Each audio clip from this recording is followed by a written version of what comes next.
Chapter 1. The Magical Bookstore. Ma Feifei had a dream in which he wielded the sword of the emperor, brimming with confidence as he unified the entire Tsanglong continent. The 5 great empires of Tsanglong and the 7 academies bowed down before him, while the top 100 beauties from the Tsanglong fairy rankings were all gathered into his harem. Of course, he had many more dreams with countless details that he couldn't quite recall, but those were of little importance. The power and women were what truly mattered. Ma Feifei felt that if his life after transmigration could unfold as splendidly as in his dream, it would be nothing short of perfect. Indeed, Ma Feifei had traversed into a remarkably enchanting realm. Why was it so special? Because it resembled the ancient times of his previous world, or rather, it was even more wondrous than that. The inhabitants here practiced cultivation. Just the day before, he had witnessed someone flying through the skies above Wubin town. And that wasn't all. This world was home to even more marvels. Look at that girl on the street. She has fluffy ears atop her head. And what about that rock creature that spontaneously ignites with flames? Are you sure that fire of yours won't cause collateral damage? To someone like Ma Feifei, who had just transmigrated, everything felt astonishing, but what truly captivated him was a magical bookstore in his mind. This was something that had materialized naturally upon his arrival, serving as the golden finger any transmigrator would typically possess. Let's refer to it as the bookstore system. Magical bookstore system. Description: a wondrous system capable of granting you numerous benefits. And just like that, the introduction ended. Oh, and it came with a task. Congratulations, host. Your grand opening has been successful. Please hand copy Andersen's fairy tales and place it on the shelf to receive a reading count. Completion reward: half an acre of flower fields, enhancing the host cultivation rank significantly. Now, tell me, isn't that impressive? While others transmigrate to either cultivate or run a gourmet restaurant, he ended up with a bookstore. The kicker is that he had to hand copy these books himself. What a joke! Since graduating, he hadn't written by hand more than 100 times. Nevertheless, as the protagonist with a golden finger, Ma Feifei diligently transcribed the tales from the given Andersen's fairy tales. The paper was intriguing, it felt comfortable to the touch, and he had no idea what material it was made from. The system provided a ballpoint pen, rather than the legendary brush. Thus, after 3 days of transmigration, except for a daze on the first morning, Ma Feifei spent all his time copying the book. At last, on the 3rd day, he completed the transcription of Andersen's fairy tales. It was astounding that he finished this monumental work in less than 2 days.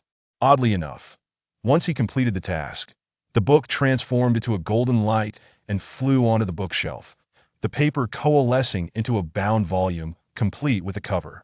And so, Ma Feifei's magical bookstore was officially open for business. After a morning spent sitting on a small stool at the entrance, watching the bustling crowd on the street, Ma Feifei felt a tinge of despair. No one came to browse. This was the most disheartening part of it all. Being on the border, particularly with the recent tensions between the Great Chu and Great Chu, there were frequent skirmishes at the frontier, leaving few with the leisure to read. This was a martial world, no, a world of cultivation. Reading was surely a frivolity. By noon, hunger gnawed at Ma Feifei. He rummaged through his pockets, finding merely 2 coins, and sighed. He might well be the poorest transmigrator in history. Aside from this bookstore, he truly had nothing. Well, he did have 10 copper coins left, which had sustained him through 3 days of buns. In this world, the cost of living was relatively low. 1 copper coin could get him 2 buns filled with meat, each the size of a palm. However, gazing across the street at the nearby bun shop, he felt a bit nauseous. Perhaps it was best to pass on the buns this time. Should I find some work? Otherwise, won't I starve to death? Ma Feifei sat back on his stool, resting his chin on one hand while nervously fiddling with the copper coins in the other, pondering. He remained confident in the bookstore. Surely, everything requires a process. He believed that the magical bookstore could elevate him above the common folk, but before that, he had to ensure he didn't perish from hunger. After all, who knew when the first reader for Andersen's fairy tales would come along? He might starve before even seeing a customer. Most importantly, the system had announced that to celebrate the opening of the magical bookstore, the first book was free. Do you know what free means? It means no money required. Hence, Ma Feifei had to wait for a second reader before he could earn any revenue, which made relying on 2 copper coins utterly unrealistic. However, upon further reflection, Ma Feifei realized he didn't seem to possess any skills. Well, he could do manual labor. That required no brain power, just some muscle, and he was confident he could manage that. But doing manual labor also required an opportunity. Having been in this world for 3 days, aside from knowing the owner of the bun shop across the street, he truly didn't know a single person. However, surely the bun shop could use some extra hands, right? They looked quite busy, and if he went to apply for a job, he was bound to be accepted, right? What? Ma kid, you want to work for me? I'll give you a bit of food for it. The bun shop owner looked at Ma Feifei, astonished. Who was Ma Feifei? He was a noble, having inherited a baronial title from his father. Although there were many nobles in Great Chu, a noble was still a noble, ranking above commoners. No matter how fallen a noble might be, having them work for a commoner was simply out of the question. Ma Feifei remained unfazed. What good was being a noble? He remembered that his deceased father had been a noble of viscount, no less. But aside from that shop, what else did he have? Nothing at all. The viscount's title was too low for government support, and now that Ma Feifei was merely a baron, aside from tax exemptions, he had to fend for himself. Hey, I'm just about to starve here. Old Wang, look, I'm quite strong and can help you knead the dough without any issues, Ma Feifei said with no shame. His past lives' rich experiences made applying for jobs a routine, so receiving cold glances was nothing new, let alone looking for a job. What about your bookstore? Old Wang asked. A few days ago, Ma Feifei transforming his family's shop into a bookstore had caused quite a stir in the neighborhood. After all, this shop had once been a clinic run by Ma Feifei's father. Anyone with an injury on this street used to come to Ma Feifei's father for treatment. The sudden change from a clinic to a bookstore meant there was no place left to seek medical help, sparking much discussion. Furthermore, what was a bookstore anyway? It was utterly incomprehensible. I can come help after 5 in the evening, Ma Feifei said. He understood the importance of the bookstore, knowing he couldn't sacrifice the essential for the trivial. In this season, when 5 o'clock came, darkness fell, causing even fewer people to walk the streets of Wubin Town. Hence, closing at 5 was a reasonable decision. Old Wang scrutinized Ma Feifei's thin frame and finally said, "Why don't you come by tonight to take a look?" Take a look? Seeing Old Wang appraising his physique, Ma Feifei felt slightly indignant. Was he being looked down upon? Fine, a look is fine. Good, but once you've had a look, if you still want the job, they'll hire you at 2 copper coins daily. How does that sound? 2 copper coins could buy 4 buns or a bowl of plain noodles, perhaps even 2 tails of beef. It seemed decent enough, right? Agreed. A day swiftly passed. The magical bookstore continued to remain unvisited as Ma Feifei closed the shop, his stomach growling in protest as he headed to Old Wang's bun shop to lend a hand. Old Wang was too busy selling buns to pay him any mind, so he called in his wife, Wang Lu, to guide Ma Feifei into the back courtyard. Though Wang Lu was stocky, her demeanor was gentle. Despite the fact that Ma Feifei had come to help out, her attitude was exceedingly cordial. One could say respectful. This was the distinction between nobles and commoners. Referred to as the back courtyard, it was where Old Wang's family resided, akin to a traditional Sihiyuan. All aspects of day-to-day life occurred there. Just like Ma Feifei's home, they had a shop in front and a small courtyard behind. In the corner of the courtyard stood a shelter housing a large stone mill, where Old Wang's daughter was diligently grinding wheat. The moment Ma Feifei caught sight of it, he rushed over to help, regardless of the young lad's flushed face, pushing her aside to take over. No matter how hard he tried, he made no progress. Attempting again yielded the same result. His face reddened, yet he still couldn't manage to move it. The young lady, who had been watching him from behind, burst into laughter. She seemed to realize this was inappropriate, quickly covering her mouth, blushing, and scampering outside. Cough, cough. Now it was Ma Feifei who felt embarrassed. Why was it so incredibly heavy? How could a mere girl do it so effortlessly, while he was left struggling? Ma Feifei felt somewhat defeated. It seemed that manual labor was more challenging than he imagined.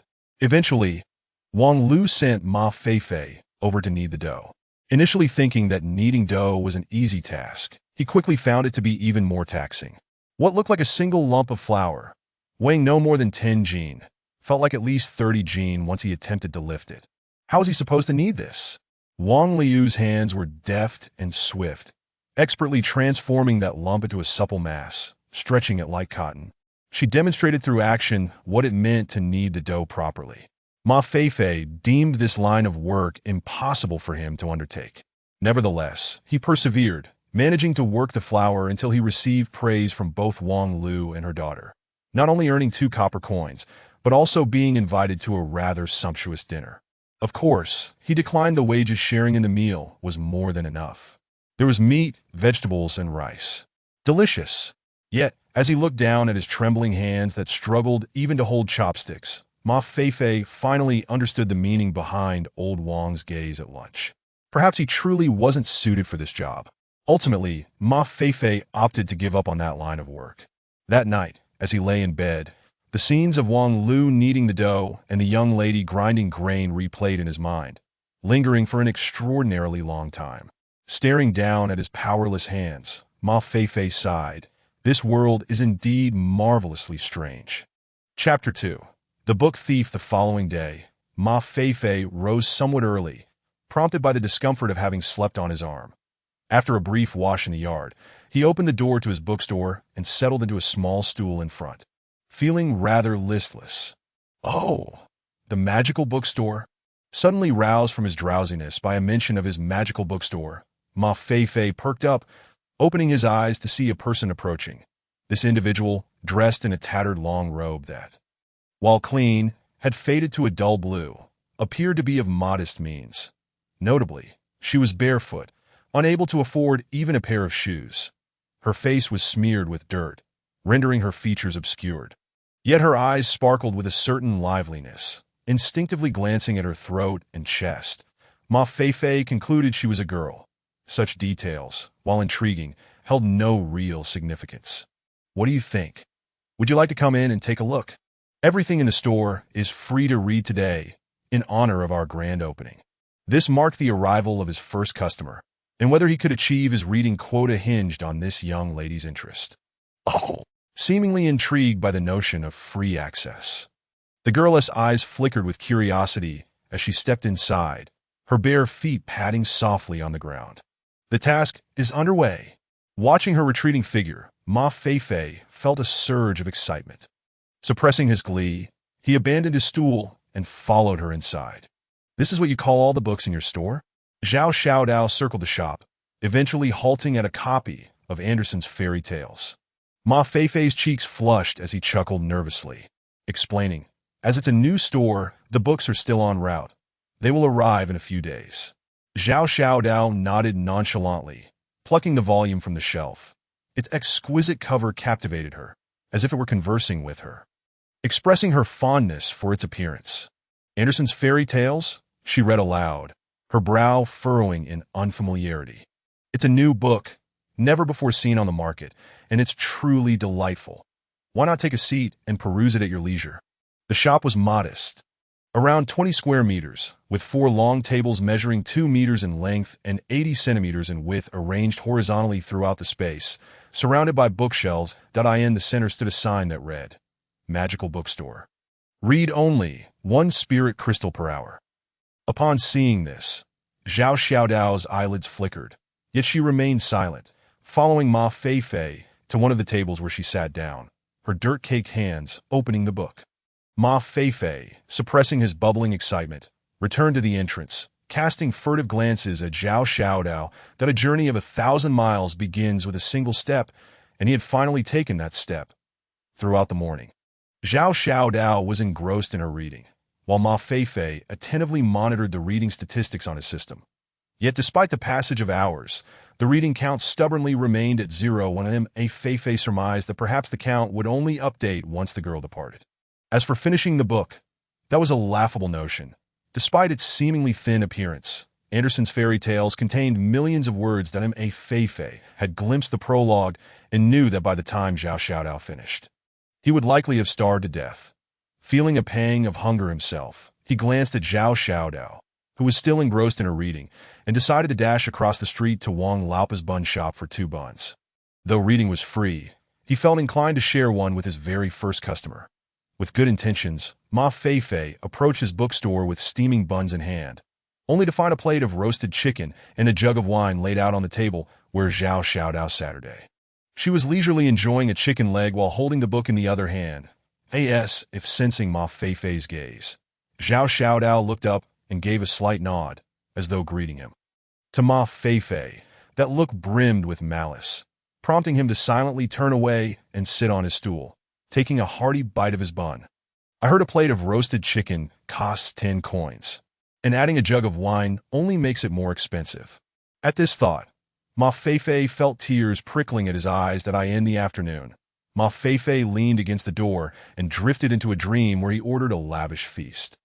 An array of dishes he could not name wafting delicious aromas that made his mouth water. However, he was jolted awake by hunger. Vaguely, he caught sight of a fleeting blue figure gliding past him. Rubbing his eyes, he instinctively glanced inside the shop, only to find it completely empty. No people, no books for Zhao Xiaodao.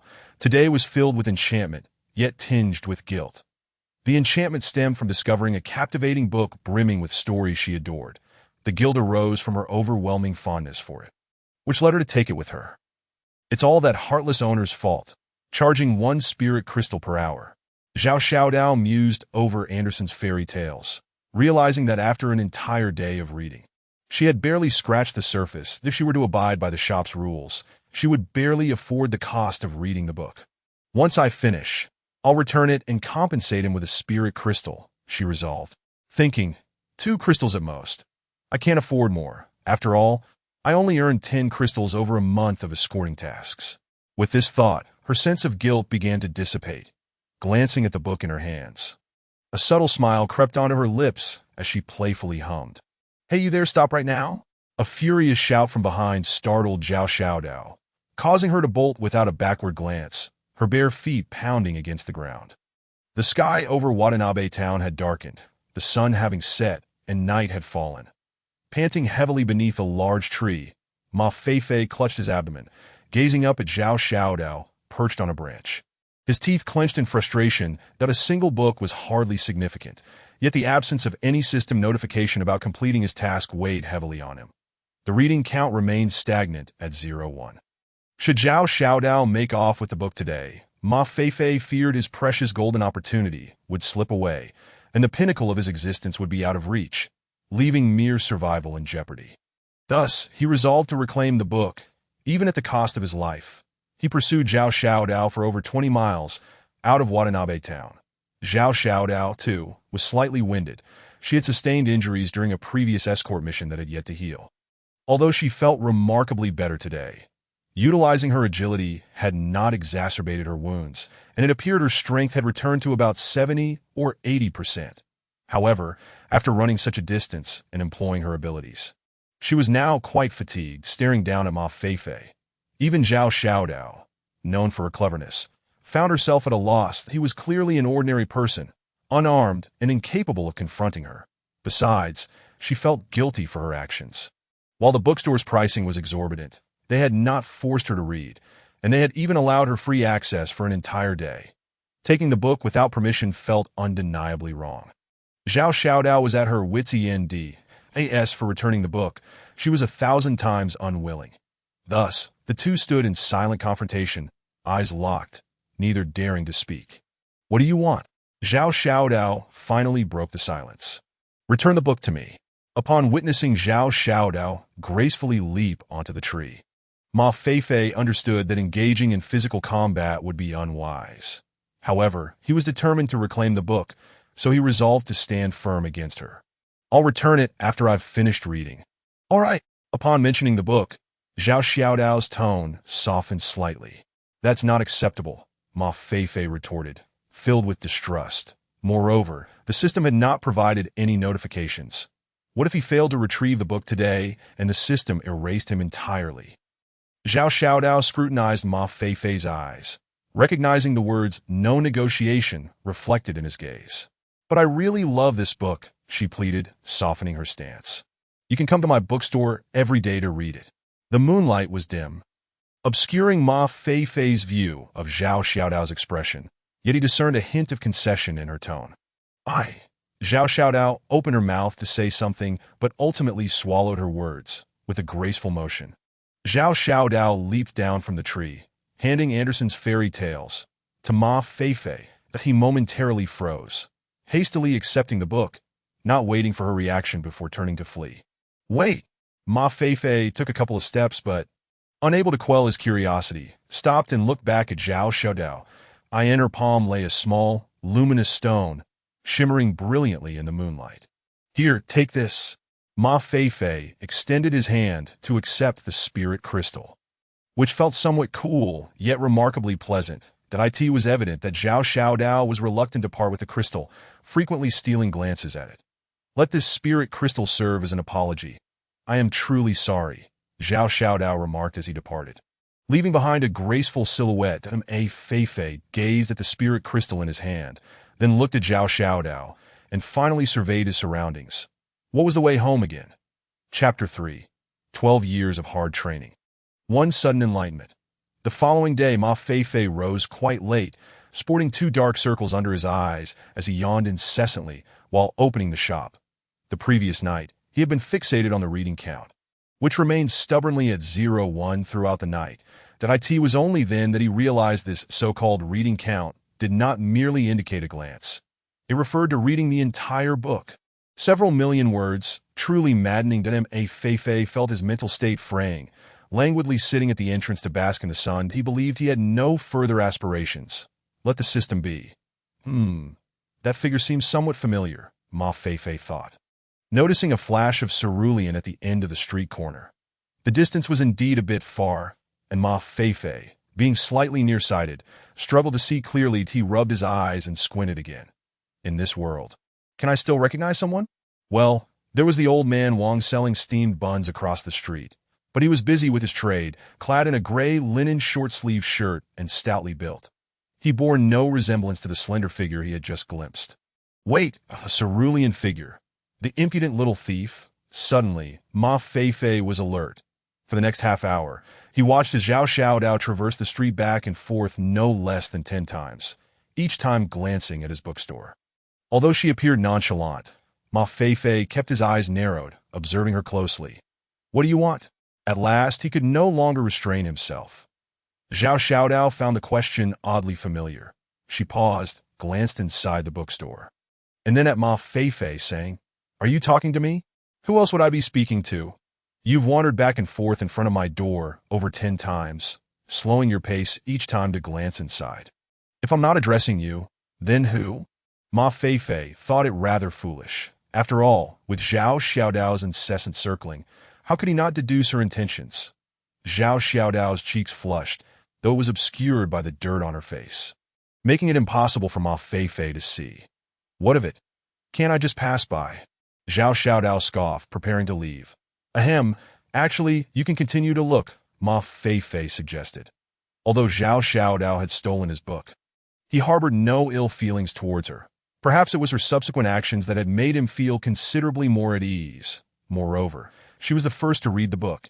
If she could continue and finish it, it would be the best outcome for Ma Feifei. Zhao Xiaodao felt a twinge of temptation, but, after touching the small pouch at her waist, dismissed the thought. She glanced at Ma Feifei and declared, Who cares about your shabby book?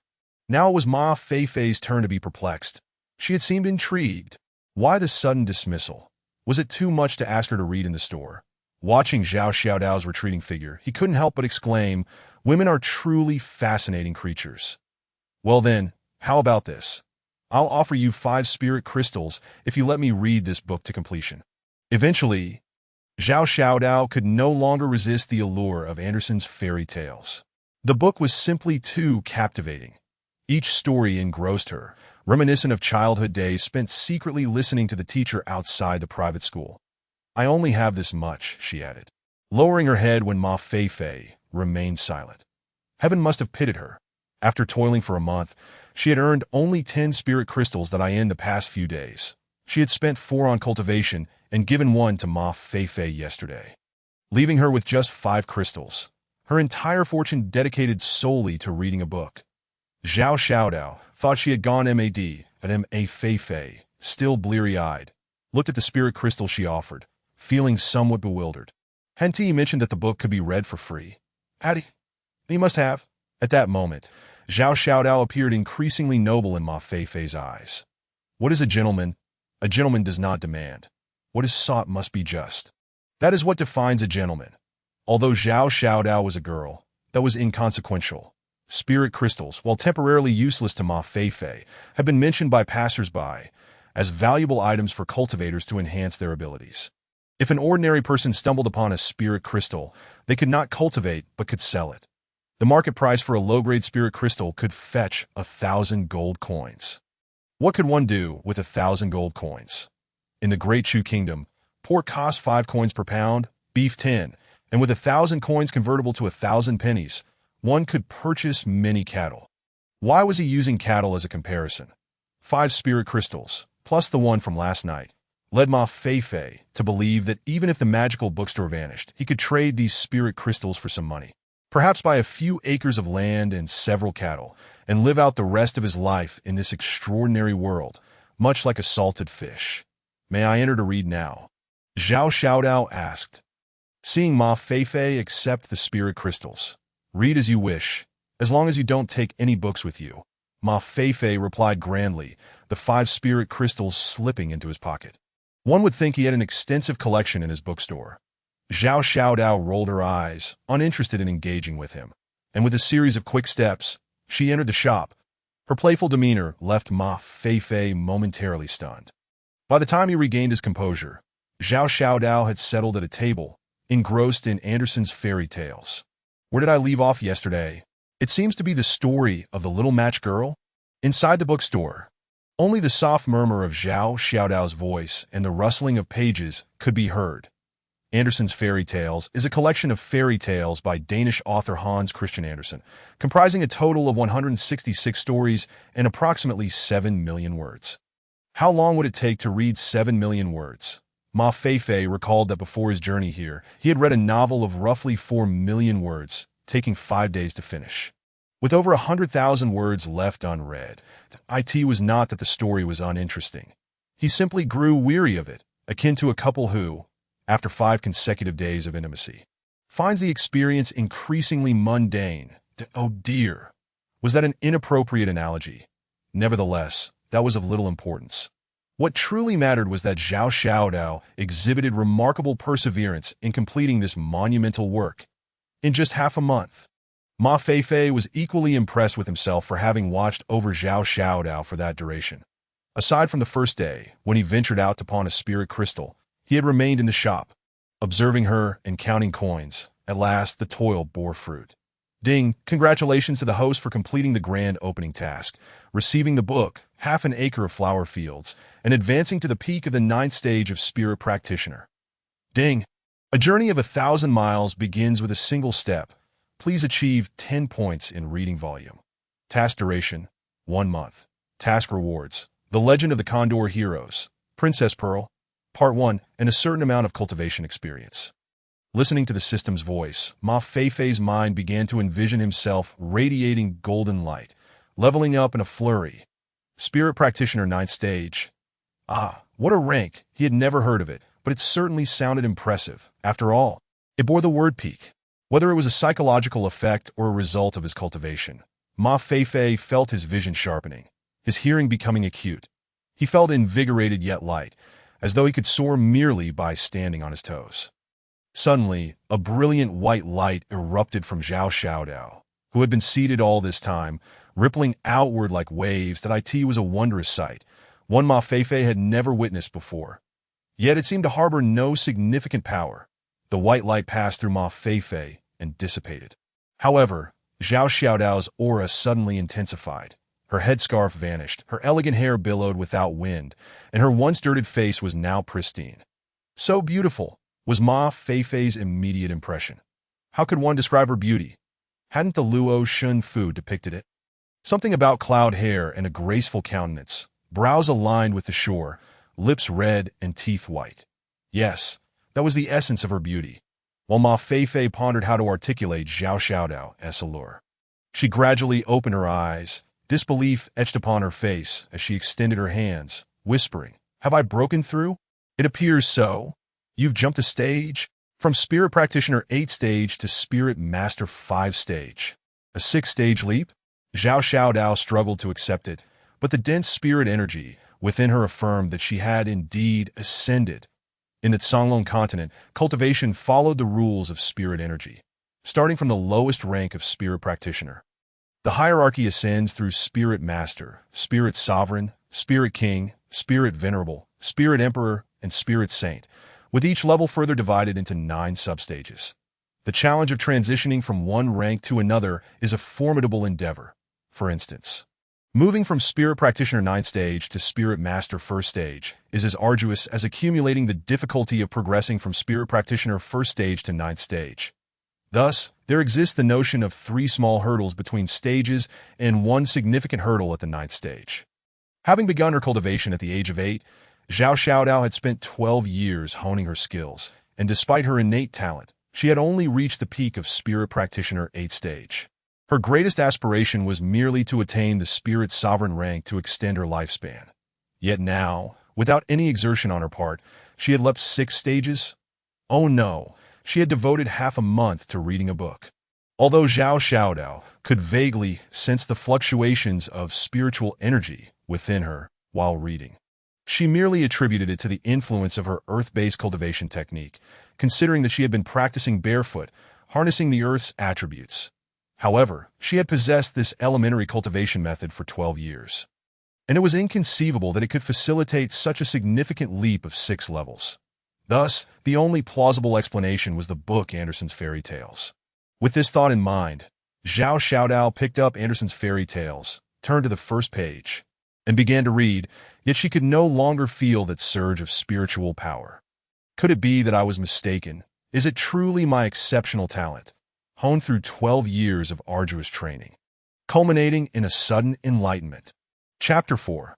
The son of the town mayor. As night fell, Zhao Xiaodao departed without even casting a glance at Ma Feifei, her demeanor one of utter desolation. In contrast, Ma Feifei was elated, feeling as though he might soar. He had eavesdropped on Zhao Xiaodao and understood the reason behind her breakthrough. It turns out that completing a task not only elevates one's own cultivation level, but also benefits those who read. The notion of reading to enhance one's cultivation was almost unbelievable. Although Ma Feifei had never questioned the capabilities of the magical bookstore, he sometimes daydreamed while sitting at the entrance, pondering why others who traversed realms were equipped with sophisticated systems, while he was left with this seemingly trivial magical bookstore system, which consisted of a single book that he had to transcribe himself. Yet it now appeared that this magical bookstore system might be rather remarkable. As a progressive youth of the new century, Ma Feifei had no taste for violence. The idea of transcribing books to enhance his cultivation level seemed nothing short of perfect. Having grasped the efficacy of the magical bookstore, Ma Feifei felt a newfound confidence in his establishment. He skipped dinner and immediately began transcribing the plot of A Half Moo of Flower Fields as provided by the system. Coincidentally, he had previously read A Half Moo of Flower Fields, prompted solely by the profound impact the author had on him. Upon finishing it, he realized that the young girl had indeed written excellently. Regrettably, the author had already passed away. This book could also be titled The Final Serenade of a Beautiful Girl. It narrates her reflections on life and youth after being diagnosed with a terminal illness, filled with gratitude and perseverance. The mere fact that she could bravely confront death was enough to earn Ma Feifei's admiration. Though labeled a book, it was essentially a collection of the author's blog posts, small stories compiled and published posthumously. Culminating in this volume, compared to Andersen's Fairy Tales, it was significantly shorter, comprising merely over 500,000 words. However, Ma Feifei discovered that it took him 3 days to transcribe this relatively brief work. This revelation led him to another realization. The duration of transcription was unrelated to the word count. What could it be linked to? Based on Ma Feifei's deductions, it must pertain to the book's level. Since A Half Moo of Flower Fields appeared after Andersen's Fairy Tales, its level must certainly surpass that of Andersen's Fairy Tales. Naturally, this elevation did not refer to the quality of the books themselves. After all, Andersen's Fairy Tales was a global bestseller. Known to everyone on Earth, if it were a matter of quality, few books could rival it. Thus, it must be part of the unique system formed by the magical bookstore. Would viewing this book yield a higher cultivation level? Only time would reveal the answer. What delighted Ma Feifei was that, having reached the 9th level of spiritual practitioners, his physical condition had significantly improved. After 3 days of transcription, his hands showed no signs of fatigue. Ma Feifei was no martial artist, but he speculated that he must have been a master in his previous life. Just yesterday, he had effortlessly lifted a stone weighing 1,000 jin with one hand. 3 days of transcribing, a half-mu of flower fields passed without a single customer visiting Ma Feifei's small shop. Yet his mindset had become much more tranquil. Instead of sitting at the entrance, he moved to a cozy corner of the shop with his small stool, allowing him to count his coins in peace. The delightful sound of jingling gold coins was truly gratifying. Perhaps I should establish a routine. Open from Monday to Friday and venture out to explore the world on weekends, Ma Feifei mused. Stroking the coins. Having arrived in this wondrous world, he was filled with curiosity. Previously, he had lacked the financial means and self-defense capabilities to venture far. Now, with money in hand and having attained the 9th level of spiritual practitioners, the desire to explore the outside world blossomed within him. Yes, it is settled. Tomorrow is Saturday. I shall set a small goal to wander around Watanabe town. In all honesty, it had been almost a month since Ma Feifei arrived in this world. Yet he had not ventured beyond a mile of his shop. Well, except for that day, he chased after Zhao Xiaodao, but that hardly counted. Was Watanabe town large? It was actually quite expansive. That Ma Feifei's shop was located on the outskirts. Walking north for 2 miles would lead one out of Watanabe town, while heading south would require a journey of 50 miles to exit the town. In Ma Feifei's previous world, this area could rival that of a county. A bookstore? The familiar greeting echoed, yet this time it was not a girl, but a young boy around 16 or 17 years of age, clad entirely in white, garb, shoes, and fan. Truly a striking appearance that immediately captured Ma Feifei's attention. Hello? Are you here to read? With a customer at last. Ma Feifei set aside his thoughts, ignoring the coins on the ground, and quickly stood up with a smile. How cool! Tomorrow I must visit a clothing store.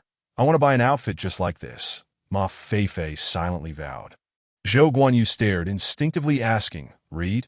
Ma Feifei smiled slightly and gestured toward the sign in the center. Reading costs 1 spirit crystal per hour. Not for sale? Zhou Guanyu inquired. Not for sale, and it cannot be taken out of the bookstore, Ma Feifei replied.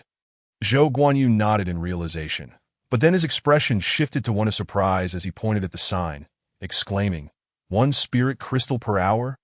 Ma Feifei nodded, maintaining his smile. He found it hard to explain. He certainly could not say, Brother, I assure you I won't cheat you. Reading our books can enhance your cultivation. Spending a little spirit crystal is a good deal. One would have to believe him. Thus, Ma Feifei thought that perhaps the name of his bookstore should be changed to Serendipitous Bookstore rather than Magical Bookstore. Zhou Guanyu glanced at the sign, then at Ma Feifei, who continued to stand there with a smile. Although Ma Feifei appeared somewhat darker-skinned, his eyes were clear, suggesting he was not running a scam. However, the notion of paying 1 spirit crystal per hour to read was utterly unprecedented. Watanabe town primarily operated on currency transactions, with some using spirit crystals, but those were found in places like weapon shops, elixir shops, and pawn shops, frequented by practitioners. The fact that this bookstore operated on spirit crystals as its currency was a first in Zhou Guanyu's experience. But wealthy individuals often found such anomalies intriguing, and Zhou Guanyu felt compelled to discover what made this bookstore so extraordinary that he nonchalantly pulled out a spirit crystal and handed it to Ma Feifei.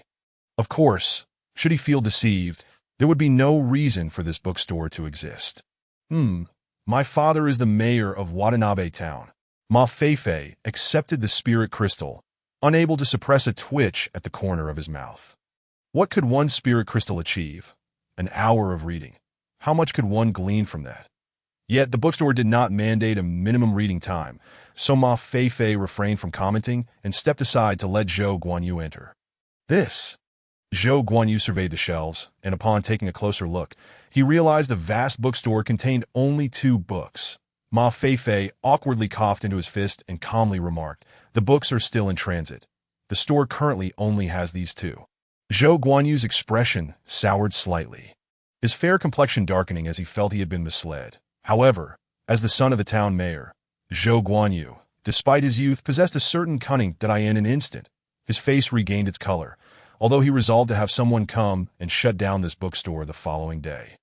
At this moment, his interest in the bookstore had diminished significantly, and he casually selected one of the books and took a seat at the table. Dame Feifei glanced over and noticed that Zhou Guanyu had picked up the newly released A Half Moo of Flower Fields.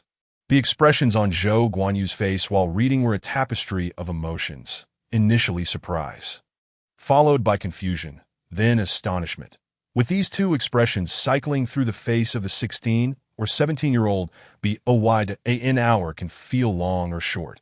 And after observing Zhou Guanyu's ensemble for a while, Ma Feifei grew weary and retreated to the corner to organize his coins. With a customer present, counting coins felt inappropriate. Once Ma Feifei had tidied up the coins, he suddenly noticed a flash of golden light in front of Zhou Guanyu. The book on his table had vanished, only to reappear on the shelf. Oh! Zhou Guanyu was now the one astonished. As a 16-year-old spiritual master at the 3rd level, he felt no indication of the book's disappearance. Such an ability was beyond even the spiritual sect. Looking up at Ma Feifei, Zhou Guanyu could not discern his cultivation level. He appeared merely as an ordinary person. However, Ma Feifei was not preoccupied with such thoughts. He approached Zhou Guanyu and inquired, "An hour has passed. Would you like to renew your session?"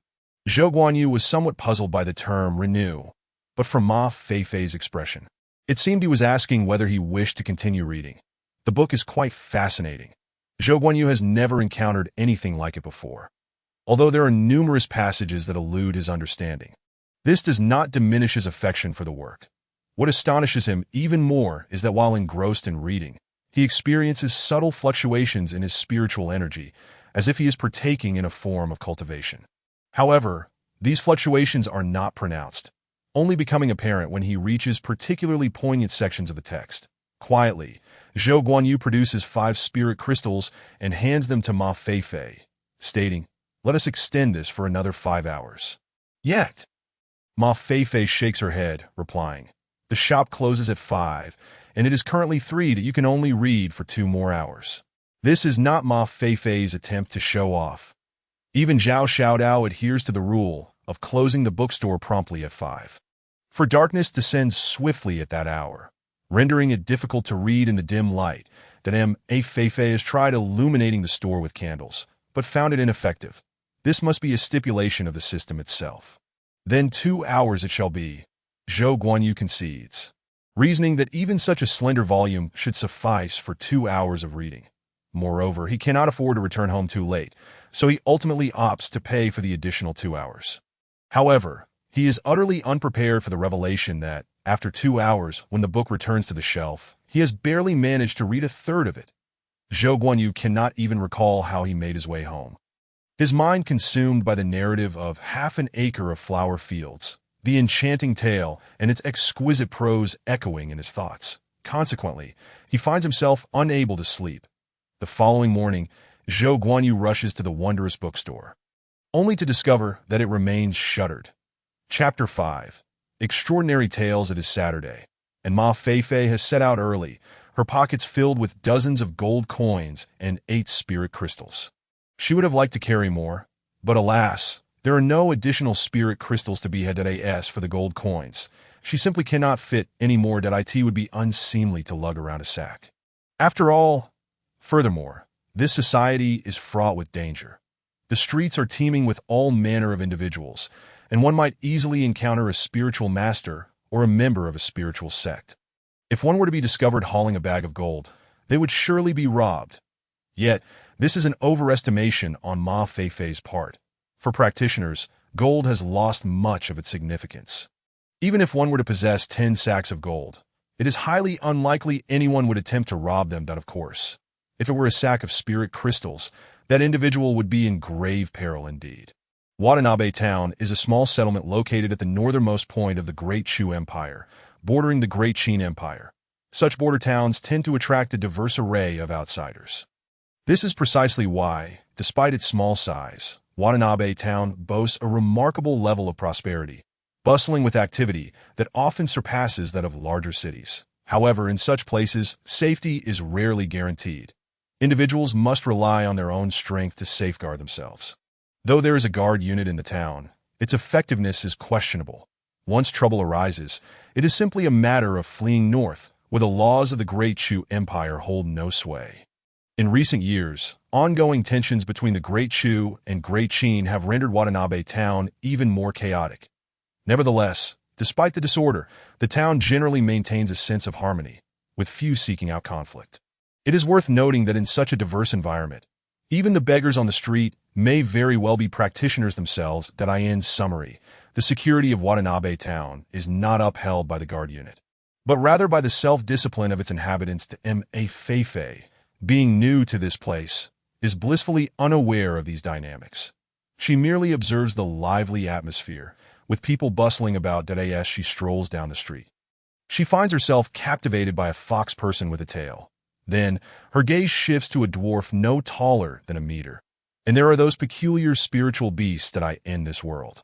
Everything possesses a spirit, and all beings coexist. Ma Feifei is thoroughly enchanted by her surroundings. Today, Ma Feifei has two primary objectives: to explore Watanabe Town and immerse herself in the local customs of this otherworldly realm, and to gain a deeper understanding of what this world truly entails. It is well known that the best place to gather information is at the tavern. This is a haven for adventurers, where one can hear many intriguing tales and gain further insights into the world. As a border town, Watanabe Town not only shares a border with the Great Qin to the north, but also lies adjacent to the Nine-Tiered Mountains to the west, which is one of the 5 major adventure locations in the Songlong continent. Spiritual beasts and rare herbs abound in this vicinity. Crossing through the Nine-Tiered Mountains to the west leads one to the state of Zhao. 1500 years ago, the state of Chu mobilized its entire strength to establish a silk road connecting it to Zhao, which traverses through the Nine-Tiered Mountains. This is the only route available for travel from Chu to Zhao. Of course, if one possesses the ability to fly, the situation is entirely different. Thus, among the 5 great empires, the relationship between Chu and Zhao is undoubtedly the most amicable, as the two nations share no land borders apart from this Silk Road. What was once referred to as the Silk Road has now become a sacred site for merchants from Chu and Zhao, indirectly leading to Watanabe Town, becoming the first stop for Zhao merchants crossing the Nine-Tiered Mountains. In this world, adventurers and merchants are the individuals with the broadest horizons, and they are most fond of frequenting taverns and entertainment establishments. However, Ma Feifei has no intention of visiting the latter. That is an experience reserved for another lifetime. The only place she can venture to is the tavern, and Watanabe Town is replete with them. One can hardly walk a mile without encountering a tavern. However, to gain a comprehensive understanding of the news, it is best to visit the largest tavern. The largest tavern in Watanabe Town is called Paradise for Adventurers. Its prominence is due in part to its location directly across from the town's largest marketplace. Adventurers who acquire rare treasures and spiritual beast cores from the Nine-Tiered Mountains come here to trade and obtain what they desire. After conducting their transactions, they naturally seek relaxation and enjoyment, making Paradise for Adventurers in the nearby Yihonglu, the town's largest establishment, their best choices. Situated in the heart of Watanabe Town, Ma Feifei strolls to the tavern, arriving around 2 in the afternoon, perhaps due to the recent tensions between the Qin and Chu states. Many adventurers have lingered in Watanabe Town, awaiting the resolution of this sensitive period. After all, just 100 miles away, 200,000 troops from the Great Qin are poised for action, while the Great Chu has stationed 15,000 troops outside Watanabe Town. Adventurers and merchants alike are inevitably impacted. Ma Feifei orders a pot of the finest February river wine along with a pound of beef, settling into a corner to savor the exquisite libations of this world while listening to the tales of adventurers recounting their extraordinary experiences. Have you heard? The king of Yin passed away last month, and the one who ascended the throne was none other than the second prince, Yin Sun, while the crown prince was deposed. I heard it was a deathbed summons from the king of Yin. Both Prime Minister Yuan Hongdu and Sage Sima Wuji acknowledged it, leaving the crown prince to lament his fate. What a pity for Crown Prince Yin. He was said to be the pride of the heavens, deeply cherished by the people of Yin. TSK. Who can blame him?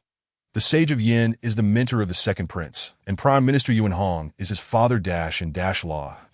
And no matter how beloved Crown Prince Yin may be, it ultimately amounts to naught. This is the topic of conversation among the companions nearby.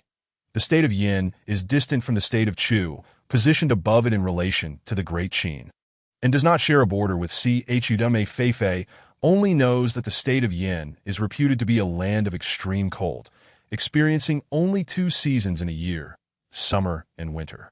What is more intriguing is that out of 365 days, only 65 are summer, while 300 are winter. How can they be so precise? Because for those 300 days, it is either snowing or snowing. One cannot help but be astounded. What a fascinating country. I hope to see it in person someday.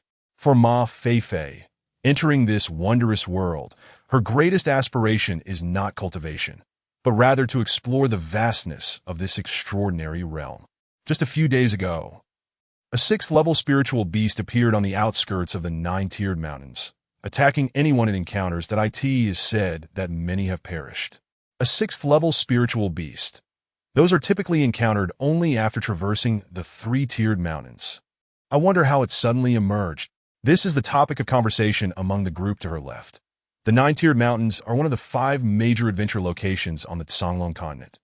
And unlike other adventure sites, they are renowned for their peaks. To call them peaks is somewhat misleading, as aside from the 9th tier, which is indeed a mountain, the others are layers that extend outward from it, each wrapping around the one below. The lower the tier, the lower the elevation, but their vastness is evident. The distinct tiering gives the appearance of mountains, hence the name mountains. Yesterday, General Bailey arrived in Watanabe town. It is rumored that General Zhang was already handed over military authority.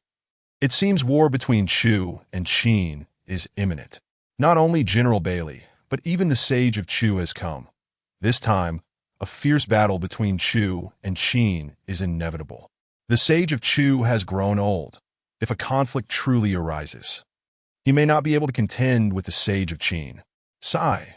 After all, the Sage of Chu is already 3,500 years old. This is the topic of conversation among the group to her right. However, Ma Feifei is clearly intrigued by this subject, particularly the mention of 3,500 years. 3,500 years. Ma Feifei is taken aback by this number, her jaw dropping in astonishment. In her previous life, the history of her homeland spans merely 5,000 years. Yet here exists an individual who has lived for 3,500 years. It is simply unimaginable. The Sage of Chu. Could he be a sage? Ma Feifei muses, stroking her chin thoughtfully. To be honest, since arriving in this world, Ma Feifei has had little concept of cultivation. She has considered the existence of immortals. But surely this world must belong to the realm of mortals. How can there be individuals who live for over 3,000 years among mortals? For some reason, Ma Feifei feels a strange longing in her heart. 3,500 years of existence. What a grand tale that must be. While Ma Feifei listens intently to the extraordinary tales of the Songlong continent within the tavern, Zhou Guanyu finds himself embroiled in his own predicament. He is unwell, to be precise. He suffers from a heart ailment. Ever since returning from the Enchanted Bookstore, Zhou Guanyu has appeared listless, his mind consumed with thoughts of that particular book. One might wonder what captivating tale that book unfolds. Yet, it does not share any extraordinary narrative. Rather, it recounts the most mundane of events. Nevertheless, for reasons unknown, Zhou Guanyu is irresistibly drawn to uncover its subsequent chapters, for that book is truly enchanting. Having lived for 16 years, having recognized characters at 3, embarked on his literary journey at 5, and mastered the classics by 8, Zhou Guanyu has perused no fewer than 8,000 volumes. Yet, he has never encountered a tome of this nature. The exquisite prose, the charming life recounted by a young girl, captivates him wholly, rendering him unable to divert his thoughts. Thus, Zhou Guanyu languishes. He neglects his lunch, spending the entire afternoon seated in the courtyard, gazing vacantly ahead, his eyes devoid of focus. Guanyu, sister. Raising his head, Zhou Guanyu discovers his sister standing before him. Sister, why are you out? Please sit down. Upon seeing Zhou Zhuling's pallid complexion, Zhou Guanyu momentarily forgets about the book and hastily assists her in taking a seat. Grumbling, Sister, your illness is not yet abated. How can you roam about?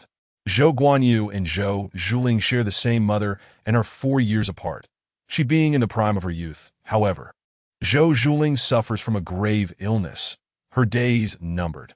Cough. Just as Zhou Zhuling settles, she is overtaken by a fit of coughing, a sweet taste flooding her throat. She quickly covers her mouth with a handkerchief. When she removes it, it is stained with blood. Sister, I will fetch Master Huang. Zhou Guanyu, in a panic, rises to run, but Zhou Zhuling calls him back. No need to trouble Master Huang. After a moment's respite, she grasps Zhou Guanyu's hand, a faint smile gracing her pale visage, and inquires, I heard father say you were feeling under the weather today. Is your health not well? Zhou Guanyu gazes at his sister, pained yet unwilling to show it. At this moment, his thoughts are far from the book. I'm fine, sister, it's merely a book, nothing of great significance. Oh. Perhaps due to her own extensive reading in childhood, Zhou Guanyu has developed a disinterest in literature over the past 2 years. Now, to see him so despondent over a book piques Zhou Zhuling's curiosity. Tell me about it. Seeing her interest, Zhou Guanyu reluctantly recounts the book's contents as he had seen it in the Enchanted Bookstore, captivating Zhou Zhuling's attention. Such a marvelous book exists? Zhou Zhuling exclaims in astonishment upon hearing the tale. Zhou Guanyu nods, affirming, Indeed, it is unparalleled. Zhou Guanyu is no ordinary scholar. It is no exaggeration to say he has read tens of thousands of books, and for him to utter the words unparalleled carries considerable weight. Moreover, the more extraordinary aspect is that the bookstore allows one to read, but does not sell, and one must pay a spirit crystal for each hour spent. Oh, this is the first Zhou Zhuling has heard of such a place. Stirring her curiosity, however, her keen intellect leads her to a pressing question. Isn't such a bookstore destined for obscurity? In Watanabe Town, while spirit crystals are not particularly rare, they are nonetheless essential to practitioners. Few would willingly part with them merely to peruse a book, unless it pertains to a technique. Zhou Guanyu nods, replying, Indeed, otherwise the shopkeeper would not be idly counting coins to pass the time. Even more vexing is that the vast bookstore houses but 2 volumes. It seems business is not thriving. Shall we visit tomorrow? Zhou Zhuling's interest is piqued. She, too, harbors a fondness for books, particularly since her illness has worsened over the past 2 years, leaving her to spend most of her time in bed, seeking solace in literature during her hours of boredom. Upon hearing this, Zhou Guanyu shakes his head vigorously, insisting, No, sister, you are in such frail health, it is best you rest at home. Over the past 2 years, Zhou Zhuling's condition has deteriorated significantly, often falling into comas for days on end. She cannot even manage a prolonged stroll in the courtyard. Please, let us go together, shall we? Zhou Zhuling's pale face bears a gentle smile, her voice soft and persuasive. However, Zhou Guanyu perceives an underlying tone of yearning and, looking at her delicate visage, finds it difficult to refuse. The bookstore is closed today. It may not open tomorrow. How about we send a servant to scout ahead? Once the store opens, you can accompany me. Very well. Zhou Zhuling nods gently. Another spurt of blood escapes her lips, this time leaving her no time to cover it, and she must turn slightly to avoid soiling Zhou Guanyu. Sister, Master Huang, Master Huang? Zhou Guanyu supports Zhou Zhuling, witnessing her lose consciousness, the veins on her pale face bulging, and his anguished cries echo throughout the Zhou estate. In an instant, the courtyard fills with light as people gather around. Chapter 6. Originality in Creation. These past few days, Ma Feifei has been living quite splendidly, sipping drinks at the tavern while listening to adventurers recounting their exploits from far and wide, strolling through the marketplace. He marvels at the peculiar treasures, secret relics, and spirit beasts from other realms, and even witnessing spells that defy gravity. It is all truly wondrous that in summary, Ma Feifei has broadened his horizons. When one is in high spirits, every endeavor feels invigorating. That on Monday, Ma Feifei rose early to open the bookstore, setting up a small stool at the entrance, enjoying snacks he had purchased at the market the previous day, munching contentedly. Now that he is financially stable, his standard of living must also rise. The backyard is brimming with snacks previously unknown in his former world, such as Thunderbird crispy eggs, secret roasted fire turkey legs, and wild bull stomach strips, a delightful assortment. Remarkably, these snacks are quite delicious and calorie-rich, serving well as a meal. Naturally, in matters of food, clothing, and shelter, one must eat well and dress well.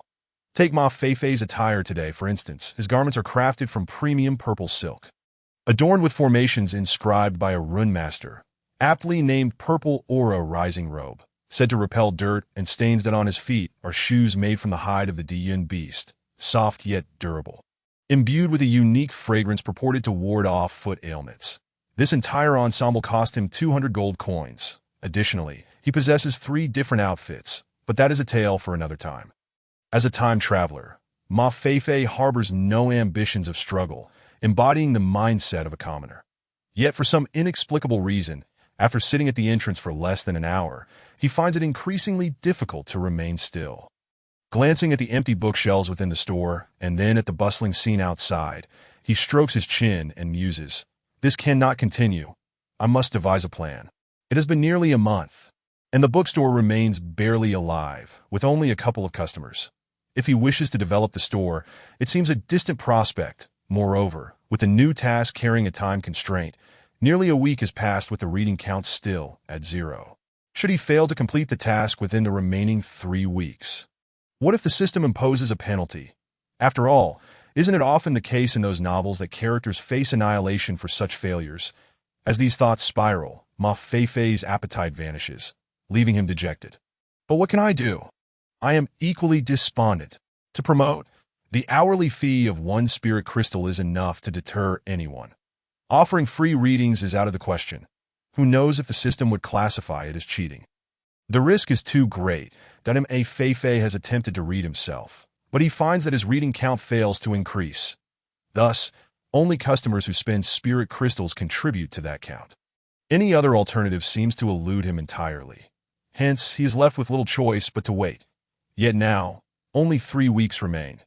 Initially, Ma Feifei's spirits were high, but the more he contemplates, the more anxious he becomes, his heart racing with frustration. Oh, that's right. Wasn't there a young man who visited the bookstore a few days ago? He seemed quite fond of reading. If he finishes, wouldn't that boost my reading count? Yet he wonders if the young man would return. This thought brings him downcast. He and T considered obtaining contact details at the time, and now, amidst the vastness of the crowd, how could he possibly find him? And then there's Zhao Xiaodao. She adores reading. Now that we have new books, she is likely to take interest. Ma Feifei recalls his first customer, but regrettably, ever since Zhao Xiaodao left without a word, he has not seen her again. What a pity! What a pity! I should have collected her contact information. Ma Feifei cannot help but stomp his foot in frustration. Had he thought of this sooner, he believes securing that 10-point reading count would have been effortless. Zhou Guanyu and Zhao Xiaodao are both residents of this world. Should they finish reading, he could simply mention it to them, encouraging them to spread the word and bring along a few friends. And wouldn't that boost the reading count? The thought of them refusing to help seems absurd. Just look at Zhao Xiaodao's avaricious demeanor. If he offered her 2 spirit crystals, she would surely guarantee to bring in others. Alas! Ma Feifei's heart aches at the thought. At this moment, even the prospect of gourmet delicacies fails to entice him. The more he thinks, the more disheartened he becomes. When one is in distress, everything appears awry, even the outfit he wears. This ostentatious, purple aura rising robe becomes a source of irritation. Why did I purchase such a gaudy outfit? And in purple, no less. It is utterly unappealing. Ma Feifei feels a profound discomfort, just as he berates his attire. His eye catches a familiar figure, clad in white, holding a folding fan. The sight is undeniably striking, impossible to overlook. That in an instant, Ma Feifei ceased her preoccupation with her attire, feigning ignorance of the other party's presence. Calmly lowering her head and nonchalantly picking up a snack bag that had been discarded on the floor, pretending to consume its contents. "Shopkeeper, it is a pleasure to see you again," Zhou Guanyu greeted with a smile. Observing the refreshed appearance of Ma Feifei, she raised her gaze, casting a glance at Zhou Guanyu, and then at the woman beside him. So beautiful, yet so haggard. This woman was even more exquisite than Zhao Xiaodao. Noticing Ma Feifei's unwavering stare, Zhou Zhuling furrowed her brow slightly, her pale visage invoking a sense of pity. Ahem. Sensing the other's mild displeasure, Ma Feifei hastily diverted her gaze towards Zhou Guanyu, maintaining a stoic expression as she remarked, "You should read. Let us head inside." Adopting an air of aloofness, Ma Feifei herself was uncertain as to why she behaved thus. Perhaps it was due to the enchanting beauty beside Zhou. Probably not, she mused. Zhou Guanyu seemed unperturbed, nodding as he swiftly produced 10 spirit crystals, presenting them to Ma Feifei, saying, "This is for the reading expenses of my sister and me." Upon receiving the crystals, Zhou Guanyu led Zhou Zhuling into the bookstore. "Not bad, not bad. This young man has potential, even bringing his sister along. Perhaps I should suggest he invite all his relatives tomorrow. That way, we could achieve a reading volume in no time." Ma Feifei's thoughts danced in an optimistic manner. "Sister, this bookstore currently only has 2 books. Let us each take one," Zhou Guanyu's voice echoed within the shop. Indeed, with only 2 books available, summoning 1,000 people would be futile. Ma Feifei's enthusiasm waned instantly. The most frustrating aspect was that the reading volume required one to finish a book. The tome, Andersen's Fairy Tales, had taken Zhao Xiaodao half a month to read, and this time, Ma Feifei could only hope it might yield a slight increase in reading volume. But anything beyond that was utterly impossible. The reliance lay upon the other book, Half an Acre of Flowers. With over 500,000 words, surely one could complete it in a day. If only there were more books, she pondered. And suddenly an idea struck her. Could I perhaps write myself? If I cannot recall lengthy narratives, would composing some short pieces count? What about poetry or similar forms? Or perhaps I could create original works. Chapter 7. Can reading cure illness? With this thought igniting her enthusiasm, Ma Feifei no longer felt embarrassed lingering outside. She discarded the small stool and hastened to the shopkeeper's designated writing desk, which also served as the cash register. First, she needed to ascertain whether her notion held merit. How to confirm this? Perhaps writing a poem would suffice. Arranging the paper, she grasped a ballpoint pen and wrote a title, Quiet Night Thoughts. Should I include the author's name? Ma Feifei hesitated, recalling that when she transcribed the previous 2 books, she had not copied the pseudonyms. To be precise, the system had not permitted her to do so. But would this count as Ma Feifei, acting independently? If she omitted the author's name, could it still be regarded as a complete poem? Without the author's name, could it even be considered a book? Then I shall write it anyway, she resolved, nodding and inscribing on the page, Author, Li Bai. The bright moonlight before my bed. I suspected as frost on the ground that I raise my head to gaze at the bright moon and lower it to think of my hometown. After transcribing several million words, Ma Feifei's handwriting had not improved. Rather, it had become increasingly illegible, a script only she could decipher. After waiting 5 seconds without any response, she began to doubt. Could it be ineffective? Observing the paper that fluttered slightly, she felt a flicker of hope.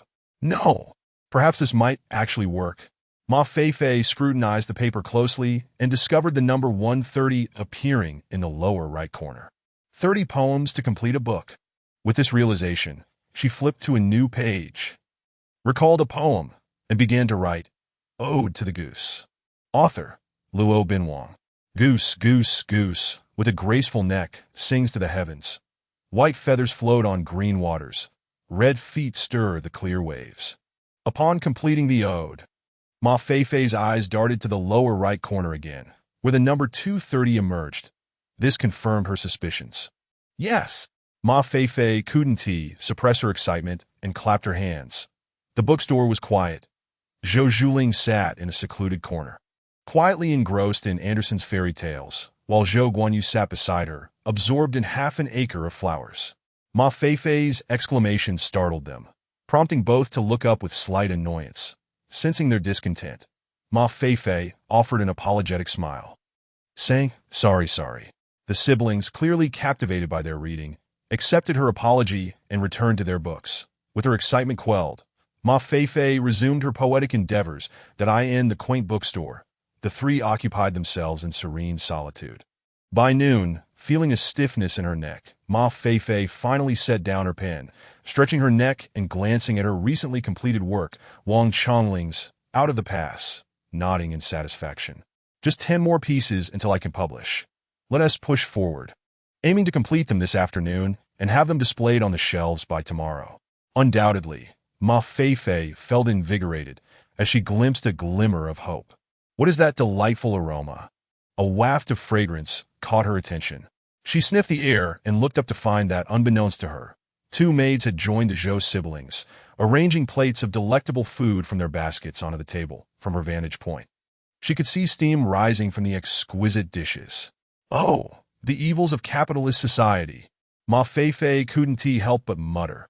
Her stomach growled in response. Shopkeeper, come join us, Zhou Guanyu invited. However, Ma Feifei declined, feeling it inappropriate to partake in their free meal. Of course, the more significant reason was the presence of the alluring woman. He felt shy. Thus, Ma Feifei could only watch as they savored their steaming meals while she nibbled on her snacks. Although she yearned for something more appetizing, she could not leave the shop during business hours. After all, the books within had no means of self-preservation that if stolen, they would remain lost, never to return unbidden. However, if Ma Feifei spotted a theft within the store, she held dominion over the books, and unless she willingly permitted it, no one could take a volume away. This arrangement left Ma Feifei feeling quite vexed. It meant that as long as customers were present, she would be anxious even to visit the restroom, fearing that in the briefest of moments, a book might be pilfered. Fortunately, her focus was soon redirected by her poetic pursuits, after hastily consuming a few morsels to stave off hunger. She began to ruminate on ancient poetry. What was the title of Li Bai's poem Farewell to an Old Friend at Yellow Crane Tower? And who was the author of Spring Sleep Unaware of Dawn? Having lived for so long, Ma Feifei found herself more determined than ever to diligently recall ancient poetry. Yet regrettably, most of those verses learned had been surrendered to her language teacher. Either she could barely remember the lines or had forgotten the authors entirely. This clumsy endeavor persisted until she managed to write 26 pieces, at which point she was utterly befuddled. This is rather embarrassing. Shopkeeper, I'd like to renew, Zhou Guanyu stated, handing over 10 spirit crystals. However, Ma Feifei was too absorbed to notice, instinctively placing the crystals on the table before diving back into her poetic reflections. Zhou Guanyu paused, glancing down at Ma Feifei's scribbled notes, a multitude of questions swirling in his mind. Upon returning to his seat, he exchanged a look with Zhou Zhuling and quietly remarked, Sister, the shopkeeper is quite mysterious. What do you mean? Zhou Zhuling, her gaze fixed on Andersen's fairy tales, was enchanted by its charming stories. Zhou Guanyu's words rang true. This book was indeed captivating. It seems he is writing something, Zhou Guanyu observed. Well, he runs a bookstore, so it is only natural for him to possess some literary talent. Writing is hardly extraordinary. Is it? But I cannot comprehend a single word, Zhou Guanyu lamented. Feeling quite disheartened, he prided himself on being well-read, fluent in the languages of the 5 ancient nations, and even having dabbled in archaic scripts. Yet Ma Feifei's writing was utterly incomprehensible to him. What is so strange about that? There are countless scripts in the world. Can you possibly know them all? Now read your book, Zhou Zhuling replied, clearly uninterested in allowing Zhou Guanyu to distract her from her reading. She shifted slightly to continue her engagement with the text. Zhou Guanyu glanced at her before turning his attention back to Ma Feifei. Only to be struck by a sudden realization, he abruptly raised his head, staring intently at Zhou Zhuling, as if sensing something. She furrowed her brow and inquired, What is it? Zhou Guanyu, eyes wide, pointed at her and exclaimed, Sister, have you noticed anything unusual? Zhou Zhuling responded, Sister, it seems your ailment has been suppressed. Zhou Guanyu declared with excitement. Zhou Zhuling's condition was dire. She frequently coughed up blood almost every hour, were it not for the substantial amounts of spirit medicine replenishing her vitality. Her body could hardly endure such blood loss. Strangely, however, since entering the bookstore today, Zhou Zhuling had not experienced a single episode of bleeding. Moreover, her pallid complexion appeared somewhat more vibrant, and although she could not fully comprehend the reason, it was indeed a relief. Indeed, today my body feels remarkably comfortable, Zhou Zhuling acknowledged, taking a moment to assess her condition and realizing she was devoid of the usual discomfort that plagued her, instead feeling an indescribable sense of ease. No one understands their own affliction better than Zhou Zhuling herself. This sense of comfort is something she cannot even recall experiencing for many years.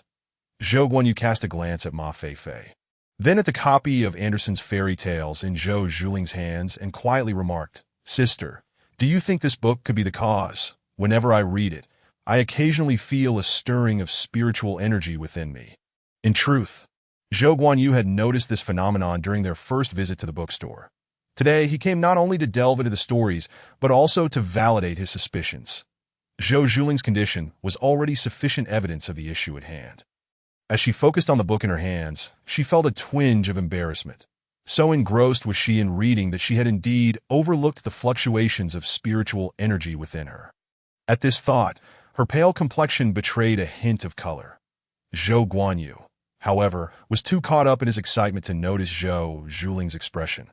The more he pondered, the more exhilarated he became, and without further thought to the book, he grasped Zhou Zhuling's hand and exclaimed, "Sister, if this is true, could it mean there is hope for your recovery?"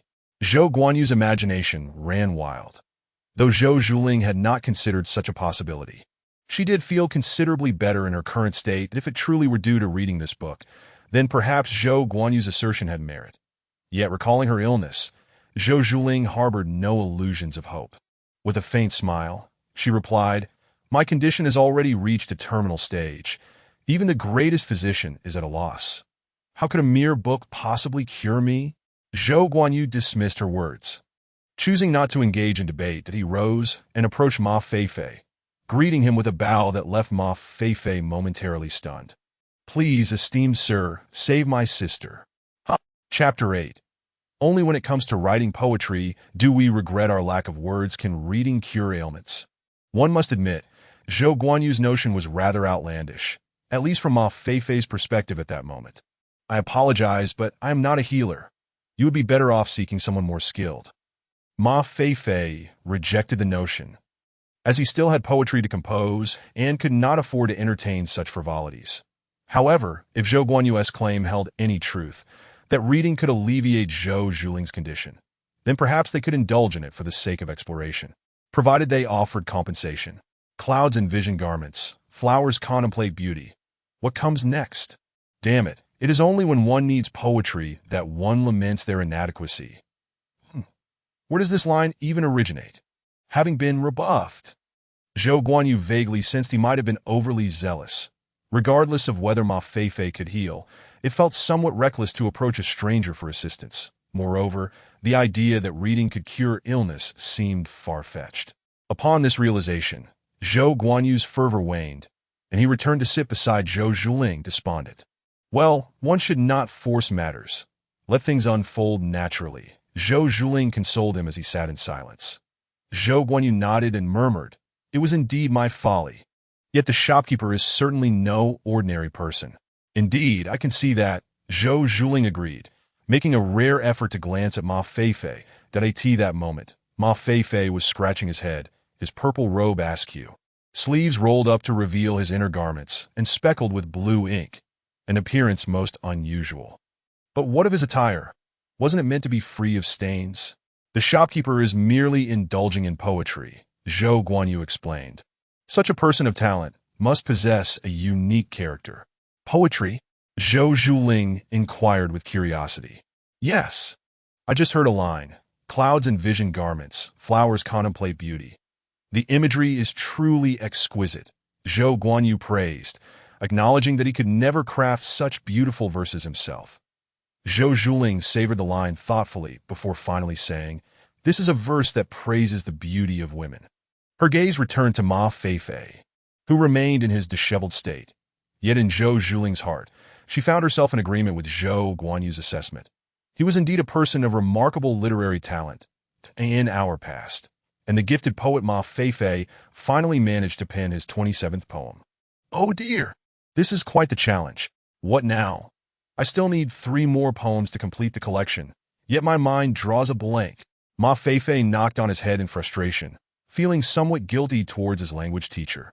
"Alas, it is a pity I can only recall the opening line of Li Bai's famous Bring in the Wine. If only I could remember more, I would have completed another." While he remembered quite a few lines of poetry, it was either the first couplet or the most renowned phrases, which rendered them inadequate for his purpose. Then Ma Fei felt utterly despondent. Forget it, it's 5 o'clock, that I'll close up for the day and think after dinner. He glanced at the clock, set aside the paper filled with ancient poetry, and approached Zhou Zhuling and her brother. I apologize, but today our business hours have come to an end, that if you wish to continue reading, please return tomorrow. Oh, and here is your refund. Ma Fei handed Zhou Guanyu 4 spirit crystals. The siblings exchanged glances, nodded. They were aware of the shop's rules and did not protest, though they felt reluctant to leave the intriguing narrative unfinished. We apologize for the disturbance. In the end, Zhou Zhuling and her brother bid farewell and departed. Watching the Zhou siblings walk away, Ma Fei stroked his chin in contemplation. Why does their demeanor seem different from when they arrived? Never mind. Close up, tonight, I'll invite the daughter of Wang Leoi to enjoy some oil-braised turkey, he mused happily. On the other side, after returning home and having dinner, Zhou Zhuling took a stroll in her courtyard. Today, her health seemed remarkably better. Her body felt unencumbered, not a single ailment had manifested, and she even managed to eat half a bowl of rice, walking unaided by her maid for the first time in ages. Could it truly be the influence of that book? Zhou Zhuling pondered. The notion that reading could suppress her illness felt almost surreal. Yet, absent the book's influence, she could not pinpoint any other explanation. Sister, Master Huang has arrived. In the distance, Zhou Guanyu entered with a robust, middle-aged man clad in coarse gray garments. His face etched with the weight of experience, yet currently displaying an expression of astonishment as he approached Zhou Zhuling. Miss, is it true that your condition has improved? He had just learned from Zhou Guanyu that Zhou Zhuling's affliction seemed to have taken a turn for the better, leaving him quite astonished. Why such surprise? Because Zhou Zhuling's illness was deemed incurable across the entirety of the Songlong continent, even by those of the spirit saint rank. Master Huang, Zhou Zhuling greeted him with a smile. Indeed, I feel somewhat better. May I take your pulse? Certainly. The three moved to the sitting room, where Zhou Zhuling took a seat of honor. Zhou Guanyu stood to the side, and Master Huang sat beside her. Placing his hand on her wrist to feel her pulse, it appeared that her meridians were not as chaotic as before. Although still somewhat unstable, they exhibited none of the previous turbulence. Her condition seemed to have been subdued. Yet there were no signs of genuine improvement. Strange, Master Huang remarked, withdrawing his hand from Zhou Zhuling's delicate skin and stroking his beard as he mused aloud. What is it? Zhou Guanyu could not help but inquire. If anyone in the Zhou family cared most about Zhou Zhuling's condition, it was undoubtedly him. Master Huang remained silent for a moment, then finally spoke. In truth, the young lady's illness has not improved.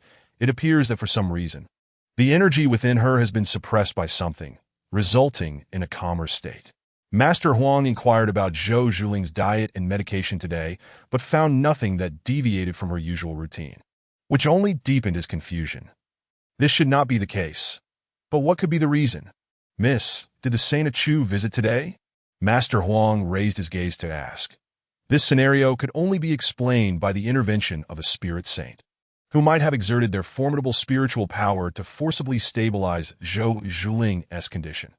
However, this approach would only alleviate her suffering for a few days without yielding any substantial results. Moreover, even a spirit saint would need to expend considerable spiritual energy to suppress her ailments. Given the impending conflict between the Great Chu and Great Qin, it seemed implausible that the Saint of Chu would spend their resources on Zhou Zhuling at this time. But if it were not the Saint of Chu, then who could it be? Within the territory of Great Chu, the only individual of spirit saint caliber was the Saint of Chu. Could it be a recluse?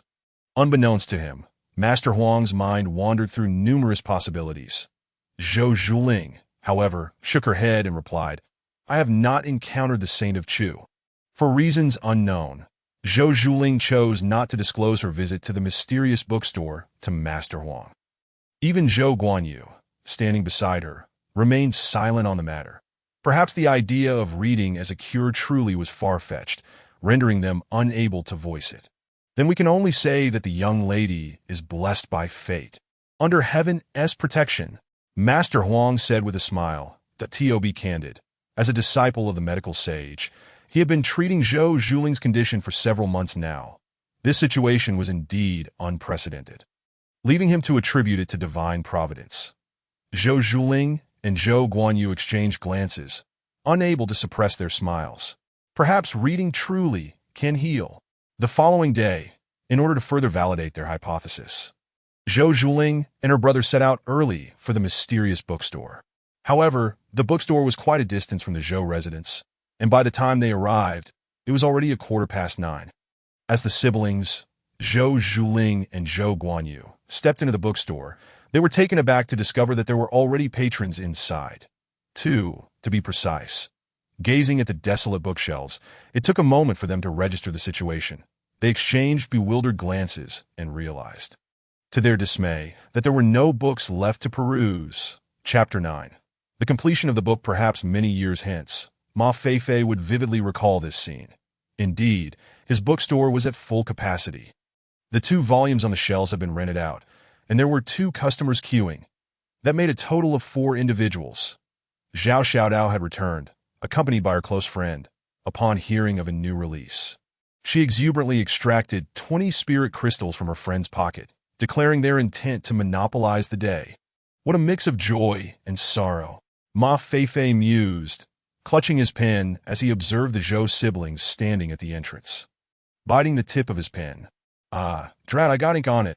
I'm terribly sorry. If you're looking to read, it might not be possible today, he said, gesturing towards the empty shelves with a hint of embarrassment. The state of his bookstore truly felt like a disservice to the Transcendent Alliance. With that thought, Ma Feifei felt a pang of disappointment and buried himself in copying poetry once more.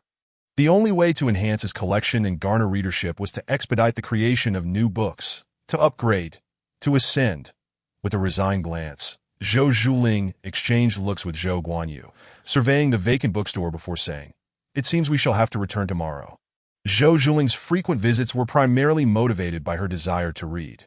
Zhou Guanyu, on the other hand, harbored a blend of intentions, both to read and to seek medical advice. Thus, Zhou Guanyu's thoughts were somewhat more intricate. "Sister, wait a moment," he called, striding towards Zhao Xiaodao. "Ladies, my sister has a particular fondness for these 2 books. Would you be willing to part with them?" Upon speaking, Zhou Guanyu magically produced a bag, placing it on the table as he continued.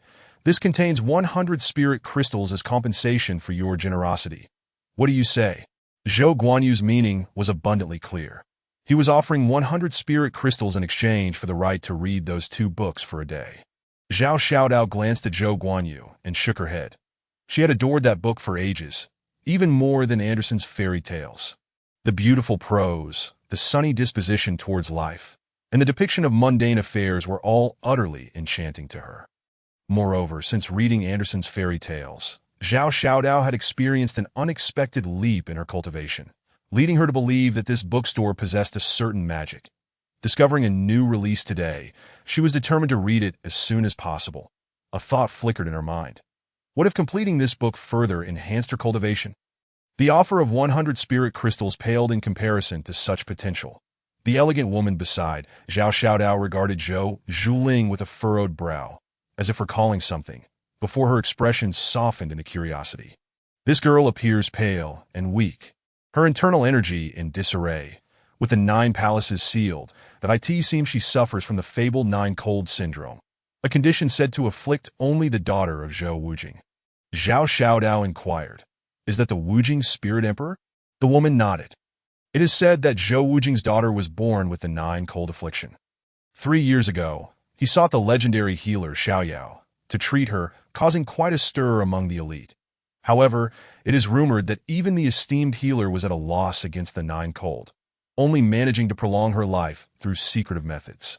The Songlong continent is vast, home to 3 legendary hermits, the goddess Yue, the first on the Songlong fairy ranking, the Emperor Chu, the founder of the Great Chu, and the healer Xiaoyao.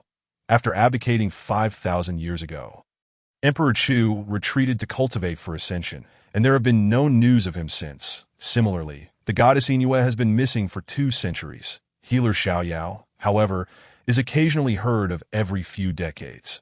Zhou Wujing, leveraging his status as spirit emperor, was able to summon Xiaoyao to treat his daughter, gaining notoriety on the Songlong continent, and the name Wujing Spirit Emperor became widely recognized.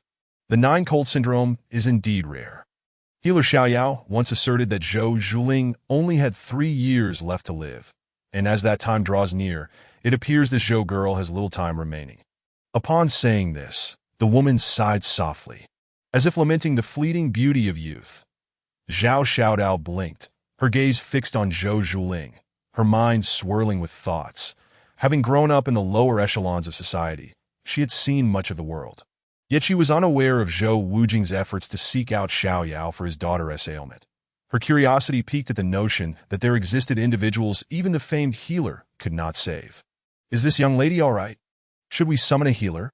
Ma Feifei could no longer remain seated. He set down his pen and approached Zhou Zhuling, speaking softly, and he genuinely feared for her well-being, not merely out of concern for his establishment, but out of compassion for the beautiful girl before him, who had lost so much blood. System. Do you possess any miraculous elixirs to offer? I have spirit crystals. Ma Feifei attempted to engage the system in his mind, though it had never responded before. Resigned, he resorted to expressing his concern. Fortunately, after consuming the medication offered by a waiting maid, Zhou Zhuling rested for a while, her pale complexion gradually regaining some color. With a strained smile, she reassured, "It's nothing serious, an old ailment. I just need to rest for a bit." In truth, Ma Feifei felt powerless to assist. Seeing her regain some strength to speak, he could only nod and step back. "I wonder what illness she suffers from. It seems quite severe."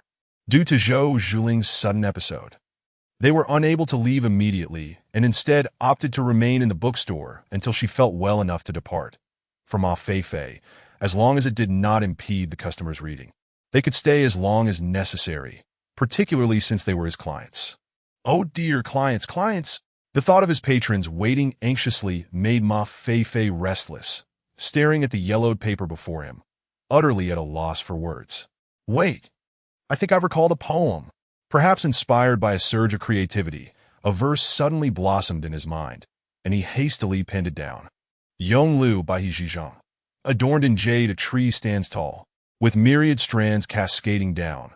Who crafted these delicate leaves? In February's spring breeze, like scissors they abound.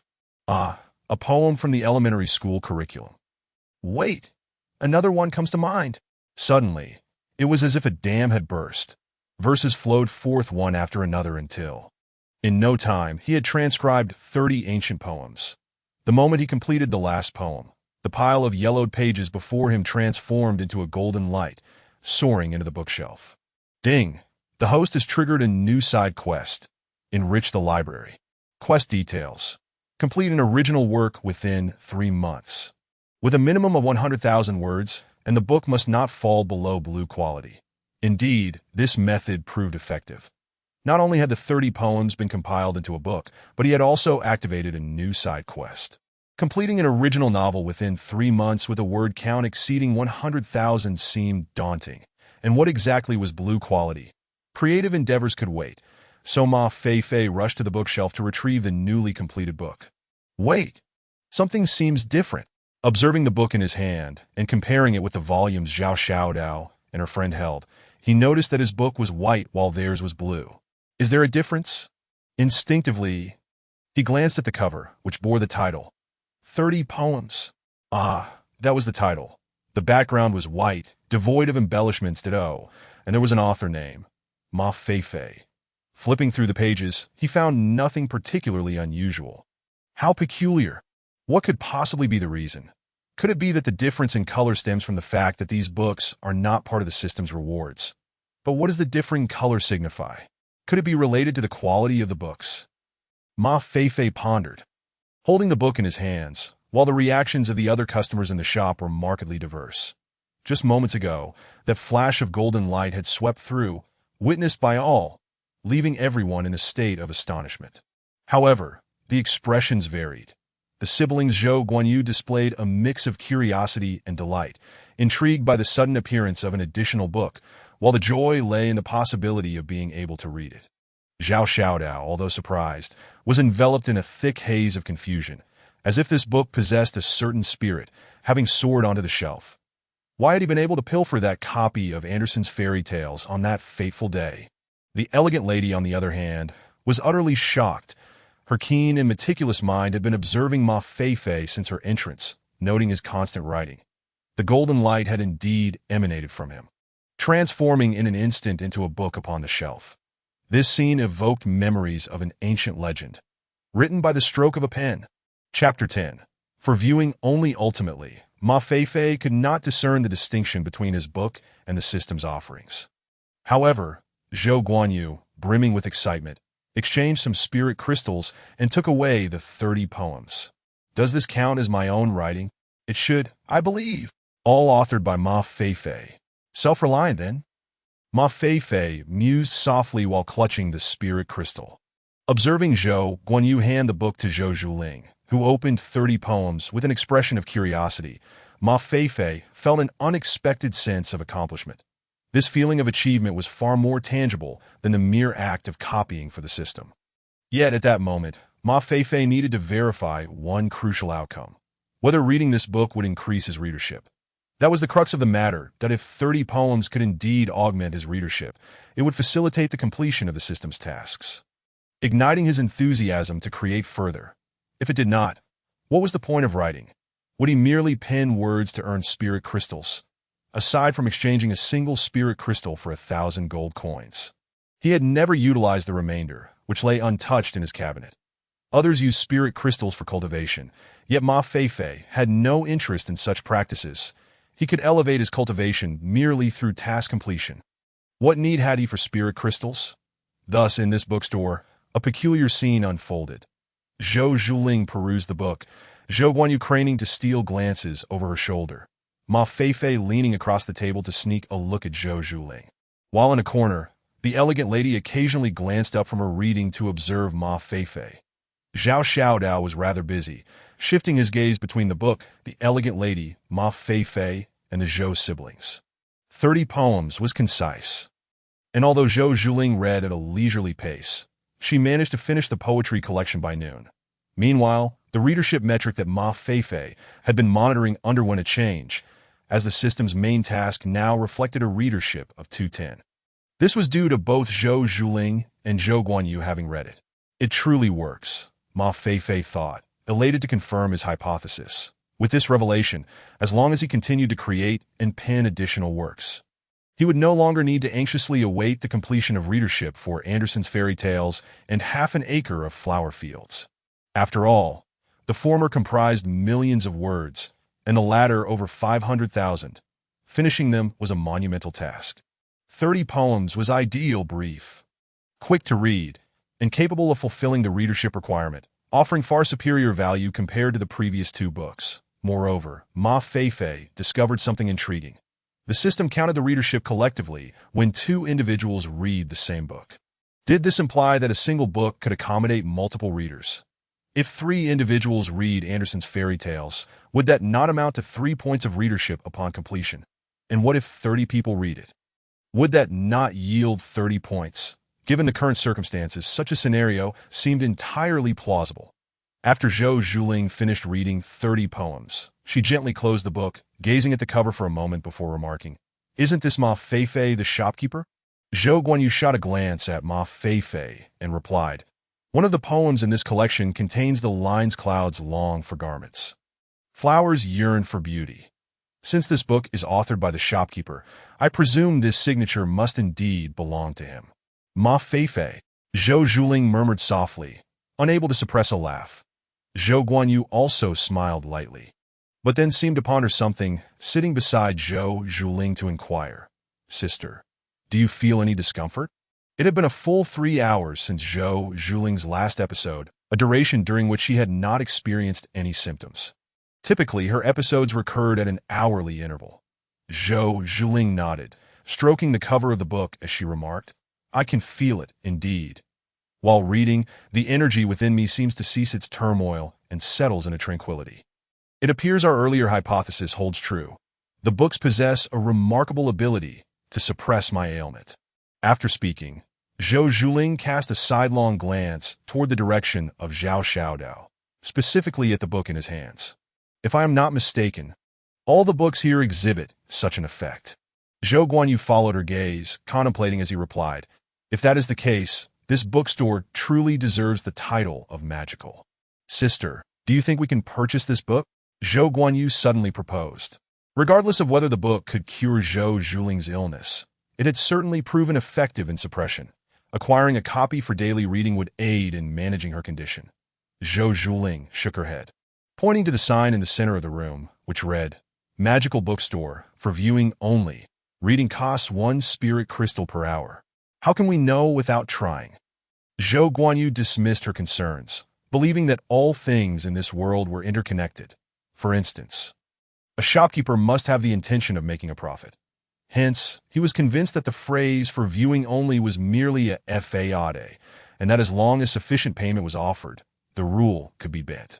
Consequently, Zhou Guanyu approached Ma Feifei to express his intentions. Ma Feifei was initially taken aback, then glanced at the central sign that had been inscribed automatically by the system after the store's opening, particularly noting how the words "for viewing only" were underlined. Indeed, the system had emphasized this point. "System, 30 poems is my original creation. I should possess the authority over such a work, shouldn't I?" Ma Feifei mused internally. However, the system remained unresponsive at Ma Feifei's side, realizing that the system was not inclined to engage in conversation, rendering it rather tedious. Yet he had no intention of selling books, truth be told, since arriving in this world. He felt no particular aspirations with the system. He possessed everything. What did he need? Nothing at all. Cultivation. He merely needed to complete tasks, and his cultivation would soar effortlessly. He had no worries there. Spirit crystals? Even less so, as he did not require them for cultivation. Thus, aside from exchanging them for a few gold coins, they were akin to mere stones that in contemplating all this, Ma Feifei realized that nothing in this world could tempt him. Indeed, he was content merely to observe this realm from a distance. "I apologize, but all books in this establishment are strictly for viewing only." Ma Feifei had no choice but to decline. Zhou Guanyu then produced a small bag from thin air, stating, "This contains 5,000 spirit crystals. I wish to purchase a book." Ma Feifei eyed the palm-sized bag with skepticism, questioning whether it truly contained the promised 5,000 spirit crystals. "This is not a matter of money. I truly cannot sell." Although Ma Feifei maintained a polite demeanor, his tone was resolute. What nonsense! He needed to preserve the book for his readership tasks. Not to mention, if he sold it, where would he find another for his readership? Rely on that 700,000-word Andersen's fairy tales. Clearly impossible. A Feifei understood Zhou Guanyu's motives for wanting to buy the book, and thus added, "If this reading truly proves effective, you may bring your sister here daily to read. You need not worry about a lack of reading material. I can reserve it for you." Ultimately, Zhou Guanyu could not persuade Ma Feifei with money, and their desire to purchase the book fell flat. However, Zhou Guanyu and Zhou Zhuling did not leave after finishing the book. Instead, they remained in the bookstore, engrossed in 30 poems. Ma Feifei had no objections, as they had paid, and as long as they had sufficient spirit crystals, they could read for as long as they wished. Payment. Something felt amiss, after pondering for a while. Ma Feifei failed to identify the source of his discomfort, so he shook his head and began his new creation. What shall I write next? How about the overbearing CEO loves me? Or perhaps the princess's 36 stratagems for capturing love? The Legend of Bai Jie. What is this nonsense? I've never seen it. Chapter 11. Gong Sun Qiong in the afternoon. Zhou Zhuling and her brother read 30 poems once more before departing. Although the poetry was splendid, it did not captivate them as strongly. Their world held many poetic works, many of which rivaled those within 30 poems. The reason for their second reading was primarily due to their fear that Zhou Zhuling's illness might flare up again. However, the siblings remained perplexed as to why reading could suppress her condition. It seems that repeatedly reading the same book does not increase one's reading volume. Ma Feifei watched as the siblings Zhou Zhuling departed, glancing at the current reading statistics, which remained stagnant at 210. Should I perhaps promote this poetry collection? Ma Feifei pondered, stroking her chin while casting a glance at Zhao Xiaodao, who was engrossed in her book in the corner. System. Surely this doesn't count as a violation. Ma Feifei chuckled softly, clutching the book 30 Poems as she approached Zhao Xiaodao, that if there were anyone in this world with whom Ma Feifei was most familiar, it would undoubtedly be Zhao Xiaodao. The two had shared the same room for more than half a month, establishing quite a solid rapport. "Hey, Sister Xiaodao," Ma Feifei said, seating herself opposite Zhao Xiaodao and glancing at the book Zhao was reading. "Isn't it fascinating?" Zhao Xiaodao replied, not even sparing a glance at Ma Feifei as she continued reading. However, the beautiful woman seated beside them turned her head, curiously observing Ma Feifei. Then Ma Feifei responded with a smile and continued, "Xiaodao, let me tell you, I just finished writing this book, and it's even more captivating than the one you have. Care to take a look?" Ma Feifei tapped the slender volume of 30 poems, pointing to the author's name on the cover. "Oh!" Zhao Xiaodao glanced at the 30 poems and remarked, "You can write poetry?" "Of course. I write exceptionally well. Want to see?" Ma Feifei replied, brimming with confidence, for no one in this world had read those books anyway. Besides, it wasn't as if she was forcefully claiming authorship.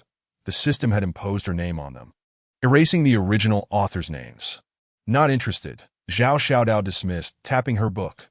"This one is intriguing. I prefer to focus on it." Ma Feifei, displaying remarkable patience, persisted.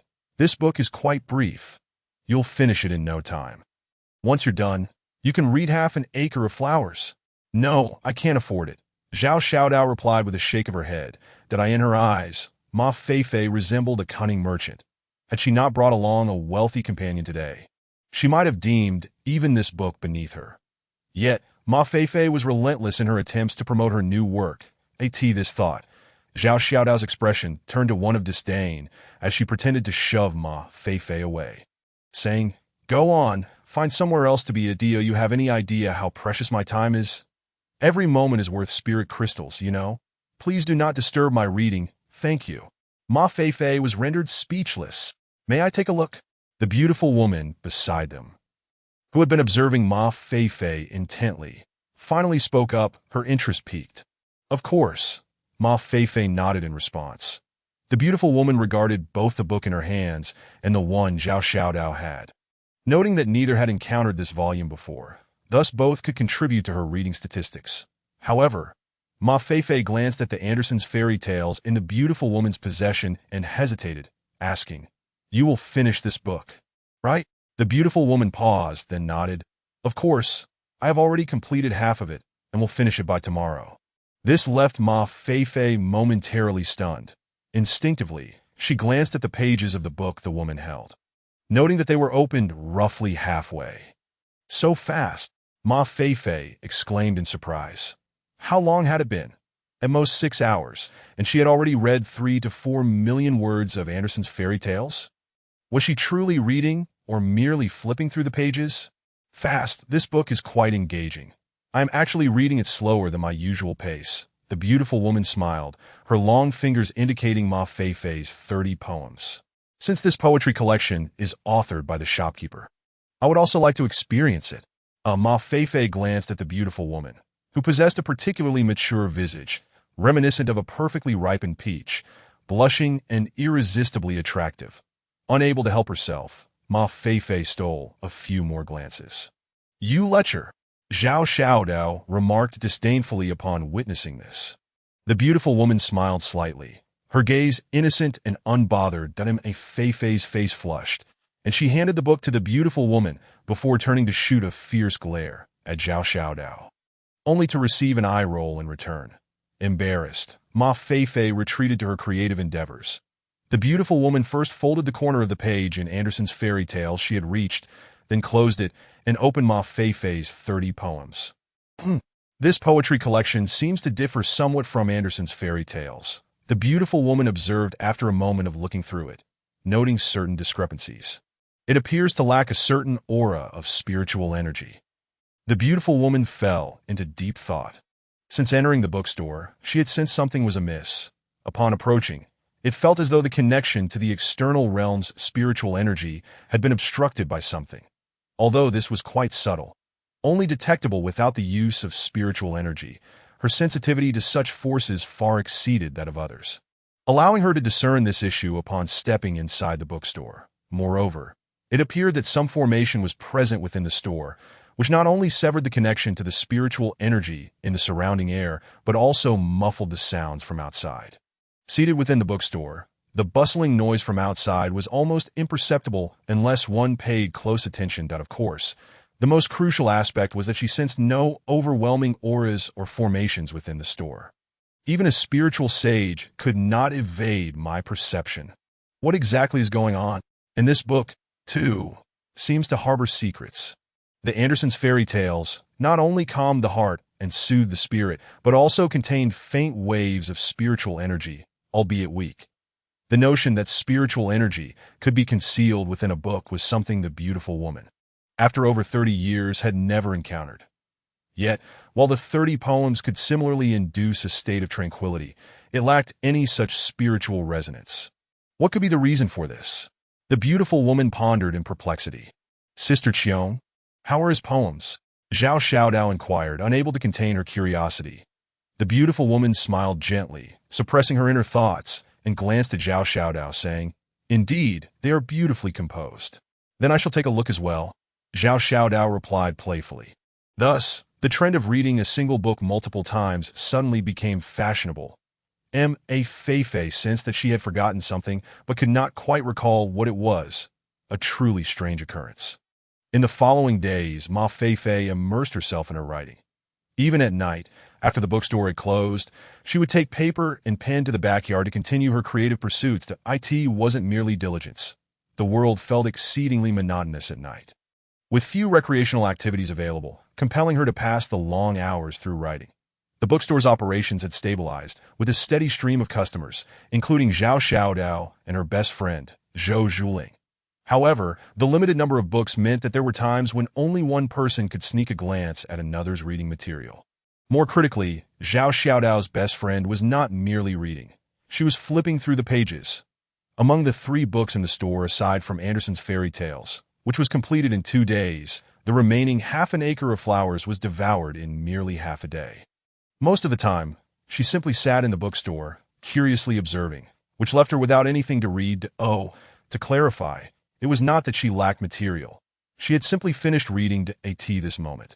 Ma Feifei's main quest reading completion had also reached 810. Within this, half an acre of flowers and 30 poems contributed 7 points to her reading volume, while the monumental Anderson's fairy tales contributed just 1 point, which was solely thanks to the beautiful woman. Oh no, she should now be referred to as Sister Qiong, her full name being Gongsun Qiong. Ma Feifei finally understood why Gongsun Qiong could read so swiftly. It was due to her extraordinary talent for reading 10 lines at once. Most astonishingly, she could also memorize the book she had read. What a prodigy! Chapter 12. Reading purifies spiritual energy. It is indeed curious that whether it be 30 poems, half an acre of flowers, or even Anderson's fairy tales, none of the readers experienced any changes in their cultivation levels after finishing these books. Zhao Xiaodao, a 6th-stage spiritual master, noted that after completing half an acre of flowers, aside from feeling that the spiritual energy within her had become somewhat purer, her cultivation had not increased in any discernible way. This shouldn't be the case, Zhao Xiaodao mused. Puzzled as the primary beneficiary, no one understood the extraordinary nature of this bookstore better than she did. Claims of achieving enlightenment after 12 years of arduous training were mere jokes. It was bizarre that her moment of realization occurred after finishing Anderson's fairy tales. But why was it that finishing half an acre of flowers yielded no such transformations? She could clearly sense the fluctuations of spiritual energy within her. As for 30 poems, there was even less to speak of. After reading it, she felt nothing, though she acknowledged the poetry was quite good. Perhaps not every book is capable of enhancing one's cultivation. Zhao Xiaodao pondered. Zhou Guanyu had also finished reading Half an Acre of Flowers. As a literary enthusiast, he found this book particularly enjoyable, immersing himself within its pages at times. He even found himself emotionally involved, feeling sorrow for the girl depicted in the narrative. Upon completing the book, he too noticed a change in his spiritual energy. However, his cultivation level had not increased. Merely the purity of his internal energy had elevated that if reading could alleviate Zhou Zhuling's condition. The enhancement of spiritual energy purity left Zhou Guanyu astounded. Surely, even the calming pool within the imperial palace of Chu cannot possess such remarkable efficacy. Zhou Guanyu felt as though the purity of his spiritual energy had reached a pinnacle. It is commonly understood that spiritual energy is the foundation for practitioners, and the purity of that energy determines how far one can progress along the path of cultivation. One could say that pure spiritual energy facilitates a swifter and simpler journey in the realm of cultivation. Take, for instance, the tranquility pool within the palace of the state of Chu, a location yearned for by countless practitioners. Why do they long for it? Simply because it possesses the remarkable ability to cleanse one's spiritual energy. The tranquility pool is one of the 3 treasures of the state of Chu, serving the purpose of purging the malevolence that clings to practitioners, fostering serenity, and rejuvenating the spirit. Immersing oneself in the tranquility pool allows practitioners to achieve a state of purified spiritual energy. Naturally, the higher the practitioner's rank, the less pronounced the effect becomes. Each year, the state of Chu grants access to the tranquility pool to the descendants of meritorious subjects or students admitted to the 7 great academies, enabling them to rid themselves of negativity and attain a higher purity of spiritual energy. That is the son of the Supreme Spirit Emperor. Zhou Guanyu has indeed soaked in the tranquility pool. However, he has discovered that the purity of spiritual energy conferred by the book he possesses surpasses that achieved within the tranquility pool. This singular aspect of the magical bookstore suffices to elevate it above one of the 3 treasures of the state of Chu. This quaint bookstore has become increasingly enigmatic in Zhou Guanyu's eyes. Among the most intriguing figures within the bookstore are Gongsun Xiong and Zhou Zhuling. Gongsun Xiong spent several days reading every book in the store, yet she exhibited no discernible changes. However, she did observe the fluctuations in the spiritual energy of Zhao Xiaodao and Zhou Guanyu after their reading, noting that their spiritual energy grew increasingly pure. Could it be that reading truly enhances one's cultivation? Gongsun Xiong pondered. Regrettably, I am unable to cultivate. Otherwise, I might also perceive some transformation. Her unique constitution, so exceptional that it lacks a proper name, renders her incapable of cultivation, yet it bestows upon her numerous benefits, such as the ability to see through all things and an impeccable memory. Lastly, there is Zhou Zhuling, whose peculiarity lies in the fact that despite spending 3 days on the book, half an acre of flower fields, she has yet to complete even a third of it. As the proprietor, Ma Feifei has been diligently observing the changes in these customers. The system is wondrous, yet it lacks a manual, necessitating that he makes his own observations, and Ma Feifei even feels compelled to inquire about the customer's impressions after they finish reading. Eager to understand what insights they glean from the text, that he asks the master of the system. He is aware that reading can enhance cultivation and alleviate ailments. Yet beyond that, he remains largely in the dark, which he finds somewhat embarrassing. Based on Ma Feifei's observations, there are 4 customers in the bookstore. Gongsun Xiong reads the fastest, finishing 3 books in 2.5 days. Zhao Xiaodao took a day and a half to read 2 books. Zhou Guanyu completed 2 books in 2 days. Zhou Zhuling, however, has spent 3 days and is still not finished. The same book seems to be read at varying paces by different people, Ma Feifei concludes. It appears that no one has made a breakthrough this time. This leads him to his second conclusion. And why do I sense that the book 30 poems is being dismissed? The following day, Ma Feifei remains engrossed in his writing at the bookstore. Creating original works seems deceptively simple, but the standards for blue quality leave him feeling that the book's color should correlate with its depth and quality. Only by crafting works of depth and quality can the book's standard rise to meet the system's demands. Otherwise, haphazardly producing a volume of over 100,000 words will yield a result akin to that of 30 poems, rendering the task unachievable.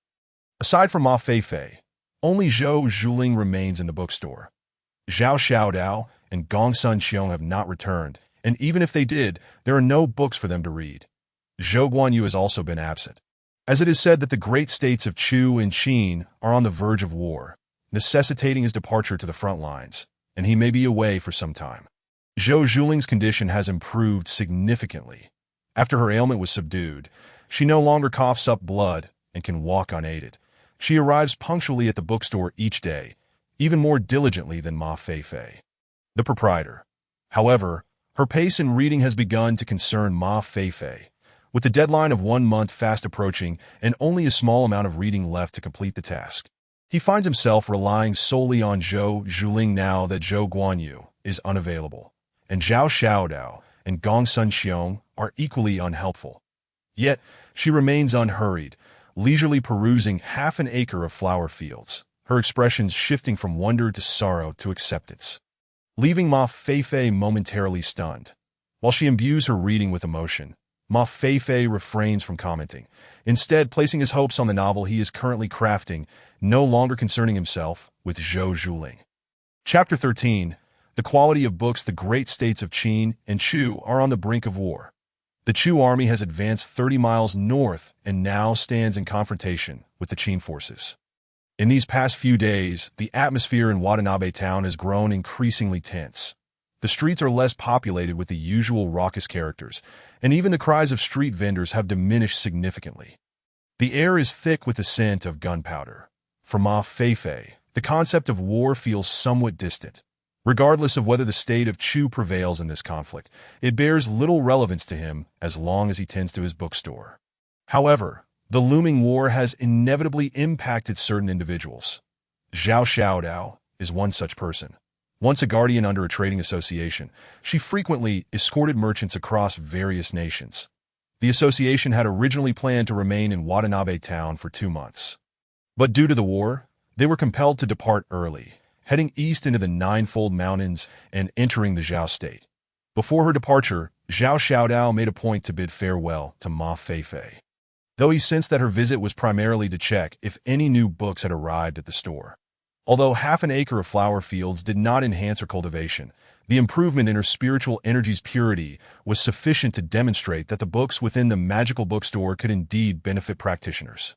As for Gong Sun Xiong, she has also vanished, and since Zhao Xiaodao did not mention her, Ma Feifei refrains from inquiring. Thus the bookstore returns to its tranquil state, albeit with the difference that Ma Feifei no longer sits alone on a small stool watching passersby. Zhou Zhuling now faithfully appears daily, accompanying him through each day that on weekends, Ma Feifei must routinely close the store to broaden his understanding of the world. Before the weekend arrives, Zhou Zhuling finishes reading half an acre of flower fields. While she took a bit longer than expected, nothing else seems amiss that Ma Feifei suspects that there are issues he has yet to uncover. The specter of war pervades Watanabe town, even the taverns echoing with discussions of the impending conflict between the two nations. It is said that the Songlong continent has not seen war for many years. Since the establishment of the 5 great empires 5,000 years ago, there have been only minor skirmishes, but never such a grand conflict. Now, the armies of both nations stand poised, not only affecting Chu and Qin, but drawing the attention of every faction across the Songlong continent. Who knows what far-reaching consequences this seemingly minor war may unleash? The state of Chu stands as the elder among the 5 nations, with Zhao as a subordinate. The state of Qin is no less formidable, maintaining amicable relations with Yin and Qi. Should hostilities erupt, it could very well lead to a war among all 5 nations. The 300 students from Jingguan Academy have also arrived in Watanabe town. Jingguan Academy is one of the 7 great academies of Songlong.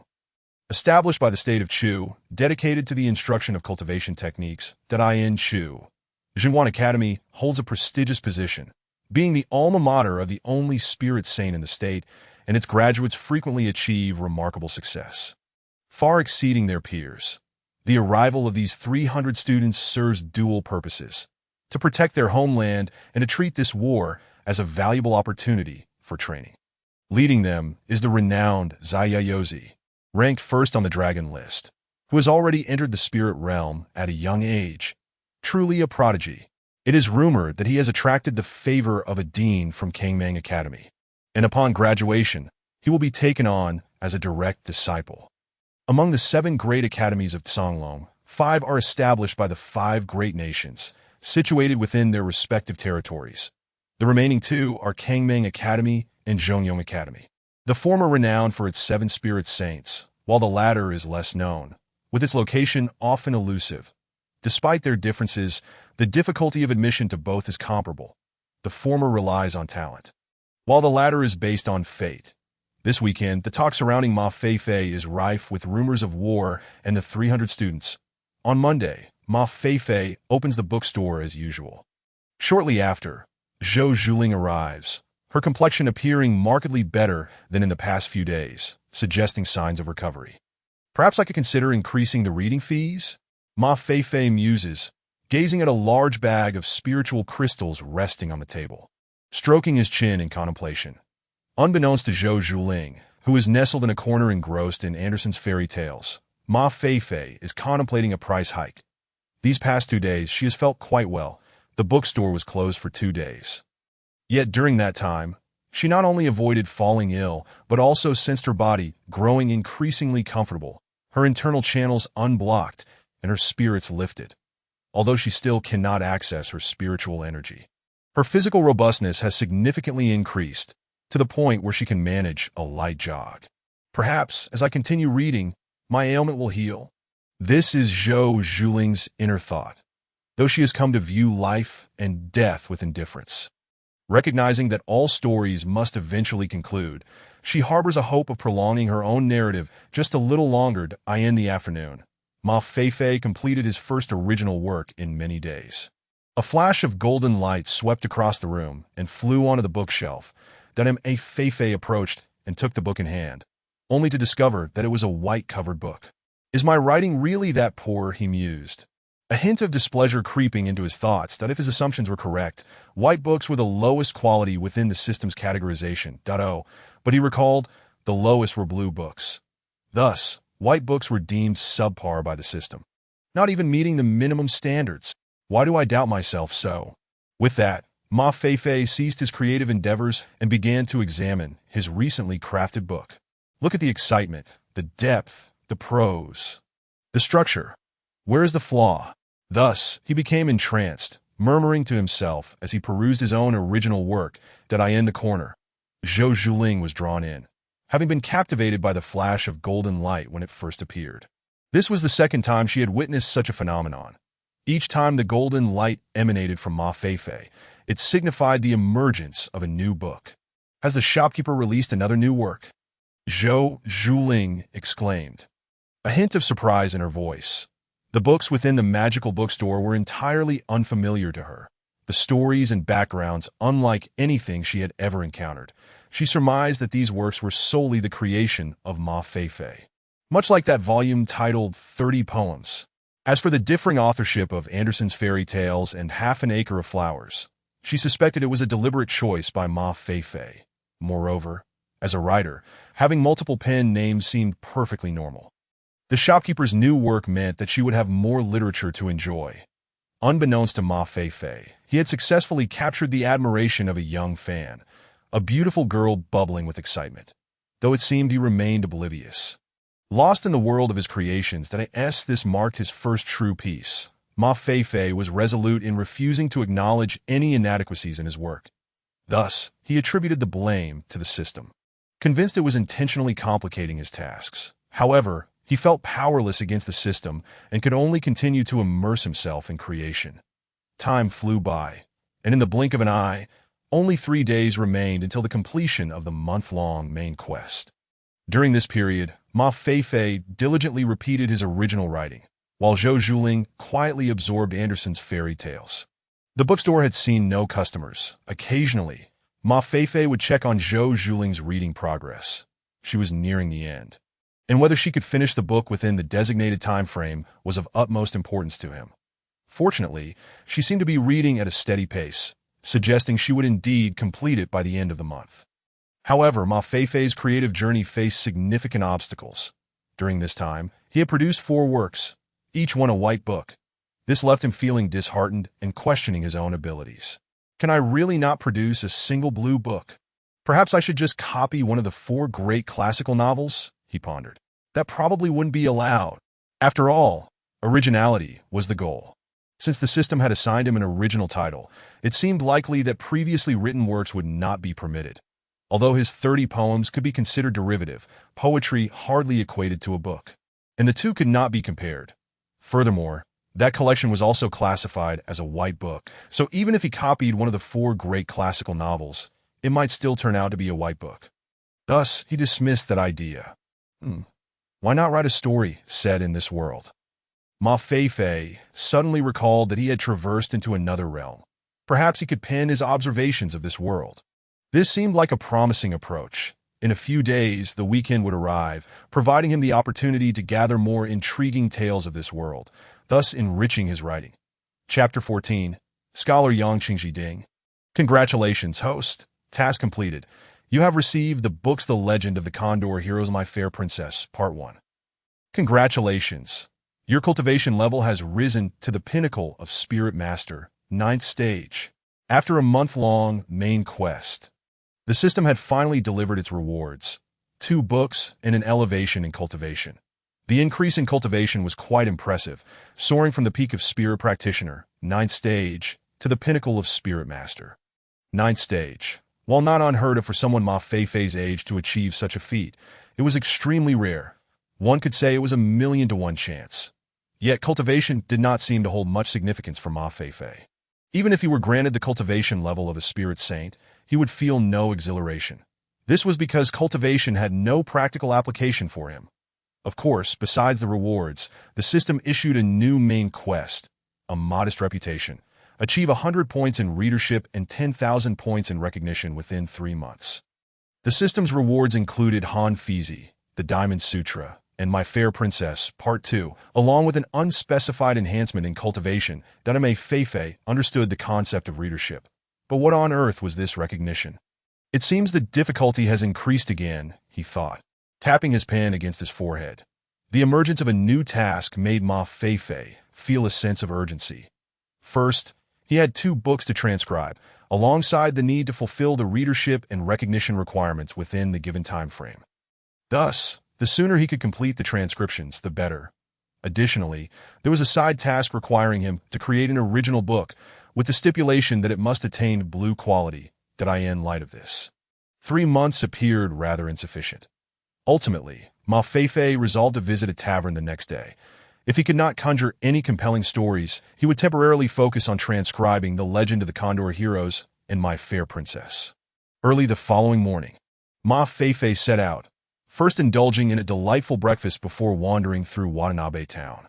The atmosphere of war is too oppressive. He felt acutely as he strolled the streets of Watanabe town. This was the border of the Great Chu, where the resident population was sparse, with most inhabitants hailing from distant lands. Due to the ongoing conflict, many had departed Watanabe town, leading to a sharp decline in its populace. The streets, once bustling, now seemed eerily quiet. One could easily count the number of passers-by on 2 hands. I heard that when a spirit saint is enraged, the heavens tremble, and mountains and seas can be severed. If the 2 saints of Qin and Chu were to clash, would they not obliterate Watanabe town? Ma Feifei recalled the rumors he had overheard in the tavern, feeling a twinge of concern. In this world, tales of spirit saints were countless. Each spirit saint was said to be a figure of extraordinary grace, standing above all in the Songlong continent, akin to deities. Their every action could draw the attention of the entire continent and become widely renowned. For instance, 5,000 years ago, the founders of the 5 great empires battled atop Tianshan Mountain for 49 days, altering the very fabric of the heavens and the earth, resulting in the establishment of the 5 nations. Alternatively, 3,000 years ago, the fierce battle between the 2 saints of wind and cloud led to a year of drought across the Songlong continent, causing rivers to dry and the seas to recede. Both saints perished at the foot of the sacred mountain in that conflict. Furthermore, 500 years ago, the 7 spirit saints of the vast academy fought the demonic cult leader Mosia, ultimately resulting in the cult leader's demise and a significant regression in the overall strength of the academy. Each confrontation between spirit saints could sway the fate of the entire Songlong continent. Watanabe town, as the battleground for the impending clash between the saints of Qin and Chu, could be considered the foremost battleground. Although spirit saints typically moderated their strength to minimize collateral damage, one could never guarantee the outcome of a fight. Should both parties become enraged and engage in combat without restraint, Watanabe town would undoubtedly be the first to suffer. It was likely that with a mere wave of a hand, Watanabe town could become a relic of history. Thus, to ensure their safety, most residents opted to leave Watanabe town before the two nations engaged in battle, seeking refuge from the impending turmoil. Yet, Ma Feifei did not share such thoughts. Even if he had the inclination, he had no means to flee, as the system had established its shop here, leaving him no option for escape. Nevertheless, Ma Feifei held unwavering confidence in the system. He believed that even if Watanabe town were to vanish, the bookstore would remain unscathed. Is there anything more formidable than the system in this world? Absolutely not. Ma Feifei's confidence stemmed from the system itself that, of course, in this world, while some feared death, others were undaunted. For adventurers, war was akin to hunting spirit beasts in the treacherous mountains, dancing on the edge of a blade. Though war was terrifying, it also presented opportunities for them to strike it rich. For instance, prices in the market were soaring. Almost every item in Watanabe town's trading market was experiencing inflation, spirit beast inner cores, furs, precious herbs, and so forth, all skyrocketing in price day by day. While the rest of Watanabe town languished in desolation, the trading market, taverns, and entertainment venues remained bustling with activity, even more vibrant than usual. Ma Feifei began by browsing the trading market, where the prices were exorbitant. The primary currency of trade was spirit crystals, with a single inner core from a 4th-level spirit beast costing 100 spirit crystals, leaving Ma Feifei exclaiming that he simply couldn't afford it. During mealtime, he settled down at a nearby tavern, ordering an extravagant feast and a pot of wine, indulging in the delightful repast. "Excuse me, young sir, would it be possible for me to borrow a seat?" Ma Feifei lifted his head and cast a glance at the speaker. The man appeared to be in his mid-20s, clad in a blue robe, with striking features and an imposing demeanor. A sword hung at his waist, marking him as a handsome figure. "He is rather charming," thought Ma Feifei, feeling a twinge of discomfort upon surveying the tavern. He realized it was already bustling with patrons, leaving no available seats. Each table was occupied by small groups, while he sat alone. "Please take a seat. It's no trouble at all," Ma Feifei replied with a smile. He believed that kindness to others is kindness to oneself. "Thank you, young sir." The handsome man responded gratefully before settling down across from Ma Feifei that he summoned the waiter to order a few dishes and drinks. Then turned to Ma Feifei and said, "I am Yang Qingji. May I inquire about your esteemed name?" Chewing on a piece of ham, Ma Feifei replied, "I am called Ma Feifei." "A pleasure to meet you," Yang Qingji said, pondering that he had not heard of this name before. However, given Ma Feifei's relaxed demeanor and his enigmatic aura, he presumed him to be a modest individual. After exchanging pleasantries, the two fell into a comfortable silence. When the food and drink arrived, Ma Feifei shifted his plate slightly to provide Yang Qingji with an extra third of space, earning a word of thanks in return. "Have you heard? There was a brawl among the students of the Jingguan Academy yesterday. A conversation from a nearby table reached their ears." "Oh, a brawl?" one of the listeners inquired, puzzled. "My aunt's third concubine's nephew is studying at Jingguan Academy, and he came along with the main group for the national battle. During dinner at my aunt's house yesterday, I heard from the third concubine's nephew that there was an internal conflict among the students, and one of the participants was none other than the renowned Zaya. Is that the Zaya ranked first on the dragon list?" The reputation of Jingguan Academy's Zaya had soared despite his youth. "Indeed. It is said that the brawl erupted over the command of the 300 students," came the response. "Is there anyone among the students who could match Zaya in combat?" "Certainly not, according to my nephew. Zaya defeated his opponent in less than 10 moves. Zaya is truly formidable." The listeners expressed their astonishment. The 300 students brought by Jingguan Academy were all among the top 300 on the dragon list, the elite of the Great Chu Kingdom. To outsiders, it seemed implausible that even the top-ranked Zaya could defeat a student ranked within the top 300 in such a short span. It seems this matter has caused quite a stir. Even General Bailey has intervened. Ultimately, Zaya was reprimanded, while the student who fought him has been barred from participating in this national battle and will face punishment upon returning to the academy. The academy's regulations were strict. Internal strife among students during such a crucial time was deemed exceedingly serious. It was almost certain that the defeated student would face expulsion upon returning, that as for Zaya, it It was evident from General Bailey's decision that as the top-ranked individual, he would not face any substantial punishment, perhaps just a verbal warning at most. Who was the student that fought Zayayozi? The crowd inquired. The defeated student is named Yang Qingji, ranked 300 on the dragon list. Just as Ma Feifei was taking a sip of his drink, he couldn't help but spit it out upon hearing Yang Qingji's name, choking for a moment. Cough.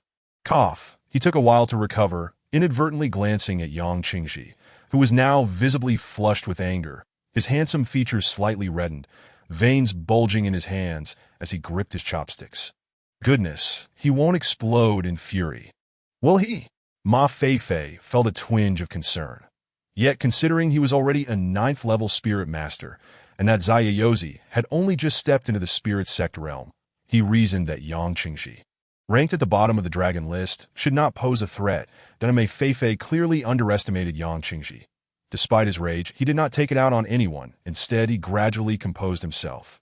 Slowly unclenching his fist, setting down his chopsticks, pouring himself a drink, and downing it in one go, revealing a self-deprecating smile. Forgive me for my outburst. I am indeed the defeated student, Yang Qingji. Chapter 15. The Blushing Rose for Yang Qingji. Yesterday's events would undoubtedly be the most humiliating day of his life. As the news spread, this disgrace would become known to more people, even if he were to achieve greatness in the future. This incident would shadow him for a lifetime. The humiliation stemmed not only from his defeat by Zayayozi, but more gravely, from being barred from participating in the national battle and facing expulsion upon his return to the academy. In the Songlong continent, practitioners took pride in being part of the 7 great academies, yet now he faced expulsion from Jingguan Academy, destined to be ridiculed by the world. Isn't it just a fight lost? Is it really that serious? Ma Feifei, having spent over a month in this world, understood the gravity of expulsion from the academy. It is because I went against the will of the academy, Yang Qingji explained. Oh! Ma Feifei was taken aback, sensing that there was more to the story. However, Yang Qingji was unwilling to elaborate further, opting instead to drown his sorrows in drink. People do possess an insatiable curiosity. Ma Feifei suddenly found himself intrigued by Yang Qingji. What if I were to cast him as the protagonist in a novel? An idea sparked in his mind. Yang Qingji's current predicament was indeed tragic. Not only was he outmatched by Zayayozi in strength, but he was also facing expulsion from Jingguan Academy. The INA narrative, such a beginning would be a classic example of torturing the protagonist.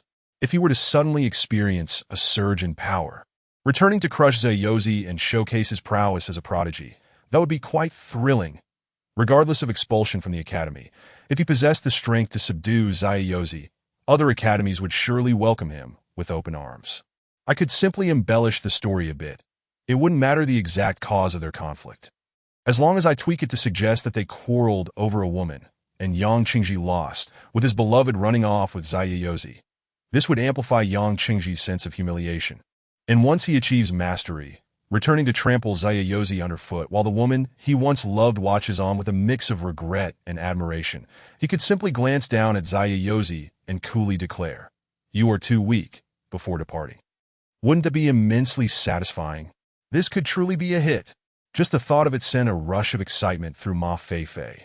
If he could indeed write this book, he was confident it would at least achieve a blue rating for quality. The most pressing matter now was how to assist Yang Qingji in experiencing a surge of power. After all, as someone aspiring to create a novel of blue quality, originality requires not only boundless imagination, but also a foundation in reality. If Yang Qingji could genuinely turn the tables and overpower Zayayozi, writing about it as an observer would surely become much more effortless. Perhaps he could invite him to his magical bookstore? Ma Feifei suddenly recalled his extraordinary establishment.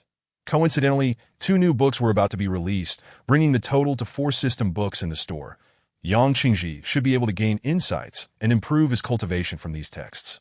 Furthermore, he needed to fulfill his reading and popularity tasks. If Yang Qingji could successfully make a comeback, he could promote his bookstore at the right moment, alleviating his worries about those tasks. I am truly a genius. With this thought, Ma Feifei's gaze towards Yang Qingji shifted. He was indeed the key figure to fulfilling his mission. Brother Yang, would you wish to redeem yourself? Ma Feifei raised a glass, and after drinking, casually remarked. What can I do when my skills are inferior? Yang Qingji replied with self-mockery. He was ranked 300 on the dragon list, a 6th-level spirit master. Zayayozi held the top position, a 1st-level spirit sect practitioner. The disparity between them was monumental. Even if he trained for 3 years, he might not reach the spirit sect realm. Moreover, Zayayozi was a rare talent, renowned as the greatest prodigy of the Chu kingdom, not only for entering the spirit sect realm, but also because he was merely 18 years old. In Yang Qingji, he was 26, a 6th-level spirit master. He was nearly 10 years older and lagging significantly behind in rank. This clearly demonstrated that their innate talents were not on the same level. If he could reach the spirit sect in 3 years, Zayayozi might very well attain the spirit king level. The gap would only widen. While talent may not dictate everything, when talent and diligence coincide within a single individual, one is fated to gaze up in admiration. It was rumored that Zayayozi was a training fanatic. While you were resting, he was training. While you were sleeping, he was training. Even while using the restroom, he was training. With someone of that caliber, how could you ever catch up? It was simply impossible. Thus, Yang Qingji was keenly aware that, theoretically, he had little hope of redeeming himself in this lifetime. Cheer up, Brother Yang. Where there's a will, there's a way. People must have dreams. Who knows what might come to pass? Ma Feifei offered a motivational toast. His perception of Yang Qingji is rather favorable. He is courteous, humble, and adept at managing his emotions. Even upon hearing such news, he refrained from confronting those who spread the rumors, at least in terms of character. He is commendable to AS for the reasons behind the altercation with Zayayozi and who was at fault. Those details have become inconsequential. After all, what he desires is a protagonist who has endured suppression and humiliation. Brother Yang, I have opened a bookstore 2 miles from Beijing, aptly named the Enchanted Bookstore. If you truly wish to redeem yourself, perhaps you should pay a visit. In closing, Ma Feifei raised a toast to Yang Qingji, and without waiting for a response, he feigned an air of mystery and departed. Yang Qingji gazed in astonishment at Ma Feifei's retreating figure, pondering whether Ma Feifei's words implied assistance in overcoming Xiaozi. In the realm of cultivation, beyond talent and diligence, there exists a factor known as opportunity. Could it be that he encountered such a moment today? Ma Feifei's inscrutable prowess left a profound impression on Yang Qingji. However, what would he accomplish at a bookstore? But it seems this young brother hasn't settled the bill. Observing the empty plates of exquisite dishes at Ma Feifei's table, Yang Qingji couldn't help but chuckle. The weekend passed, and on Monday, Ma Feifei resumed his routine of opening the bookstore. Shortly thereafter, Zhou Zhuling arrived bearing gifts from Ma Feifei. Shopkeeper, here are some pastries I made. Do give them a try. Zhou Zhuling personally handed the food box to Ma Feifei. Her health had improved significantly. Although her condition had not alleviated entirely, she had successfully managed to suppress it, and she no longer appeared as haggard as before, particularly after reading half an acre of flower fields. Her ailment had not flared up again. During the recent weekend, with some leisure time on her hands, she had decided to prepare pastries herself. Fearing her skills might have dulled, she made quite an assortment. Naturally, she brought the best selection for Ma Feifei. It was indeed a first for Ma Feifei to receive a gift since arriving in this world, leaving him somewhat astonished. Thank you. Despite his somewhat carefree nature, he felt a twinge of bashfulness. However, he did not decline, having heard that rejecting a girl's gift is considered ill-mannered, especially since it was not a lavish item, merely a pastry, after all. Truth be told, Ma Feifei relished the sensation of receiving gifts, particularly from a radiant beauty like Zhou Zhuling. That he opened the food box, which contained 3 layers, each adorned with plates of pastries. The top layer held 9 square, white, somewhat soft morsels, seemingly made of glutinous rice. Resembling a cake, that Ma Feifei picked one up and placed it in his mouth. Upon chewing, he found the pastry delightfully cool, with a chewy texture and a sweetness accompanied by a hint of fragrance. Utterly delectable. Delicious. Unable to resist, he reached for another. Having not developed the habit of breakfast, he was essentially fasting in the morning, and these like pastries awakened his appetite. Zhou Zhuling, witnessing Ma Feifei's genuine delight as he devoured her creations, felt a surge of joy. "Miss Zhou, you should try some as well." Noticing Zhou Zhuling's focused gaze upon him, Ma Feifei instinctively felt it was inappropriate for him to indulge alone and offered her a piece. Zhou Zhuling paused for a moment, and upon realizing the implications of such an action, Ma Feifei felt a sudden awareness. This gesture could be deemed intimate. Although the dynamics between men and women in this world were not as rigid as in ancient times, such familiarity was not commonplace. Just as Ma Feifei contemplated retracting his hand, Zhou Zhuling leaned in, taking a bite of the pastry directly from it, her cheeks flushing a deep crimson. "Oh dear, I'm going to die." Ma Feifei suddenly found himself overwhelmed, his heart racing alarmingly, and his hand trembled slightly while holding the pastry that, in all honesty, his intention was merely to offer the pastry for her to take, not to have her consume it directly. He swore he had no desire to flirt. Absolutely none. Anxiously, he withdrew his hand, hastily consumed the remaining piece, closed the food box, and set it aside, his tone betraying his nervousness. I need to get back to work. Please make yourself comfortable." And witnessing Ma Feifei consume the very pastry she had bitten, Zhou Zhuling's face turned an even deeper shade of red. She lowered her head, absently responding, her hands clutching a pristine handkerchief. Tugging at it nervously, her dainty feet, clad in embroidered white shoes, fidgeted, spinning gently on the ground. Mississippi, the maid, who had been standing quietly behind, could no longer contain herself and stepped forward to offer a soft reminder. "Ah!" Zhou Zhuling finally snapped back to reality. Glancing at Ma Feifei, who had resumed writing, and touched her flushed cheeks, flustered as she hastily retreated, abandoning her book. Phew! Watching Zhou Zhuling flee in a fluster, Ma Feifei, engrossed in his writing, released a sigh of relief. Glancing at the incomprehensible scrawl on his paper, he mused, "Is this what it feels like to be enamored?" Having lived for 22 years, Ma Feifei's social circle was woefully limited. He had always been somewhat reclusive.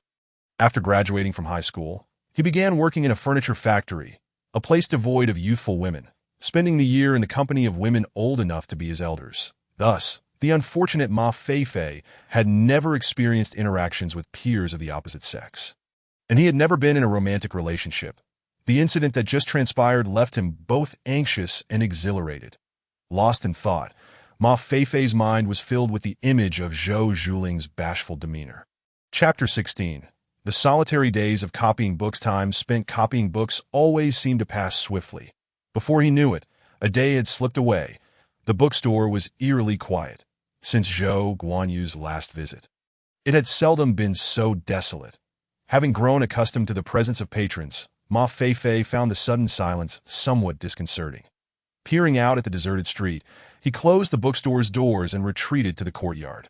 Today, Yang Qingji had not shown up. Perhaps he merely perceived Ma Feifei's words as a jest. So be it, though it was somewhat regrettable, given the wealth of material at hand. I must hasten to transcribe the books. Several days had passed.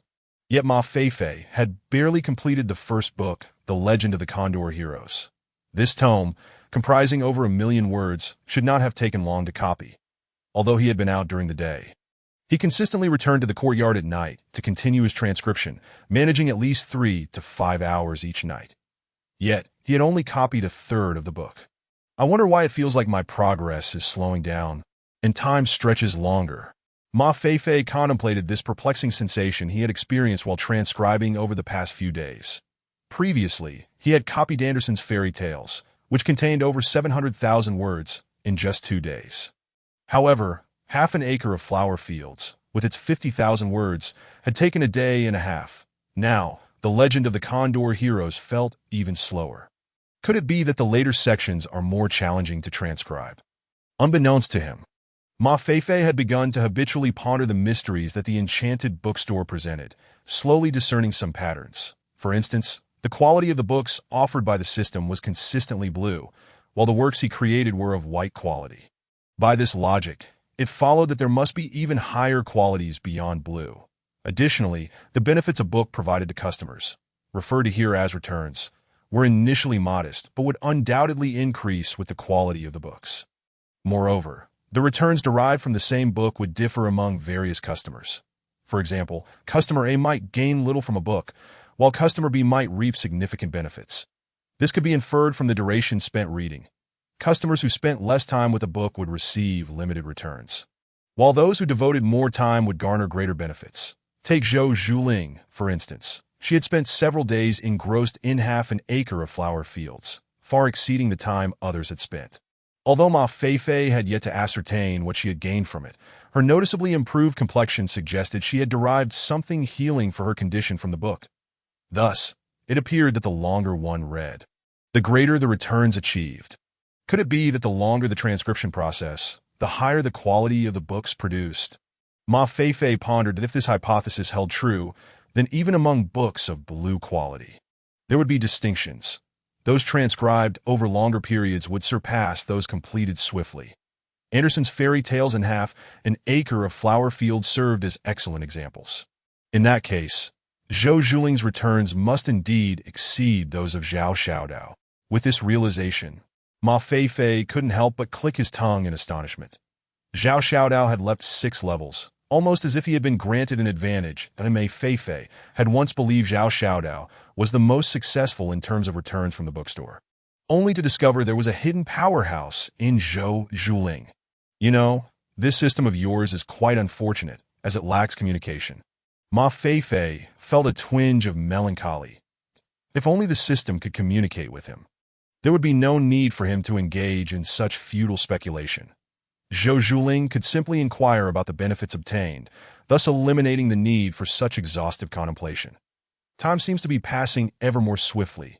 Indeed, it is the greatest nemesis of all things that in the blink of an eye, yet another weekend has slipped away, leaving Ma Feifei with merely a few days more of existence.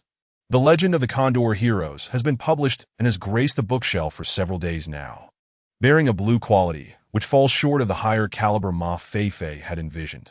Since that day, Zhou Zhuling has not reappeared, and it has been a week, prompting a sense of longing within Ma Feifei.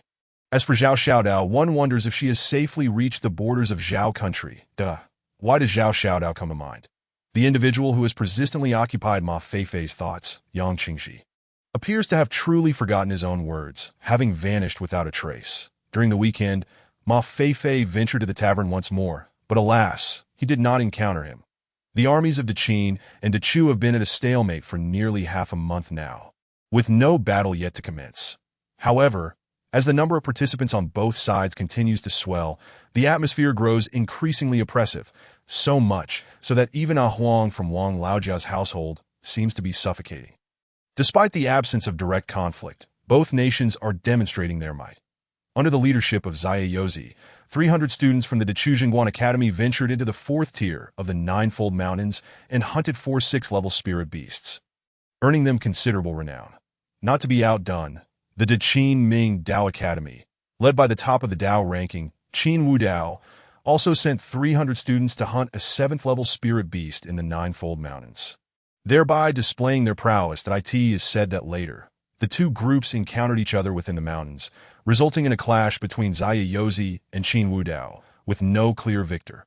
However, according to those present, after the fight, Xia Yozi's hands trembled uncontrollably, and upon returning, he spat out a mouthful of blood, suggesting he was no match for Qin Wu Dao. Although the two nations have yet to engage in formal warfare, skirmishes are becoming increasingly frequent, with wars seemingly on the brink of eruption.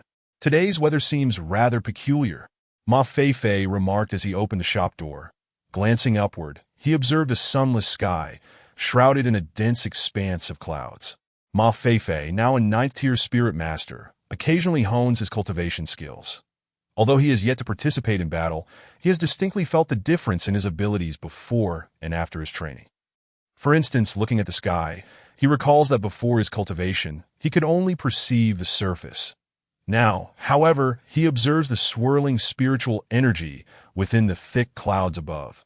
Spiritual energy, the essence of the world, is fundamental to practitioners. Without it, cultivation is impossible. That it is said that in ancient times, when spiritual energy was abundant, the Songlong continent was populated with immortals, and spiritual saints were as common as dogs. Regrettably, the spiritual energy on the Songlong continent has severely dwindled, with historical records indicating that no one has attained immortality for tens of thousands of years. After establishing the Chu kingdom, the overlord of Chu secluded himself for 5,000 years in hopes of breaking through to the spiritual saint realm and entering the realm of immortals. Now, 5,000 years have elapsed, and while there have been no reports of the overlord's demise, the public believes that he must have perished, as the lifespan of a spiritual saint is only around 4,000 years. When the overlord founded the Chu kingdom, he was already over 600 years old. With 5,000 years gone by, if he were still alive, he would either have achieved immortality or become a ghost. If he had attained immortality, it would have undoubtedly caused a sensation across the entire Songlong continent, especially since it has been over 10,000 years since anyone has reached that status. Thus, in this era, being able to reach the spiritual saint realm is almost equivalent to being an immortal. Generally, spiritual energy disperses gently in the air. However, the turmoil observed today suggests that someone is manipulating it. The ability to control such a vast amount of spiritual energy is formidable, likely achievable only by a spiritual saint. Could it be that the Chu saint and the Qin saint have engaged in battle? Ma Feifei pondered, considering this the only plausible explanation. With this thought in mind, he hurried back to the bookstore, diligently resuming his transcription of texts. Outside, he feared that he might be reduced to mere rubble at any moment. After all, this would be a confrontation between spiritual saints, capable of altering the very fabric of reality. Having completed the transcription of The Legend of the Condor Heroes, Ma Feifei was now engrossed in copying My Fair Princess, the first volume. This first volume comprises only a little over 200,000 words, significantly less than The Legend of the Condor Heroes. In a short while, he anticipated finishing this book as well. Estimating the time required for transcribing My Fair Princess, he calculated it to be about a quarter of that needed for The Legend of the Condor Heroes, suggesting that the quality of the two works should be quite comparable. This was to be expected, although Jin Yong's The Legend of the Condor Heroes has become a colossal IP in his previous life. Qiong Yao's My Fair Princess is by no means inferior, and placing them on the same pedestal is entirely reasonable. Just then, the Yang Qingji, whom Ma Feifei had been longing for, finally arrived. Chapter 17. In truth, Yang Qingji was reluctant to come. However, with his imminent return to the Zhangguan Academy the following day, he recalled their brief encounter in the tavern. Though their conversation had been limited, he had formed a favorable impression of Ma Feifei. Moreover, in Watanabe town, he had no one to converse with, and the 300 students kept their distance from him. After much contemplation, he deemed Ma Feifei the only familiar face worth visiting before his departure.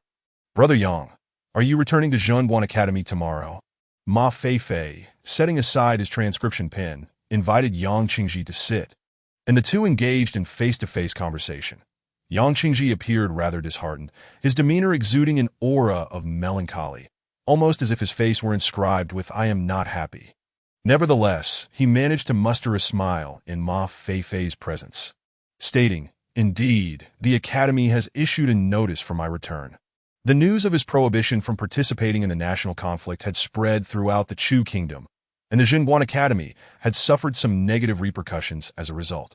It was rumored that the elders of the Academy were quite displeased and had summoned Yang Qingji back, likely to hold him accountable later.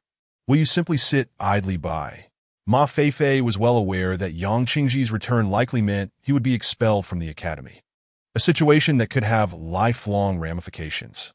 "It is not idleness, but rather helplessness," Yang Qingji replied with a self-deprecating smile. "You need not mock me, Brother Ma.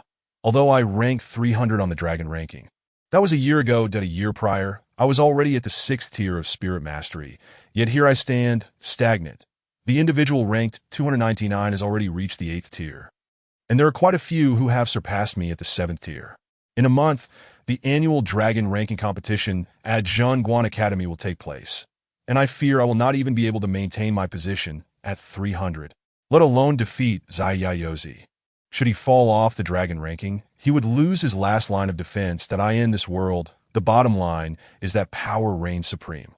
Only with strength can one command respect, transcending moral and legal constraints. Those lacking power must submit to the will of the strong, that if Yang Qingji were to be ousted from the dragon ranking, he would lose his protective charm, and the Academy would have no qualms about expelling him.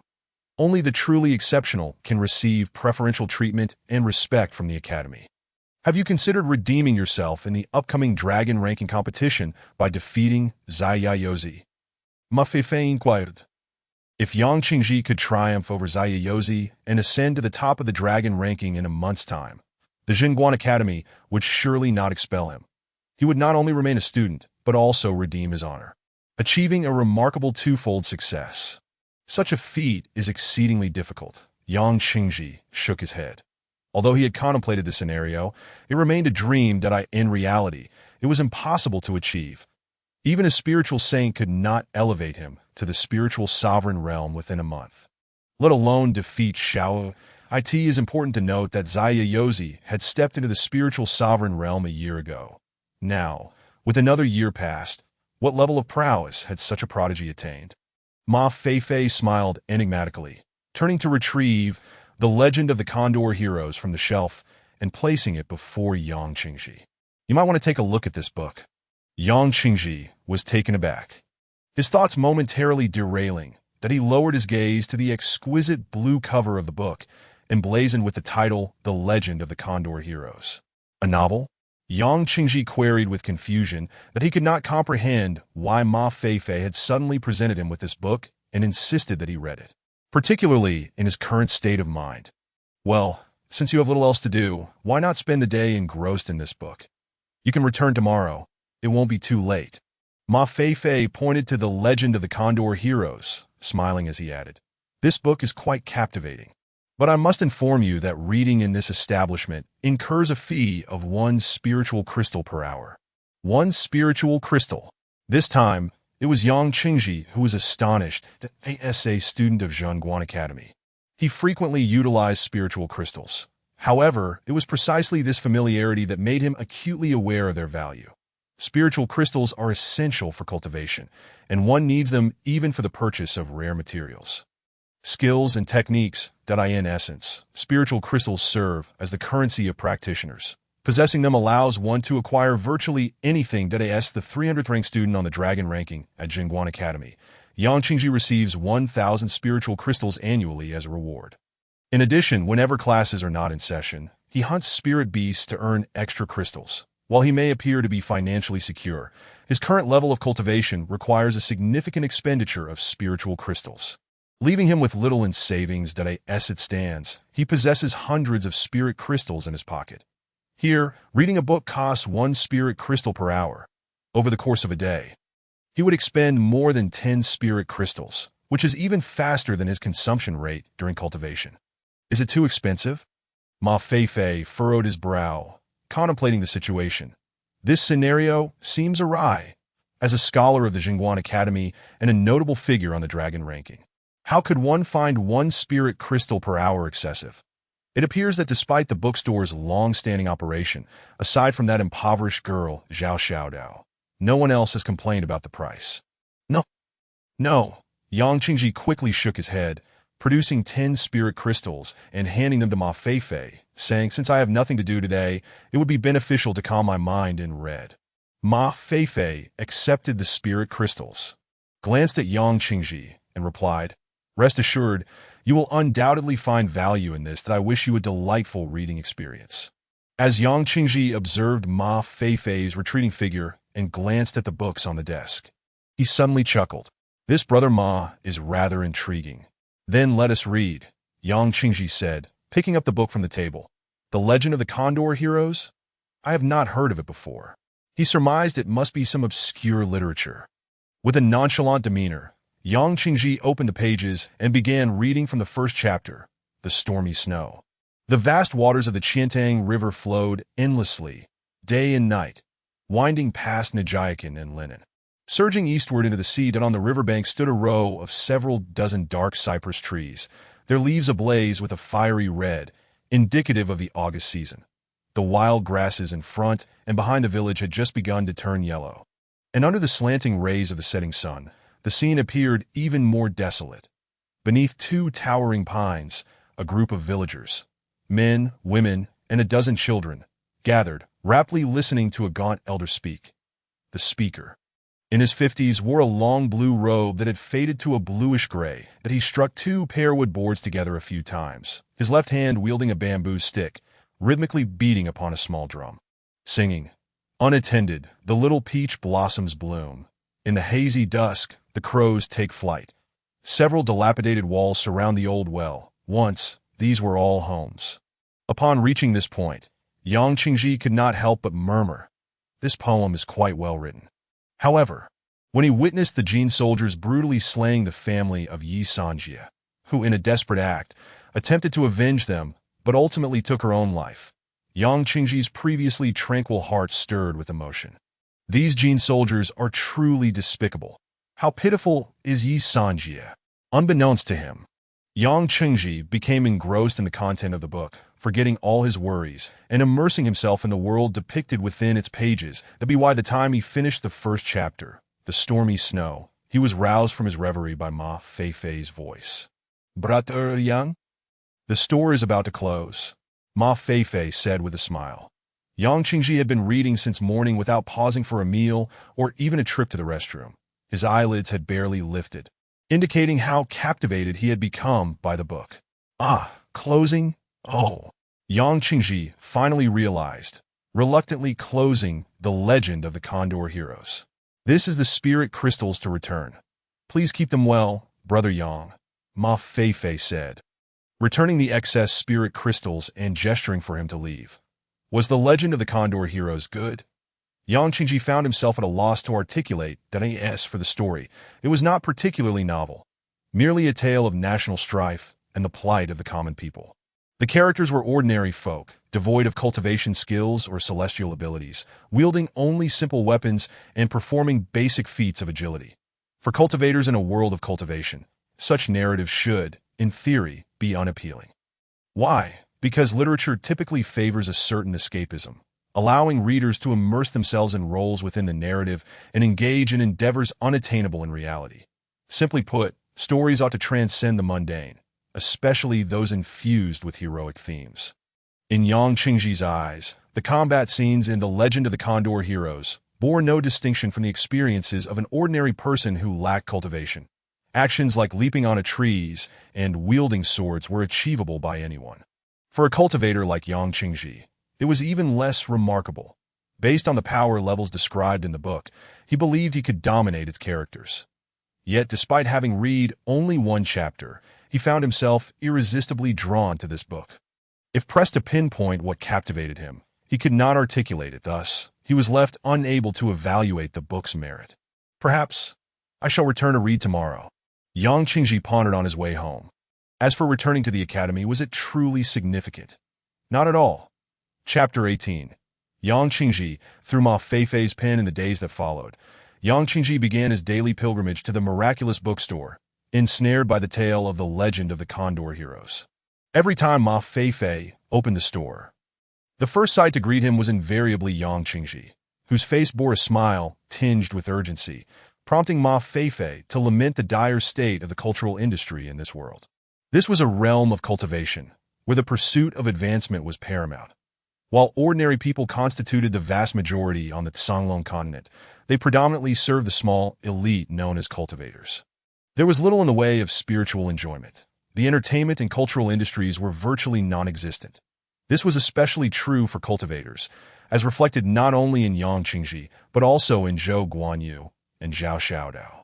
In such an environment, The Legend of the Condor Heroes stood out as particularly alluring.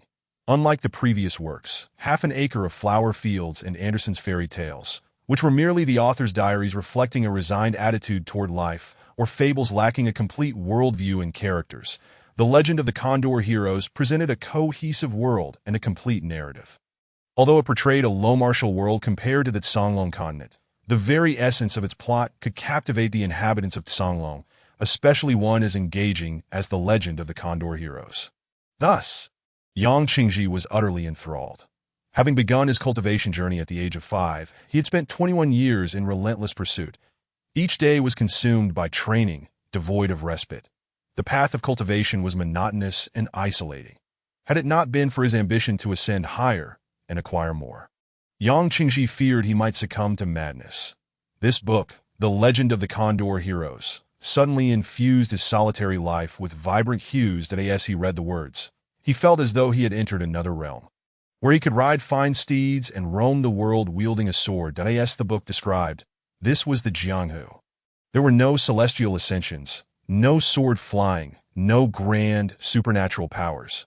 Only the world of Jianghu, filled with passionate vendettas, loyalty, and the spirit of serving one's country and people, embodied in the tale of the legend of the Condor heroes. Yang Qingji was enraptured, while Ma Feifei busied himself as well. After completing his transcription of The Return of the Pearl Princess, Ma Feifei began using Yang Qingji as inspiration for his own writing. In the year 35,002 of the Songlong continent, a child was born into an ordinary family in Watanabe town. It was said that when this child was born, celestial phenomena occurred. Rainbows encircled the area, and all creatures within 1,000 miles bowed in reverence. How miraculous! The lord of a distant city, upon hearing this, personally traveled to Watanabe town in search of the child, and upon seeing him, was astonished, exclaiming, "Remarkable bones and extraordinary appearance! I shall take him as my adopted son, and name him Qingji." Good heavens! If only Yang Qingji had seen what Ma Feifei wrote, he might have found it hard to accept such an impressive identity, setting aside the fact that he was not from Watanabe town. The notion of celestial phenomena and creatures kneeling was utterly implausible. Such occurrences were said to have only transpired at the birth of the renowned goddess Inoue, who, at the age of 50, attained the realm of spirit saint, setting the record for the fastest ascension in the history of the Songlong continent that in the past 30,000 years. Only the goddess Inoue had been born amidst such celestial phenomena. Now, it seemed Yang Qingji had become the second. Of course, this was merely in Ma Feifei's narrative.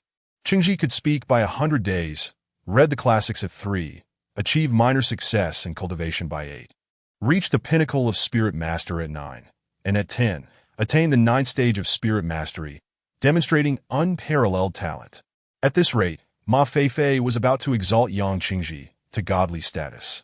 However, if the story continued in this vein, it would preclude any possibility of him facing setbacks later on, so it was time to introduce some challenges that Ma Feifei continued. At the age of 12, Yang Qingji journeyed to the imperial capital to cultivate, where he encountered a maiden and fell deeply in love, but he approached her to confess his feelings, only to be rejected. Undeterred, he persisted in his declarations, only to be rebuffed once more. Heartbroken, he returned home in despair.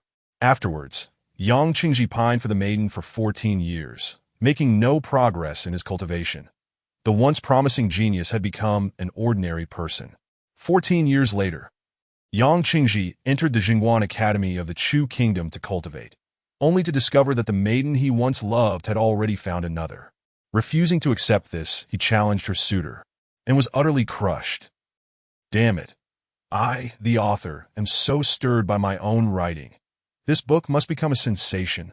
Ma Feifei paused his pen, gazing at the story he had crafted, unable to suppress his admiration, to be honest.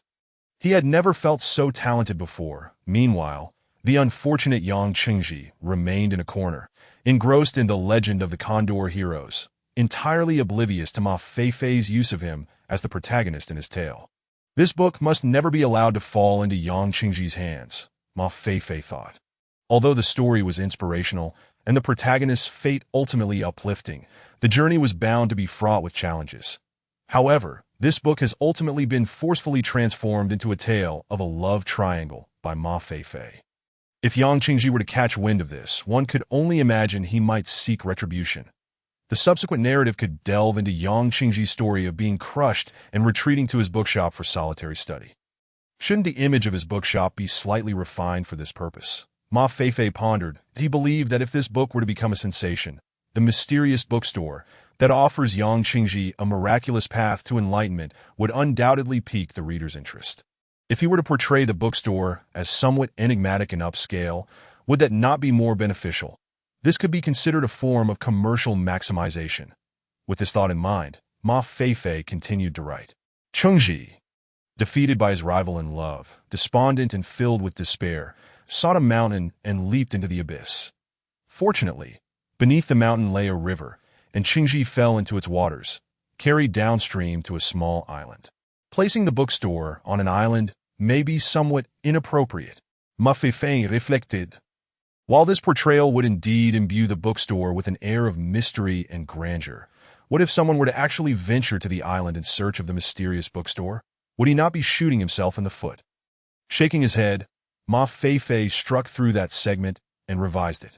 Qingji, vanquished by his rival, returned home, drowning his sorrows in drink, while the lord of the distant city rebuked him for his lack of ambition, severing their father-son bond, and the once-renowned prodigy faded into obscurity.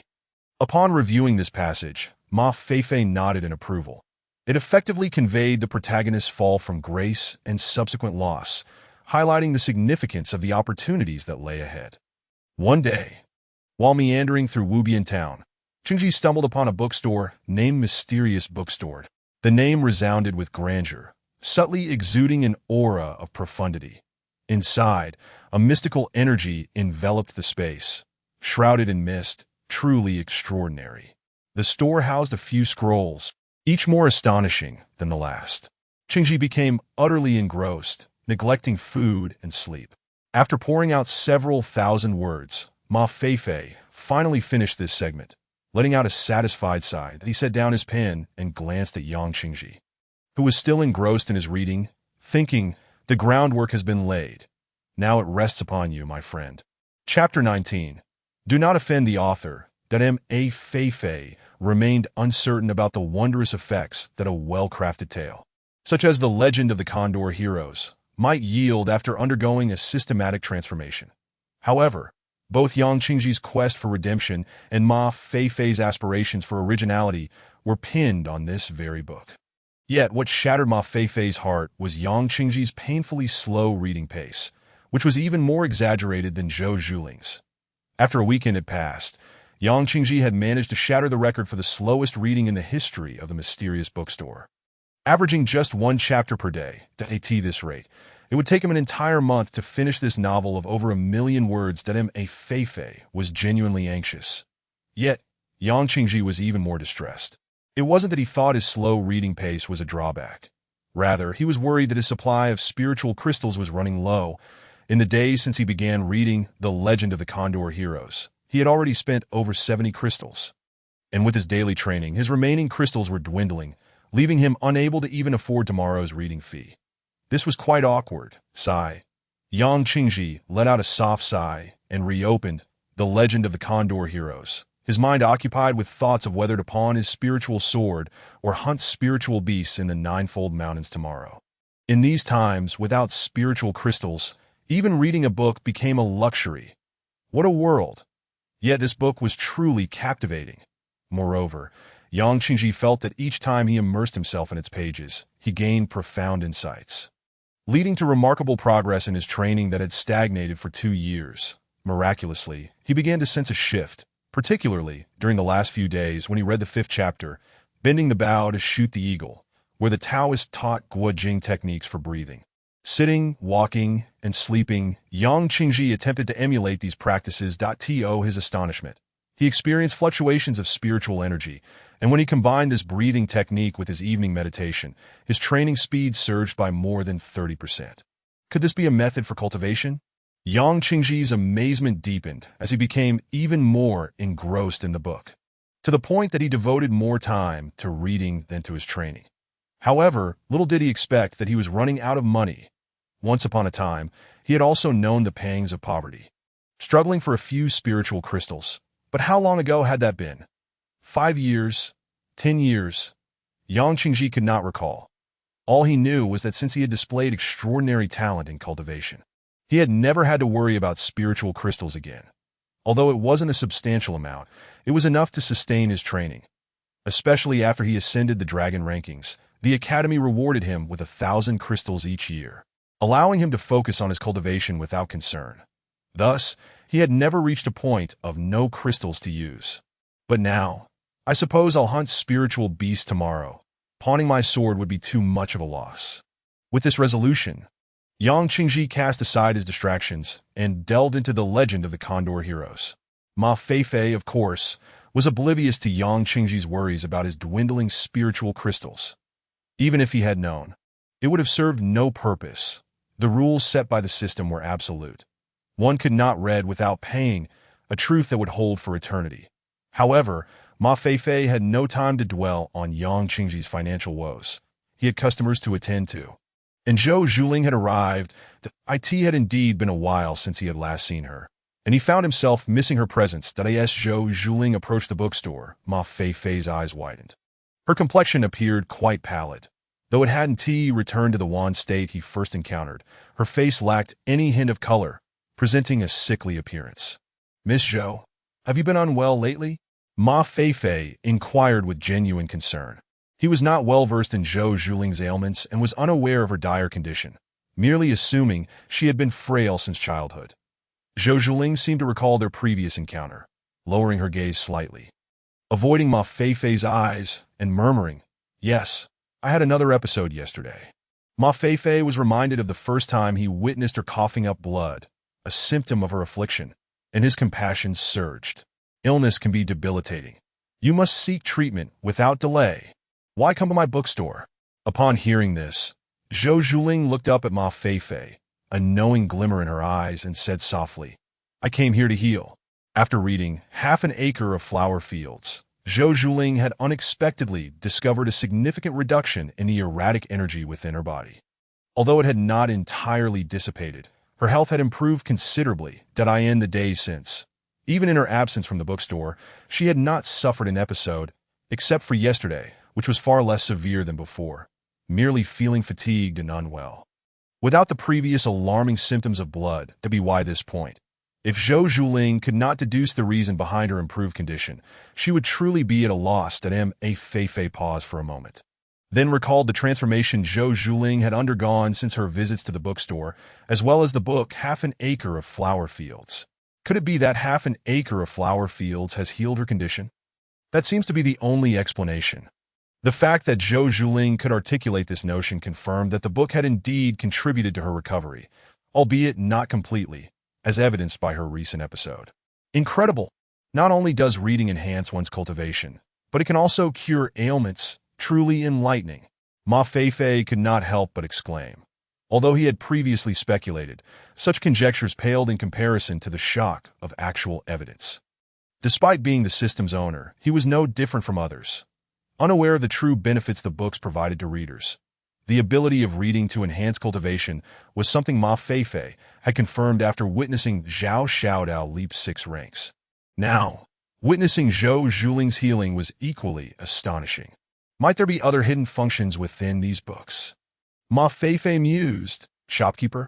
Zhou Zhuling noticed Ma Feifei had suddenly fallen into deep thought, and after a long pause, she could not help but call out, "Ah!" Ma Feifei snapped back to reality, awkwardly scratching the back of his head. His mind had wandered far afield, but he chuckled lightly and said, "Feel free to browse at your leisure." At that moment, an idea struck him, and he pointed toward the bookshelf. A few new titles have arrived in recent days. One has been taken by another customer, but there's another beside Half an Acre of Flower Fields, titled Princess Pearl. Quite intriguing. You might enjoy it. As a regular patron, Zhou Zhuling had already read Half an Acre of Flower Fields, so it wouldn't contribute to her reading volume. Earning a few spiritual crystals was of little consequence. Thus, as the shopkeeper, Ma Feifei couldn't resist promoting it. Princess Pearl? An interesting title. Zhou Zhuling contemplated for a moment, left behind sufficient spiritual crystals, and strolled over to the bookshelf, finding Princess Pearl. She settled into a spot and began to read, though she had come to seek healing. She also had a profound appreciation for the stories within books, and since the text seemed to have a curative effect on her condition, she was indeed quite intrigued by the new arrival. It is quite a coincidence that Zhou Zhuling is seated facing north with her back to the bookshelf, while Yang Qingji occupies the south side, similarly turned away from the shelves. Thus, the two find themselves facing one another. Separated by 2 tables and a small patch of empty space, Yang Qingji lifts his gaze. He is met with Zhou Zhuling's presence. Their eyes lock, and Zhou Zhuling offers a subtle smile, a gesture of greeting. However, Yang Qingji is momentarily entranced by her smile, staring foolishly at Zhou Zhuling. "What a beautiful maiden," he silently marvels, convinced that she is the most stunning woman he has ever encountered in his 26 years of life. Bar none, especially that gentle smile, which seems to melt Yang Qingji's heart entirely. "Brother Yang, are you still reading that book?" Suddenly, a figure appears before Yang Qingji, blocking his view of Zhou Zhuling. Upon looking up, he finds himself staring at Ma Feifei's smiling face. Ahem, Yang Qingji regains his composure and awkwardly replies, "Of course, I am reading." This peculiar sensation feels akin to being caught peeking at another man's wife. Yang Qingji finds it perplexing. Nevertheless, he refocuses his attention on the book, for even Zhou Zhuling's beauty cannot rival the merits of the legend of the Condor Heroes. He truly benefits from its pages, especially as he delves deeper into the narrative. The more he feels this to be true. "I reckon in a couple of days, I will break through to the 7th rank of the Spirit Master," he muses. This book is truly extraordinary. While Yang Qingji reflects on the uniqueness of the legend of the Condor Heroes, Ma Feifei is seething with frustration. I must ensure Yang Qingji meets his demise. Absolutely. Upon returning to his seat, Ma Feifei glares at the manuscript titled The Revenge of Yang Qingji, which features him as the protagonist, muttering bitterly, "Damn it, such a charming and lovely girl, and I haven't even made my move yet. Yet you already harbor intentions?" While speaking, he jabs at the unfinished book with his pen, though the high-quality paper resists his attempts, leaving no mark after several pokes. Nonetheless, Ma Feifei's mind is already concocting the manner of Yang Qingji's eventual demise. Yang Qingji must die. But I need to devise a death that does not disrupt the plot. The readers must not resent his passing. The readers must not only accept it, but ideally feel a sense of regret and sadness, mixed with a hint of satisfaction, so that the quality of the work may be elevated. Ma Feifei contemplates. The more he thinks, the more feasible this notion appears that in many widely circulated books, dramas, and films from his past life, tragic endings are commonplace. For instance, in Titanic, the male lead dies, yet the film becomes a massive hit, leaving most viewers in tears. Similarly, in the novel To Live, the protagonist witnesses the deaths of his loved ones, ultimately left in the company of a cow. Yet this story, too, is remarkable, having been adapted into a film that won accolades at international film festivals, with its author receiving the Knight of the Order of Arts and Letters in France, and translated into various languages worldwide. Indeed, only tragic endings can accentuate a work's excellence and greatness. Thus, Yang Qingji must indeed perish. But one must never offend the author. Chapter 20. The journey through the Ninefold Mountains. Yang Qingji feels quite wronged, never expecting that a mere glimpse of a beauty would seal his fate. Surely, he must be the most unfortunate protagonist in history. Alas, he remains blissfully unaware, lost in the enchanting world of the legend of the Condor Heroes. Meanwhile, Zhou Zhuling is equally captivated by My Fair Princess. The tales of Ziwei seeking her family in the Forbidden City, and Xiao Yanzi's unintentional entry into the Imperial Palace, quickly endear the book to her. They remain engrossed until dusk, when the bookstore prepares to close, and they both step out of their literary worlds, exhaling softly that as they watch the books magically return to their shelves. A pang of nostalgia strikes them. 2 more days until they can revisit these stories. Tomorrow marks the bookstore's regular day off. However, Yang Qingji swiftly shifts his thoughts, bidding farewell to Ma Feifei as he prepares for the following day. He is set to venture into the Ninefold Mountains to hunt spirit beasts and must make use of the remaining time to procure healing herbs at the trading market, just in case. Zhou Zhuling, on the other hand, lingers, approaching Ma Feifei and whispering, "Might I inquire if the shopkeeper is free tomorrow?" Upon hearing this, Ma Feifei's thoughts race. Could this be an invitation for a date? In his 20-plus years, he has never been asked out by a girl, especially one as stunning as Zhou Zhuling. Yet, her next words shatter his daydream. "My father wishes to invite you to our residence for a gathering."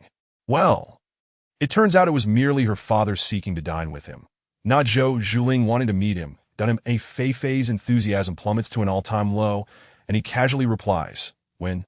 Although his interest has waned, it is still Zhou Zhuling's father, and one must show respect. After all, if Zhou Zhuling were to become his future wife, then her father would indeed become his father-in-law. This courtesy must be extended. Wait! Why did he refer to her as a future wife? Is there a possibility of a first wife? Am I inadvertently heading towards a harem situation? With this thought, Ma Feifei feels a surge of happiness. Zhou Zhuling notices Ma Feifei chuckling to himself, feeling inexplicably pleased, a hint of color rising to her pale cheeks as she says, "On the evening of the day after tomorrow, the Zhou residence eagerly awaits your esteemed presence." With that, Zhou Zhuling gives a slight bow, gathers her skirt, and gracefully departs, her steps light and seemingly buoyant. "Hey, Miss Zhou, you haven't returned your spirit crystal," Ma Feifei calls after her, but Zhou Zhuling has already dashed out of the bookstore, disappearing with only a faint trace of her fragrance lingering in the air. Oh my, could it be that Zhou Zhuling has taken a liking to me? Ma Feifei muses, reveling in his thoughts as he watches her vanish. Alas, it is my fault for being too exceptional, he sighs, feeling a touch melancholic as he rises to close the shop, retreating to the courtyard with a smile. Last night, Ma Feifei had a peculiar and delightful dream. Upon waking, he indulged in a rare shower, donning a fresh robe that left him feeling utterly refreshed. Where to today? Ma Feifei pondered before stepping outside, but he had explored Watanabe town extensively over the past few weeks, having visited the taverns numerous times, and another visit seemed rather unexciting. Perhaps a trip to Faraway City, he contemplated. Faraway City is the largest city along the northern border of the Great Chu Empire. Situated 200 miles south of Watanabe town, it governs a total of 12 towns, with Watanabe town being one of them. As such, Faraway City serves as the bustling hub within a 1,000-mile radius, far surpassing the modest charm of Watanabe town. Unfortunately, the distance to Faraway City is considerable. It would take Ma Feifei at least half a day to traverse the 200 miles, meaning he could only spend a day there. Given that he is to attend a banquet tomorrow evening, traveling to Faraway City would mean leaving Zhou Zhuling in the lurch, a most unacceptable scenario. As Ma Feifei grapples with his destination, Yang Qingji's arrival provides clarity. Passing by, he spots Ma Feifei standing at the entrance of the shop and approaches to greet him. "You mentioned you would be hunting spirit beasts in the Ninefold Mountains." Ma Feifei inquiris, his mind racing with ideas upon learning of Yang Qingji's plans. Yang Qingji, unaware of Ma Feifei's thoughts, nods and replies, "Last night, after returning home to practice, I broke through to the 7th rank of Spirit Master. So I intend to solidify my cultivation in the Ninefold Mountains today." While Yang Qingji's breakthrough is genuine, his claim of venturing into the mountains to solidify his cultivation seems somewhat disingenuous. Ma Feifei, however, is taken aback not by Yang Qingji's advancement, but rather by the timing and nature of this progress. Typically, breakthroughs occur after reading an entire book, often resulting in several ranks being gained in one go. Yet, Yang Qingji's incremental advancement after only a portion of the book seems unprecedented. Could this book possess such peculiar effects? Ma Feifei speculates yet Yang Qingji sudden upgrade disrupts Ma Feifei's original intentions. Wait for me a moment. I shall accompany you to the Ninefold Mountains today, Ma Feifei declares before rushing back into the bookstore to retrieve paper and pen. His original work centers on Yang Qingji's story, and if Yang Qingji were to experience a significant breakthrough after completing The Legend of the Condor Heroes, Ma Feifei could attribute all the credit to the book, easing the editing process. However, with Yang Qingji's sudden upgrade occurring while he is yet to finish the book, Ma Feifei must take this seriously. As the author, he must comprehend the series of changes Yang Qingji undergoes while reading The Legend of the Condor Heroes. Thus, Ma Feifei prepares to delve deeper into this matter. Yang Qingji, although puzzled by Ma Feifei's sudden decision to join him, finds him intriguing and refrains from questioning his motives. Soon, Ma Feifei emerges with paper and pen, and the two set off together towards the Ninefold Mountains. Along the way, Ma Feifei subtly probes Yang Qingji with questions regarding his thoughts on The Legend of the Condor Heroes and his mindset while reading the book. After finishing The Legend of the Condor Heroes, what physical changes occurred? These are some inquiries regarding Yang Qingji's experience after arriving at the bookstore and engaging with the book. Once all questions were clarified, Ma Feifei had gained a general understanding. Yang Qingji's sensations while reading were akin to those of others. He could perceive the fluctuations of spiritual energy. However, unlike the others, Yang Qingji had also practiced the breathing techniques and meditation methods outlined in the book, which accelerated his cultivation speed by more than 30%. Furthermore, as time progressed, the spiritual energy within him reached a critical point, allowing him to achieve a breakthrough to the 7th stage of spiritual master last night. In other words, the benefits derived from the legend of the Condor heroes are its cultivation techniques. Ma Feifei pondered while jotting down notes that if this hypothesis proved accurate, Yang Qingji would undoubtedly reap immense rewards, for the book contains a plethora of techniques. There are the 9 manual, the 18 dragon-subduing palms, the 1 yang finger, and countless others. However, it seems that mastering the 18 dragon-subduing palms might not be particularly useful. Ma Feifei considered this world where one could soar through the skies and traverse mountains and rivers. Such a skill was rather feeble in this context. In recent months, the impending war between the Qin and Chu states rendered the route from Watanabe town to the Ninefold Mountains increasingly perilous. The primary reason for this unrest was the sheer number of people. With 150,000 soldiers from the Great Chu army positioned ahead, the accompanying civilians serving this large force multiplied several times over, commonly referred to as the Logistics Corps. This logistical contingent exceeded 500,000 individuals, all of whom transported supplies to the front lines daily, traversing the very route that branched off from Watanabe town towards the Ninefold Mountains, with hundreds of thousands of people commuting daily along a road nearly 5 meters wide, while simultaneously transporting various goods and flanked by military escorts. It is easy to imagine the difficulty of navigating through such a massive throng that, of course, one could fly over it, but such abilities necessitate at least reaching the spiritual sovereign realm. And even then, one would require spiritual artifacts to manage a semblance of flight, that is, for those below the spiritual sovereign level, it was best to remain grounded. Yang Qingji, at the 7th stage of spiritual master, naturally lacked the ability to fly. As for Ma Feifei, he presumed he couldn't even project spiritual energy, possessing a wealth of cultivation, yet lacking the means to utilize it. Utterly futile. All right. Realizing this, Ma Feifei suddenly recognized that he was about to join Yang Qingji in hunting spirit beasts. Such endeavors typically bear a certain degree of risk. Although he boasted a peak cultivation level of the 9th stage of spiritual master, he had never engaged in combat. What if danger were to arise? Ma Feifei hesitated, feeling that someone as exceptional as himself was better suited to an office setting, leaving the fighting and killing to those of lesser caliber. However, if he refrained from participating, he would be unable to gather the necessary material for his writing. After some contemplation, Ma Feifei resolved to accompany him, reassured by the presence of Yang Qingji, a 7th stage spiritual master. For protection, Brother Yang, how many tiers of mountains shall we traverse? Yang Qingji, in the midst of his stride, pondered briefly before responding. How about the 3rd tier? The spirit beasts there are all level 4 and above. The Ninefold Mountains are meticulously classified, with the levels of spirit beasts increasing the deeper one ventures. That it is said that in the depths of the 9th tier lies a vast region inhabited by a single spirit beast. Oh no, that beast is no longer merely a spirit beast. The cultivators of Songlong continent refer to it as a divine beast.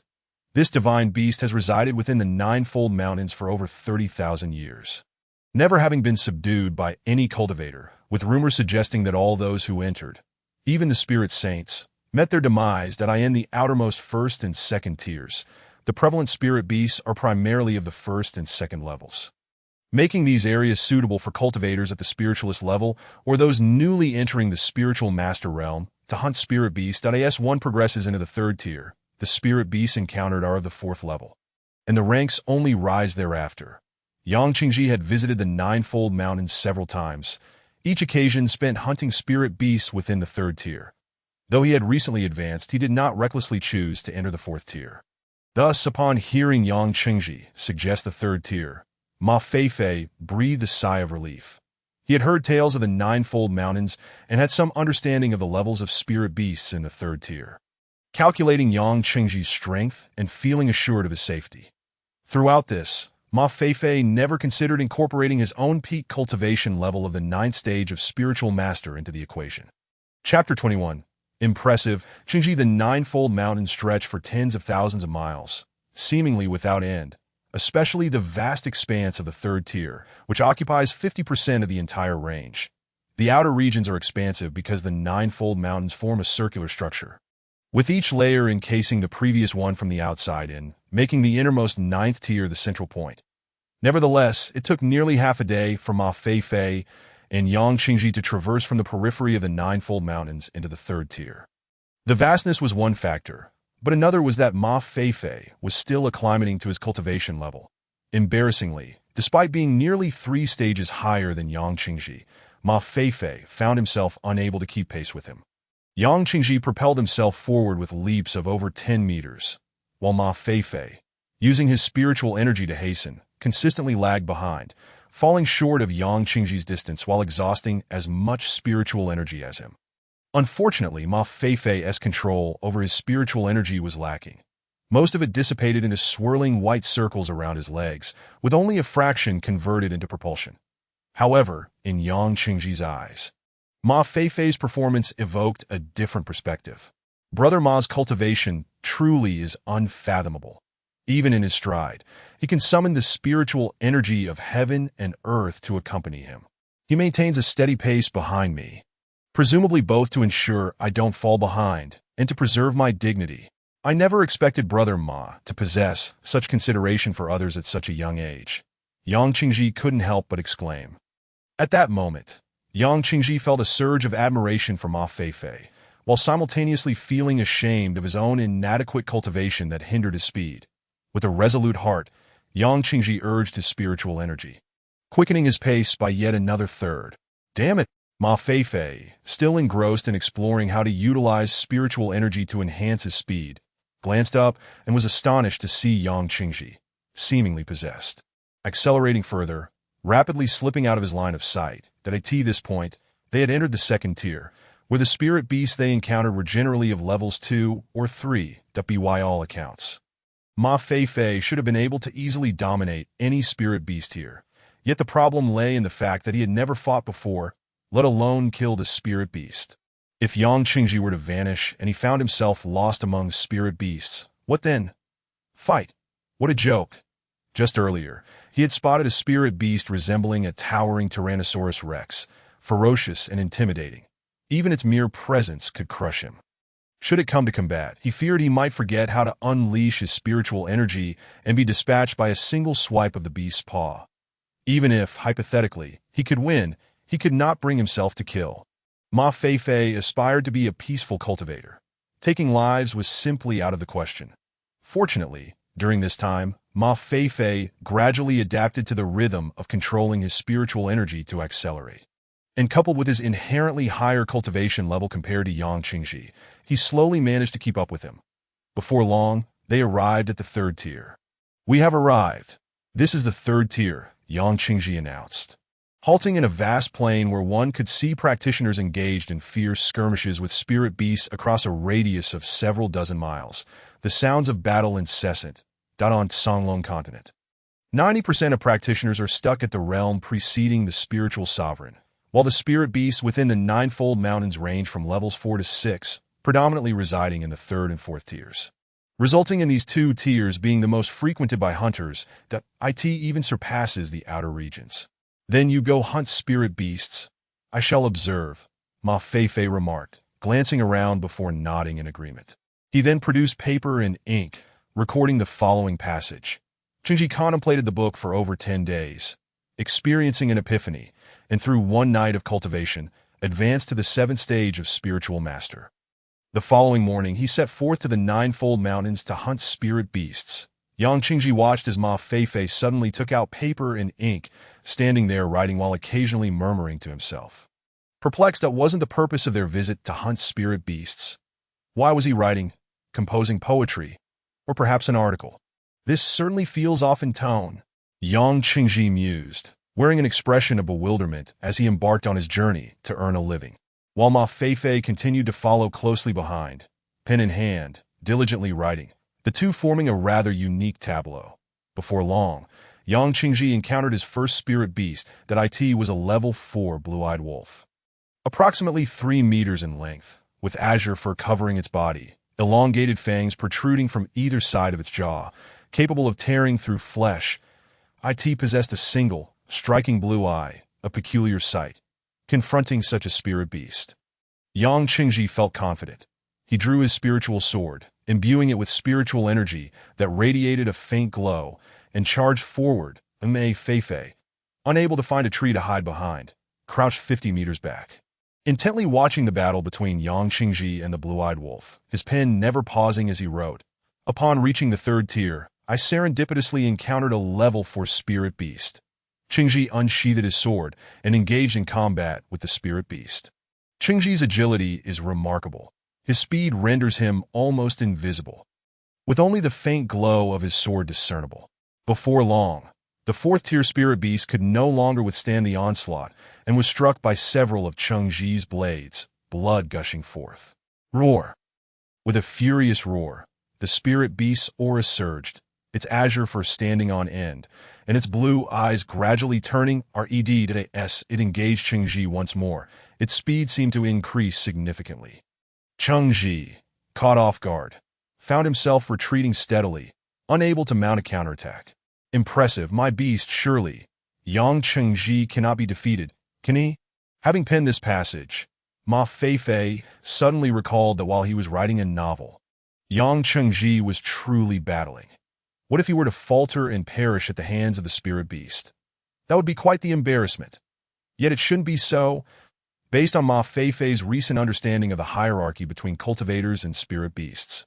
A 7th-tier spirit master should be more than capable of overcoming a 4th-tier spirit beast. Even when facing a 5th-tier spirit beast, victory was attainable, and even against a 6th-tier beast, with sufficient trump cards. One might even triumph single-handedly, in comparison. It was clear that a 4th-tier spirit beast was as easy to slay as chopping vegetables for someone of 7th-tier cultivation, in truth, from the very beginning. Yang Qingji had been overwhelming the 4th-tier spirit beast. He merely sought to familiarize himself with his newfound power after his breakthrough, using this azure-eyed wolf for practice. However, he was taken aback when, after a brief period of training, he noticed that as he grew accustomed to his own strength, the azure-eyed wolf seemed to be advancing in prowess as well. This is bad. It has broken through. While battling, Yang Qingji observed the spirit energy within the azure-eyed wolf swirling violently, as the essence of the world was drawn into it. Oh, what? The azure-eyed wolf howled, its voice echoing for miles. Damn it. It has evolved into the azure-eyed wolf king. Yang Qingji was knocked back several dozen meters by the reverberation of that howl, landing on the ground, sword in hand, staring at the azure-eyed wolf suspended in the air.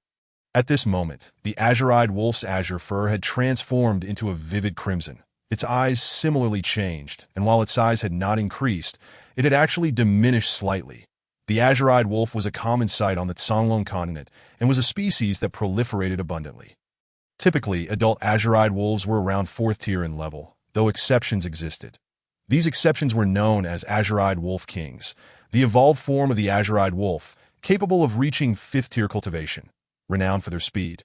They were among the most troublesome 5th-tier spirit beasts, and cultivators below the spirit realm generally refrained from provoking them lightly. Is this really my fate? Yang Qingji sighed ruefully, for he was but a 7th-tier spirit master, facing a newly evolved azure-eyed wolf king.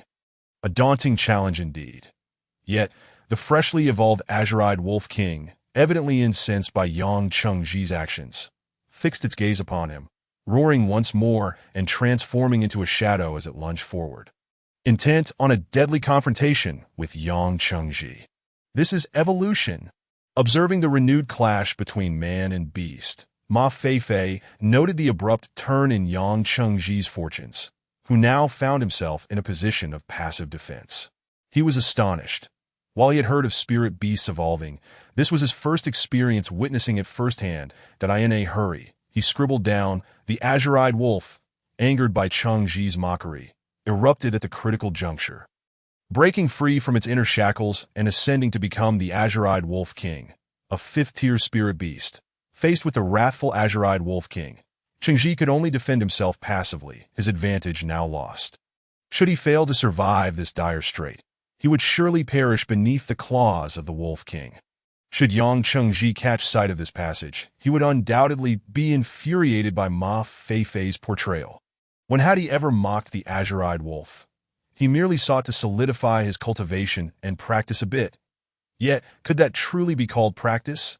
Nevertheless, at this moment, Yang Qingji found little time to dwell on such concerns.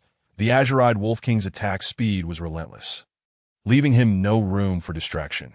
Although still in a defensive stance, he had yet to sustain any substantial damage. After all, being a 7th-tier spirit master was no trifling matter. However, his spiritual energy was now over half depleted. And should this state persist, he would soon find himself at death's door when his energy dwindled to a critical level. Resolving to fight back, Yang Chengji clashed with the Wolf King, their swords colliding with a resounding clang, sending forth a burst of light as both man and beast were knocked back. This allowed Yang Qingji to create a distance of over 10 meters between them. Without hesitation, he held his sword aloft, positioning it before his chest, the blade pointed skyward. Tendosumaning technique. Yang Chengji called out softly, channeling his spiritual energy as the essence of the world surged forth, converging at the tip of his sword. Suddenly, a bolt of silent lightning streaked down from the heavens, striking the sword's tip. Crackle. The entire sword was enveloped in the power of thunder. Impressive, my Chengji. The 22nd chapter of the Buddhist-style cultivator caught Ma Feifei's astonishment. This scene resembled a figure from a past life standing atop a roof during a thunderstorm, sword raised, challenging the heavens. Strike me if you dare. Yet, Yang Chengji's prowess surpassed that image. He had summoned the lightning himself, and managed to channel its power onto his sword without it dispersing. A remarkable feat indeed, that Ma Feifei envisioned the azure-eyed Wolf King being struck by such a blade. The thunder's might would be overwhelming. After all, the power of lightning was no trifling matter, especially in the realm of cultivation.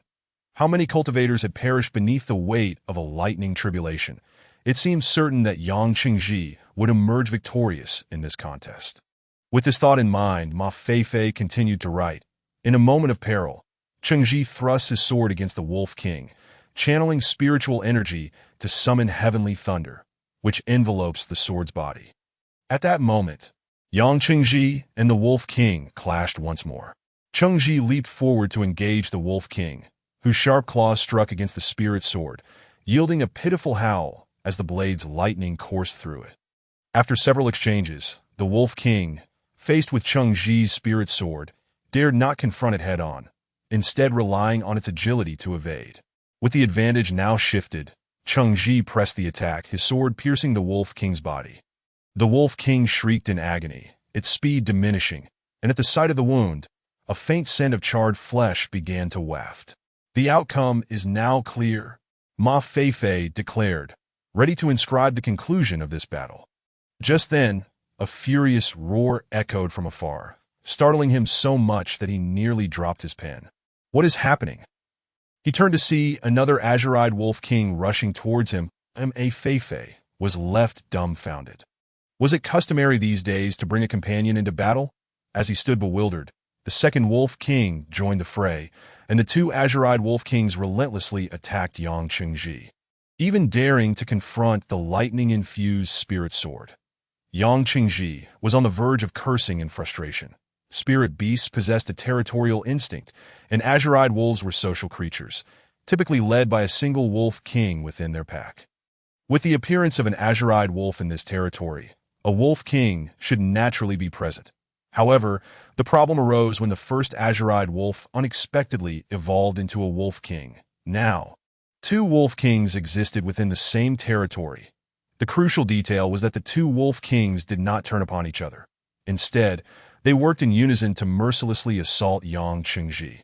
The potency of the thunder-summoning technique waned, the lightning energy upon his sword dwindling, and Yang Qingji's spiritual energy had dropped to below one-third, reaching a critical point where even facing a single Wolf King had become arduous. Now, with two before him, Yang Qingji found himself enveloped in despair. This is the end. My book remains unfinished, and the protagonist is about to perish. How am I to proceed? Ma Feifei was as anxious as a cat on a hot tin roof, his thoughts racing that if Yang Qingji were to die, there would be no need to continue writing. He could simply pen, just as Qingji was about to slay the Wolf King. A furious roar echoed from afar, and another wolf king entered the battlefield, leading to a double king confrontation against Chengji. Overwhelmed, Chengji ultimately met his demise. And then, the conclusion of the Revenge Chronicles of Yang Chengji. Ma Feifei mused that if that were the finale, the book would surely be relegated to the realm of abandoned stories, that a blue quality rating would be out of the question, and even a white quality rating would be in jeopardy. Perhaps it might never even see publication. Thus, he had to save Yang Chengji. Yet, the question remained, how to accomplish this? Truly, I possess a wealth of cultivation, yet find myself powerless. Ma Feifei summoned his spiritual energy, channeling it into a luminous sphere in his palm. He could not fight. Truly, he had no combat skills whatsoever. Wasn't this simply cruel? Could I perhaps throw this luminous sphere, like tossing a bomb? With this thought, Ma Feifei resolved to experiment, but he gently tossed the sphere forward. Landing at 10 meters away, the sphere, devoid of spiritual energy, fell to the ground. It erupted, sending forth a wave of light that rendered the area within a 5-meter radius barren. It seems feasible.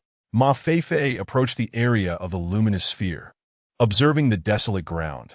This sphere had simply been conjured with minimal effort, requiring little energy, yet it had managed to clear the ground completely, that if he infused it with additional energy, wouldn't its power grow even greater? With this notion in mind, Ma Feifei set forth to continue his luminous sphere power experimentation. Meanwhile, on the other side, Yang Chengji was still being pummeled by the two wolf kings. Most crucially, Yang Chengji had envisioned Ma Feifei coming to his aid when he could no longer hold on. In his imagination, Ma Feifei would gracefully float over, standing before him with a gentle smile, delicately pointing at the two wolf kings, who would then meet their demise at his hands. Such a gesture would be magnificent. The smile soothing and the silhouette capable of supporting the heavens. But what is the outcome? Here I am, enduring blows, while Ma Feifei seems to be playing with the ball over there.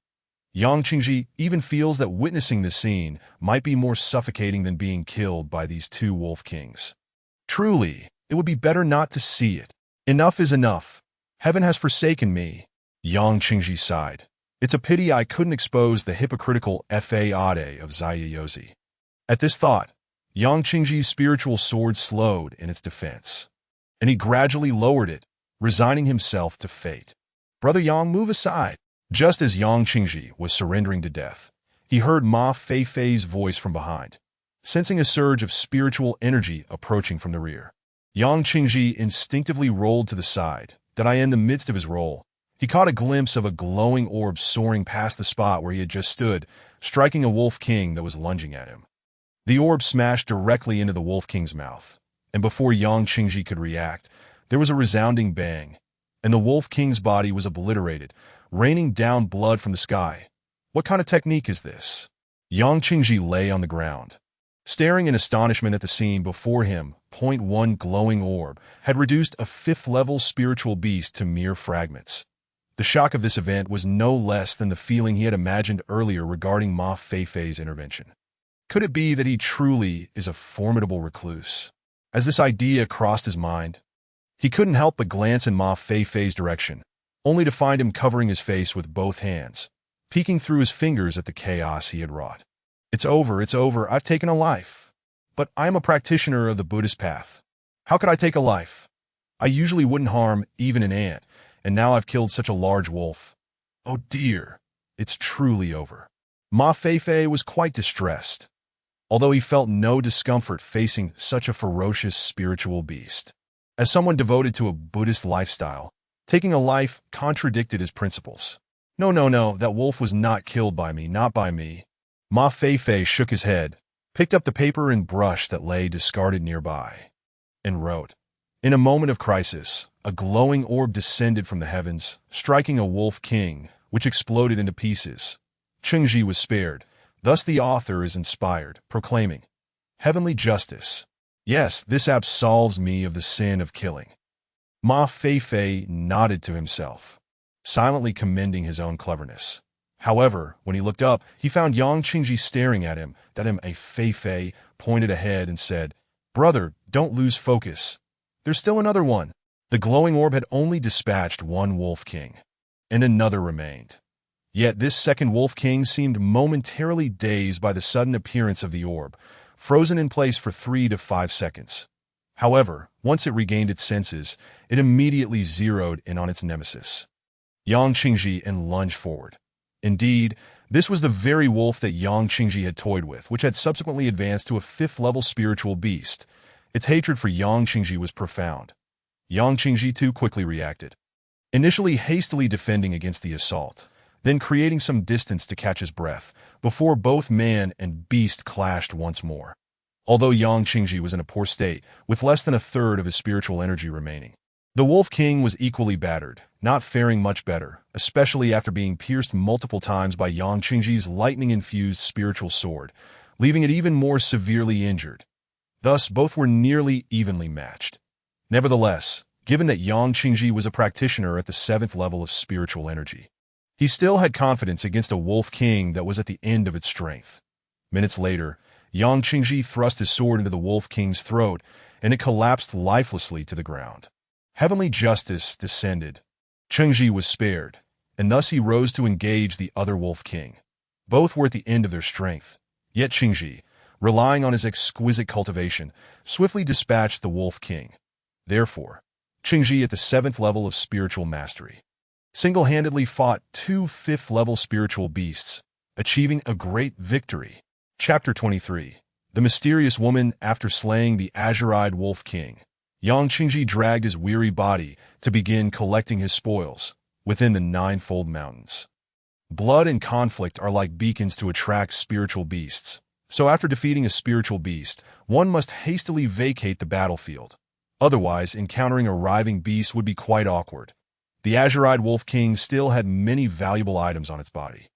Besides the inner core of the beast, its hide and teeth were also in high demand in the market. Unfortunately, one Wolf King had been utterly obliterated, or else he could have claimed double the spoils.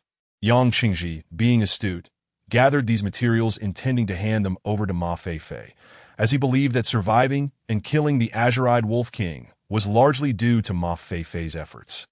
However, Ma Feifei declined, stating that he had no use for such items, as he was not lacking in spiritual crystals that in fact, over the past 2 months, the bookstore had earned over 1,000 spiritual crystals, which were now gathering dust in the cabinet. Ma Feifei had no need for cultivation. Completing system tasks was sufficient, rendering spiritual crystals somewhat superfluous for him. Seeing this, Yang Qingji had no choice but to keep the spoils for himself, as he genuinely required the spiritual crystals. After gathering everything, Yang Qingji and Ma Feifei prepared to seek a safe place to rest. They did not plan to return. Rather, they intended to recuperate and continue hunting spiritual beasts. In a place like the Ninefold Mountains, spending 3 to 5 days is merely a brief visit. Many practitioners stay for over a month, returning laden with treasures that Ma Feifei was not in a hurry. He had a day left and only needed to return by tomorrow evening. This being his first visit to the Ninefold Mountains, Ma Feifei was filled with curiosity, glancing around as he observed many peculiar spiritual beasts that he had never seen in his previous life. Some resembling those described in the Shanhai Jing, albeit with different names. That, of course, aside from spiritual beasts, there were also numerous spiritual herbs and fungi. As Ma Feifei passed by, he even spotted a flower that resembled a human face. Quite extraordinary, but regrettably, it had already been plucked by someone else. According to Yang Qingji, that was the crystal blossom, imbued with the essence of heaven and earth, blooming once every 500 years. When it blossoms, it takes on the visage of a human face, and if harvested and sold at the trading market, it could fetch over 100 spiritual crystals. The crystal blossom had many uses, including medicinal properties, enhancing beauty and delaying the signs of aging in women. Thus, it held significant market value among female practitioners. That a flower growing within the Ninefold Mountains, devoid of any offensive capabilities, could be sold for hundreds of spiritual crystals. Ma Feifei could not help but marvel at the reality that danger and wealth often coexist. The two continued their journey, with Ma Feifei falling behind Yang Qingji. However, this time, it was truly Ma Feifei intentionally controlling his pace, refraining from overtaking Yang Qingji. Yang Qingji was injured, with only a third of his spiritual energy remaining, So he dared not venture deeper into the mountains and instead veered right, staying along the outermost edge of the third peak. The deeper one goes into the third peak, the higher the level of spiritual beasts encountered in Yang Qingji's current condition. Even facing a 5th-level spiritual beast would be a challenge. Should he encounter a 6th-level beast, it would likely cost him his life. Soon, they arrived at a dense forest and chose a large tree to stop. Yang Qingji needed to recuperate here. Seeing this, Ma Feifei knew he could offer no assistance. So he refrained from disturbing Yang Qingji. Instead, he took out the paper and brushed to review the story he had just written, reading it through and finding nothing amiss before putting it away and surveying the surroundings. The Ninefold Mountains were peculiar, featuring plains, forests, deserts, and rivers, all manner of strange sights. Just moments ago, Ma Feifei had been battling the Wolf King on a plain, and now he found himself in a dense forest. Looking out, the forest appeared vast, with no end in sight. These trees are truly massive. It would take a dozen people to encircle one, Ma Feifei remarked, gazing at the sturdy trees, his eyes widening in astonishment. He had never seen trees of such girth, and each one stood tall, the highest reaching at least 30 meters. "Is that a person?" Ma Feifei exclaimed in surprise. Unfortunately, his position was not ideal. The sunlight filtered through the thick foliage, making it difficult for him to see that he had to squint and shield his eyes with his hand to get a better look. Perched atop a tree branch nearing the treetop was a woman clad in black, cradling a long sword in her arms. Her complexion was pale, her eyes closed, and her long eyelashes occasionally fluttered. "Wow, the benefits of cultivation are remarkable. I can see so clearly from this distance." Ma Feifei marveled at his own keen eyesight. "But she seems injured."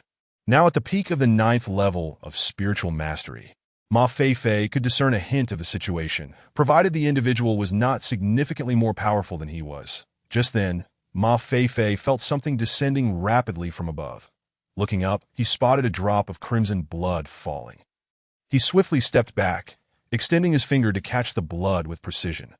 Due to his use of spiritual energy, the blood did not land on his finger, but was instead held aloft by his spiritual force. "It appears she has sustained an external injury," Ma Feifei remarked. Observing the drop of blood, that moment, not far away, Yang Qingji opened his eyes and glanced at Ma Feifei, but he had suddenly sensed a fluctuation of spiritual energy, initially alarming him into thinking there was an enemy. Upon realizing it was Ma Feifei, he relaxed and returned to focusing on his recovery. The woman with closed eyes atop Ma Feifei's head abruptly opened her eyes and glanced down. She caught sight of Ma Feifei. Unbeknownst to him, the sudden release of his spiritual energy was causing a significant stir among those nearby. He was engrossed in examining the blood on his fingertips. And as he observed it, he began to discern certain peculiarities. "Why does this blood feel somewhat different from my own?" Ma Feifei pondered, a hint of confusion washing over him. Typically, human blood is a vivid red or a dark crimson. Yet the drop of blood on his fingertip shimmered with a faint golden hue. This gold was so scant that it was nearly imperceptible. Had Ma Feifei not scrutinized it closely, he would have missed it entirely. Could it be that the blood of humans in this world possesses a golden tint? Ma Feifei mused, having never encountered human blood in this realm, leaving him unable to make a definitive judgment. Just then, a gust of wind suddenly swept over Ma Feifei's head, prompting him to instinctively step back a few paces. Thud! A sword, still sheathed, landed precisely where he had been standing moments before. Almost immediately, a foot clad in black boots lightly pressed down on the sword's hilt, followed by another foot that rested atop it. The figure was clad in a sleek black bodysuit, her face radiating an air of haughty aloofness. Her gaze devoid of any emotional nuance, fixating intently on Ma Feifei. "So cool." Ma Feifei couldn't help but admire the striking appearance and posture of this enigmatic figure. However, the blood on his fingertips, distracted by the surge of spiritual energy, began to drip onto his hand. Hiss! The blood trickled down his fingers, and an intense chill surged through his hand. It felt as if his index finger had been frozen to the point of numbness, causing Ma Feifei to involuntarily gasp. That moment, Yang Qingji was startled awake by Ma Feifei's exclamation, and upon opening his eyes, he was greeted by the sight of Ma Feifei in confrontation with the unfamiliar woman. I cannot discern her cultivation level at all, Yang Qingji mused inwardly. Astonished, he had assumed that while he might not be a prodigy, he was still a rare talent among many. Yet here he was confronted by Ma Feifei, whose abilities eluded him, and now another figure appeared, evidently much younger than himself. Today, I have come to realize I am but a frog at the bottom of a well. With this thought, Yang Qingji couldn't help but sigh internally, remaining seated and opting not to intervene. Instead, preparing to observe the duel between the two did indeed. He intended to watch the spectacle. He had no choice. First, he couldn't fathom the unfamiliar woman's cultivation level, which could only mean one thing. Her abilities far surpassed his own. Generally, one could perceive up to 5 levels above their own, but beyond that was impossible. As Yang Qingji was currently at the 7th stage of spiritual mastery, the opponent must at least be at the 3rd stage of spiritual sovereignty to be beyond his reach. Secondly, he was curious to gauge the depth of their powers, particularly Ma Feifei's. That earlier display of a luminous sphere had utterly obliterated a level 5 spirit beast, showcasing a depth of skill that was unfathomable. Ma Feifei, sensing a palpable chill in the air, raised his gaze to the woman before him, donning what he believed to be a charming smile as he greeted her. Hello there, the cool woman seemed entirely disinterested in Ma Feifei's attempts at conversation. No sooner had the words left his mouth than she deftly propelled herself upward from the sword hilt, and with a swift motion, the sword was drawn from its sheath, the airborne woman grasping at mid-flight, charging straight at Ma Feifei. Oh no, she means to kill. Ma Feifei's heart raced with alarm. The intensity of her presence was overwhelming, leaving him both dazed and anxious. How do I channel my spiritual energy? Is it the thought that directs the will, or the will that dictates the thought? As the woman drew nearer, Ma Feifei found himself at a critical moment, completely forgetting how to summon his spiritual energy. From Yang Qingji's perspective, Ma Feifei appeared unfazed amidst the woman's fierce aura, standing calmly, his expression composed, even sporting a hint of a smile. Truly remarkable. Yang Qingji praised silently. That instant, Ma Feifei sprang into action, extending his arms with deliberate slowness. Moments later, Yang Qingji witnessed the mysterious woman being subdued by an unseen force, collapsing into Ma Feifei's embrace. Thus, the confrontation came to an abrupt conclusion. Yang Qingji was left utterly astonished, his eyes wide in disbelief. Chapter 24. A night in the wilderness indeed. The act of extending his hands had been instinctual rather than deliberate. Ma Feifei gazed blankly at the black-clad woman now resting in his arms, feeling somewhat bewildered. But her body is so cold, Ma Feifei remarked, embracing the woman, the bone-chilling cold emanating from her causing him to shiver involuntarily. Shopkeeper, are you all right? Yang Qingji approached, having noticed Ma Feifei's sudden tremor. Concern etched on his face. Unbeknownst to him, Yang Qingji had unconsciously begun to address Ma Feifei with a newfound respect. His tone carried an undertone of reverence, indicating that he now viewed Ma Feifei as someone worthy of admiration. Ma Feifei, however, paid little mind to this change, instead focusing on the unconscious woman in his arms. She seems injured. Brother Yang, do you have any healing medicine? He inquired. Yang Qingji, somewhat perplexed by Ma Feifei's desire to aid the woman he had just subdued, nevertheless produced a small vial, stating, "This is a 100-spirit pill. It is highly effective for restoring inner vitality.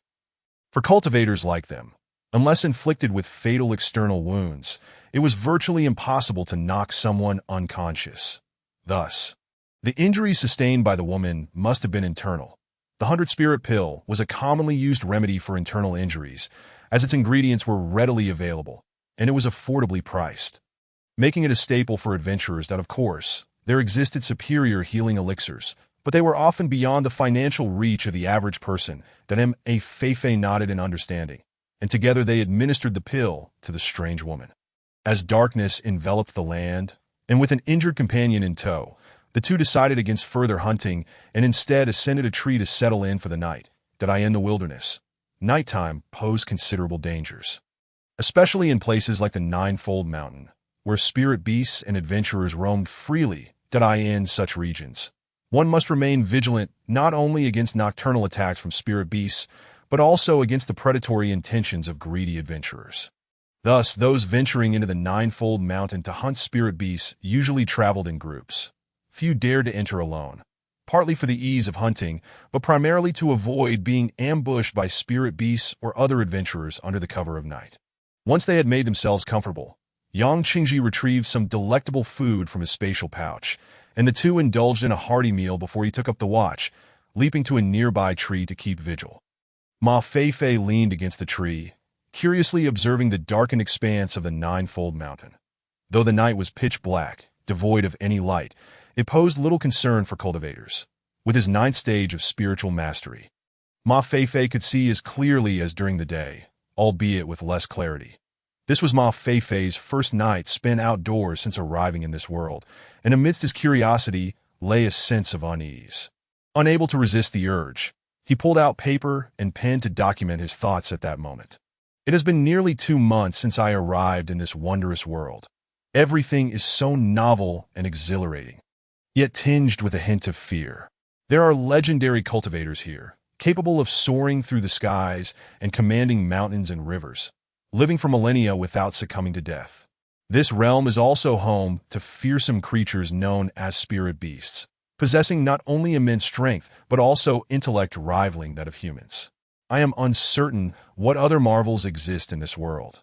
Yet, what I have witnessed and heard is merely the tip of the iceberg. I am aware that I do not belong here, nor do I understand why I have found myself in this place. Yet since I have come, should I not seek to experience the wonders and beauty of this world?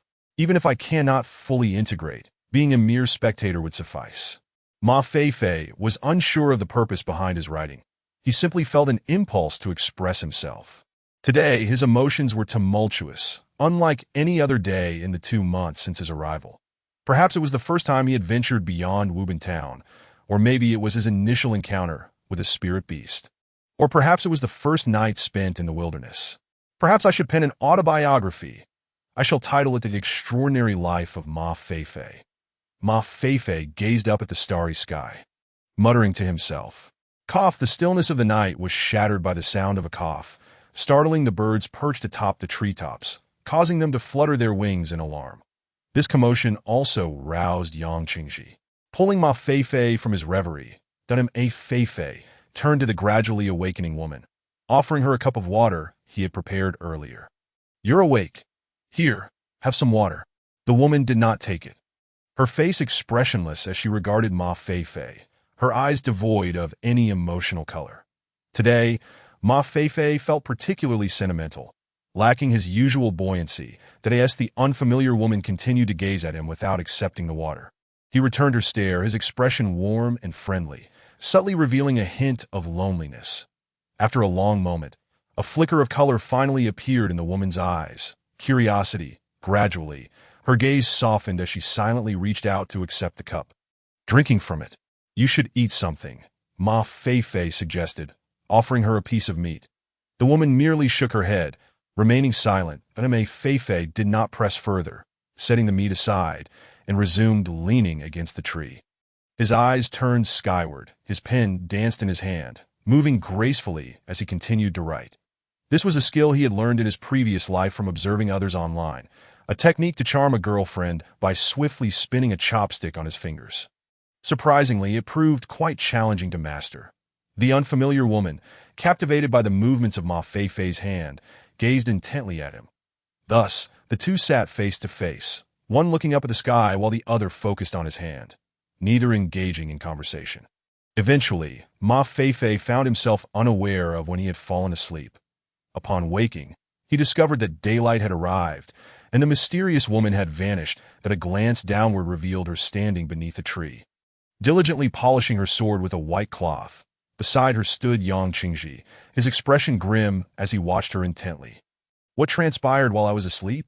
Ma Feifei remarked, noticing the look of discontent on Yang Qingji's face. After tidying himself up, Ma Feifei leaped down. "Brother Yang, I want to accompany you in hunting spirit beasts today. I have some matters to attend to at the bookstore and must return." He glanced at the sky. The sun nearing its zenith. Delaying further would cause him to be late for his evening appointment. Shopkeeper, let us return together, Yang Qingji suggested.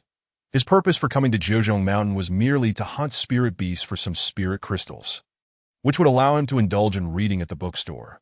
Yesterday, he had acquired enough from a 5th-level spirit beast to finish reading The Legend of the Condor Heroes. Having sustained some injuries, if Ma Feifei were to leave, he too would have to depart, lest he risk a fatal encounter. Ma Feifei nodded in agreement. Very well, let us head back together. At this point, Ma Feifei cast a glance at the woman polishing her sword and inquired, And you, fair maiden? The enigmatic woman remained aloof, continuing her task as if she had not heard him. How excessively indifferent! Ma Feifei shook his head. It was evident that such a woman belonged to a different realm altogether. Nonetheless, he bore no ill will towards her. Everyone has their own disposition. Since she chose not to respond, he saw no need to pursue further conversation. Thus, Ma Feifei and Yang Qingji prepared to leave, though Yang Qingji's countenance still bore a hint of displeasure. Approaching Yang Qingji, Ma Feifei could not help but ask, Brother Yang, what troubles you? Yang Qingji opened his mouth, momentarily hesitant, then sighed, choosing to remain silent. How peculiar! Is it now fashionable to act aloof? Ma Feifei mused in confusion. Chapter 25. The woman with frost attributes on the way. Ma Feifei noticed that the mysterious woman had been trailing them. Initially, he thought little of it, assuming she too was departing Jiuzhong Mountain. However, upon returning to Wubian town and parting ways with Yang Qingji, he realized she was still following him as he made his way back to the bookstore. This was beginning to seem suspicious. Could she be intending to harm me? Ma Feifei's imagination ran wild. He genuinely could not fathom how he had offended her to warrant such persistence. Strangely enough, the mere thought of this made him hesitate to turn around and inquire. Instead, he pretended not to notice, continuing to walk ahead. Despite his caution, Ma Feifei passed his bookstore, feigning ignorance, and continued onward. After a time, he looked up to find the sun had shifted westward, that a glance back confirmed that the woman still followed him. Finally, he turned to the side, realizing Zhou's residence was just ahead. Why do you persist in following me? He could no longer restrain himself, and stepped forward to ask. As soon as the words left his mouth, he felt a chilling aura envelop him, causing him to shiver involuntarily. Approaching the enigmatic woman required a considerable amount of courage, even at the 9th level of spiritual mastery. He found it difficult to withstand the frigid energy radiating from her. The woman remained silent, holding her sword and gazing at Ma Feifei without a word. Having known her for nearly a day, he found her impressive for maintaining such silence. Was she perhaps mute? I have an engagement to attend, that if you have no other business, I kindly ask that you cease following me. Ma Feifei pointed towards the entrance of Zhou's residence. Still, the woman did not respond, her gaze fixed on him. Yet, within her colorless eyes, a flicker of emotion appeared. I truly cannot converse with someone like you. Farewell. Frustrated, Ma Feifei waved dismissively and walked away. The woman, however, continued to trail him. Observing her persistence, Ma Feifei felt at a loss for words that he halted, turned around, and stared at the woman. The two stood on the main road, locked in a silent standoff, neither willing to move or speak. After a moment, the woman finally lowered her head and spoke for the first time, her voice frigid. I have nowhere to go. Her voice was chilling, the coldness penetrating to the very core of Ma Feifei's being. It felt akin to a piercing winter wind sweeping over one who was exposed. Yet, beneath that icy tone, he sensed a profound loneliness. With those few simple words, Ma Feifei found himself at a loss for how to respond. Ultimately, he bewilderedly led the unfamiliar woman to Zhou's residence for the banquet. Upon arriving at the entrance of Zhou's residence, Ma Feifei spotted Zhou Zhuling standing beneath the eaves. Her face lit up with a radiant smile upon seeing him, and she hurried over. Shopkeeper.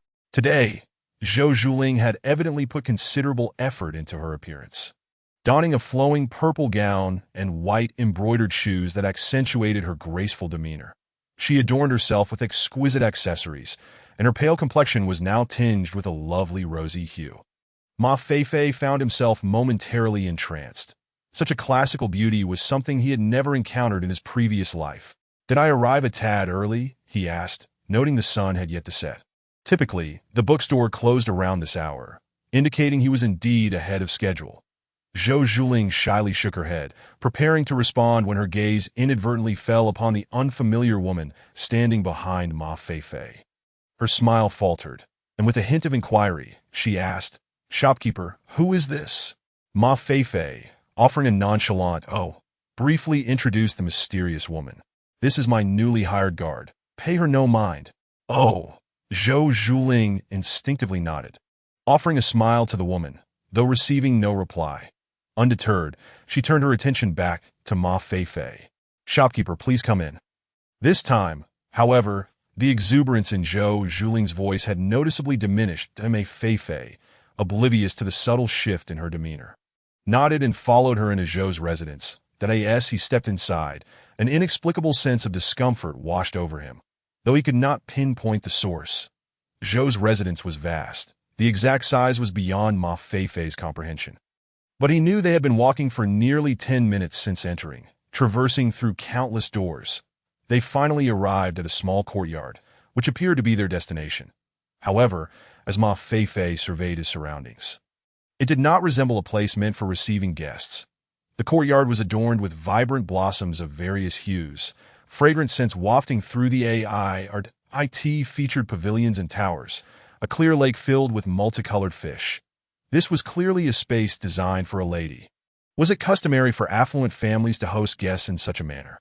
This was Ma Feifei's first visit to a noble household in this otherworldly realm, and he felt a sense of curiosity. Although bewildered, he understood one principle.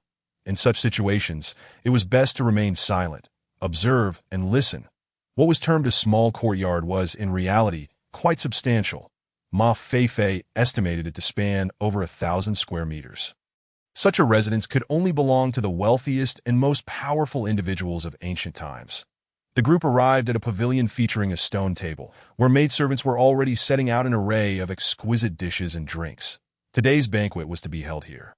Zhou Zhuling gently raised her hands and performed a slight bow, saying, "Please, shopkeeper, take your seat."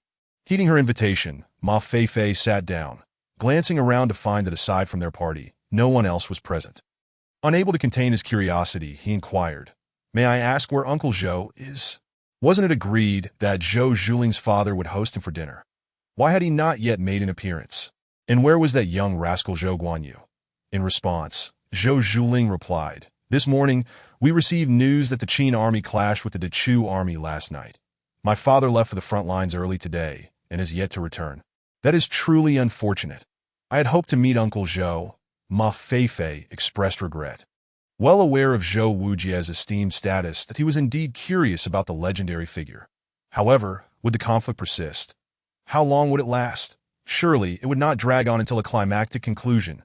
Zhou Zhuling remained silent. Her cheeks flushed even more vividly. In truth, this meal was not hosted by Zhou Wujia for Ma Feifei at all. The man was entirely unaware of Ma Feifei's significance. This invitation was solely Zhou Zhuling's initiative. Using her father's name to invite him over for dinner, it must be said that Zhou Zhuling's intentions were quite clever. Such a pity, she thought, casting a glance at the unfamiliar woman standing behind Ma Feifei. Her mood dampened, of course. Ma Feifei remained blissfully ignorant of the intricacies at play. After lamenting his missed opportunity to meet the esteemed Zhou Wujia, he turned his attention elsewhere, completely forgetting about the woman. "Why don't you join us for the meal?" Ma Feifei suddenly recalled the enigmatic woman standing behind him and asked. The woman shook her head, remaining silent. Ma Feifei shook his head in exasperation. He truly found himself at a loss with this woman and could only acquiesce to her whims, beginning to savor the exquisite dinner alongside Zhou Zhuling. Throughout the evening, the two engaged in a myriad of topics and indulged in copious amounts of wine. Logically, with the wine flowing and a beautiful companion at his side, a slightly intoxicated Ma Feifei should have felt a surge of passion. Yet, inexplicably, the weather tonight seemed particularly chilly. The more he drank, the colder he felt, a sensation even Zhou Zhuling seemed to notice. The atmosphere, rather than growing warm and lively due to the delightful banquet, gradually cooled down. The wine in the jug had frozen, rendering it impossible to pour. "How peculiar!" Zhou Zhuling exclaimed as she took the jug from the maid, peering inside at the ice-solidified wine, her brow furrowing. The effect of the wine only heightened her allure, and under normal circumstances, Ma Feifei would have seized the opportunity to make a bold move, but his mind remained unnaturally clear, devoid of any intoxication. His hands fidgeting beneath the table. Could it be that girl-less doing? He pondered, glancing back at the unfamiliar woman standing a short distance away. Ever since encountering this stranger, Ma Feifei had not felt a moment of warmth. The entire day felt as if he were residing in the Arctic. The closer he drew to her, the more intense that sensation became. "Miss, it seems the lake has frozen over," the maid standing nearby whispered, pointing at the surrounding waters. Feifei lifted his gaze and saw that the once rippling lake had transformed into a glistening sheet of ice under the moonlight. And with his keen eyesight, he even spotted an unfortunate goldfish trapped beneath the surface, resembling a specimen. Impressive, my lady. If Ma Feifei still had any doubt about the unnatural occurrence, he would have been utterly foolish after 2 months in this strange world. Yet, astonishingly, he had not sensed a trace of spiritual energy fluctuation, as if these phenomena had arisen naturally. To freeze such a vast expanse of water was no ordinary feat. At least, it was beyond Ma Feifei's current capabilities. Present were only himself, Zhou Zhuling, and a throng of maids. He could not accomplish this alone, and given Zhou Zhuling's ailment, she too was incapable. As for the maids, they were even less likely to be responsible. The only remaining suspect was the enigmatic woman behind him, who, it seemed, possessed an innate icy attribute. Ma Feifei had no doubt of her power to freeze the lake. However, to freeze the wine as well was rather excessive. With such antics, was the wine still drinkable? Zhou Zhuling appeared to have surmised the reason, focusing her gaze on the unfamiliar woman for a prolonged moment, yet the stranger remained unfazed, returning Zhou Zhuling's stare. The atmosphere instantly became awkward. Women are indeed enigmatic beings. Inexplicably, they found themselves at odds, leaving Ma Feifei utterly bewildered. Thus, the banquet concluded in this uniquely unconventional manner. As Ma Feifei departed, he could still discern the displeasure etched across Zhou Zhuling's face. He wished to clarify his guardian's actions, yet as they stepped out of the courtyard, the sound of cracking ice echoed from within, extinguishing any desire to explain that on the journey home. Ma Feifei pondered a pressing question. If he had not brought the unfamiliar woman to the Zhou residence today, would there be a new mistress at the bookstore by tomorrow? Chapter 26. The Legend of a Millennia in Watanabe Town, behind the magical bookstore. What is your name? In the room, Ma Feifei sat in a chair, gazing at the woman before him. Indeed, he had ultimately brought her home. There was no ulterior motive. He was merely unable to shake her off. Coincidentally, Ma Feifei felt that the bookstore required some security measures to prevent a recurrence of the previous Zhao Xiaodao incident. Naturally, he needed to ascertain the stranger's origins first. A clean background was of utmost importance. Upon facing Ma Feifei, the woman's colorless eyes revealed a flicker of emotion, her demeanor softening slightly. "Yun Xingyang," she replied, appearing somewhat bashful as she lowered her head. "Gender?" Ma Feifei inquired. Yun Xingyang lifted her gaze to glance at him, but remained silent. Then A Feifei shrugged, pressing on with his inquiries. "Age? Unknown. Hobbies? Sleeping. Strengths? Longevity. Weaknesses? Living too long. Favorite food? Spirit crystals." "How long is this living too long?" Ma Feifei scrutinized Yun Xingyang's visage. Though practitioners in this world enjoyed significantly extended lifespans, with some ancient beings appearing as youthful as a 40-year-old man, the essence of age was often discernible across various periods. Despite her aloof demeanor, Ma Feifei could still detect a hint of youthful innocence in her, akin to a young girl yet to step into the world. How old could she possibly be? However, Yun Xingyang's next statement delivered a shocking blow, nearly causing Ma Feifei's eyes to pop from their sockets. "I seem to have lived for over 10,000 years." Ma Feifei was utterly stupefied. 10,000 years? And seem to have. Such a figure was simply terrifying. The Songlong continent had existed for merely over 30,000 years since ancient times, while the history of Huaxia spanned only 5,000 years. And the Chu kingdom had flourished for a little over 5,000 years, and A Feifei himself was barely in his 20s. Yet she claimed to have lived for over 10,000 years. What a joke. Even the 3,000-year-old Chu saint had left him in disbelief. This woman's age was truly petrifying. But looking at Yun Qingyang's earnest expression, Ma Feifei found himself believing her words. "Then are you not an immortal?" he exclaimed in astonishment.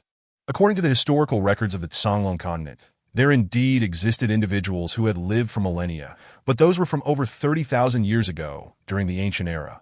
Only those who reached the level of immortals could hope to live for such extended periods. In the 3,000 years since then, no one had been known to live for over 10,000 years. The founding emperor of the Chu kingdom, known for his unparalleled prowess across the Songlong continent, would only be a little over 5,000 years old if he were still alive today, far from the threshold of 10,000 years. Only by breaking through to the spirit sage realm and attaining immortality could one hope to rival the passage of time. Yun Xingyang shook her head, stating, "At my peak, I only achieved the 8th stage of spirit sage." The 8th stage of spirit sage was indeed an impressive status. However, given Yun Xingyang's extraordinary longevity, Ma Feifei found it reasonable that she could reach such a level, and thus he did not display much surprise. Yet when Yun Xingyang attempted to attack him yesterday, her cultivation hardly seemed so formidable. 8th stage of spirit sage, he suspected she could crush him with a mere finger. Perhaps sensing Ma Feifei's bewilderment, Yun Xingyang elaborated, "I was injured during a breakthrough, which is why I currently possess only the 5th stage of Spirit Master." Although her cultivation had fallen to the 5th stage of Spirit Master due to her injuries, she still retained the foundation of an 8th stage Spirit Sage. As she gradually recovered, her level would naturally rise. This meant that Ma Feifei had encountered a figure standing atop the Songlong continent. Not only was her cultivation unparalleled, but her age was equally astounding.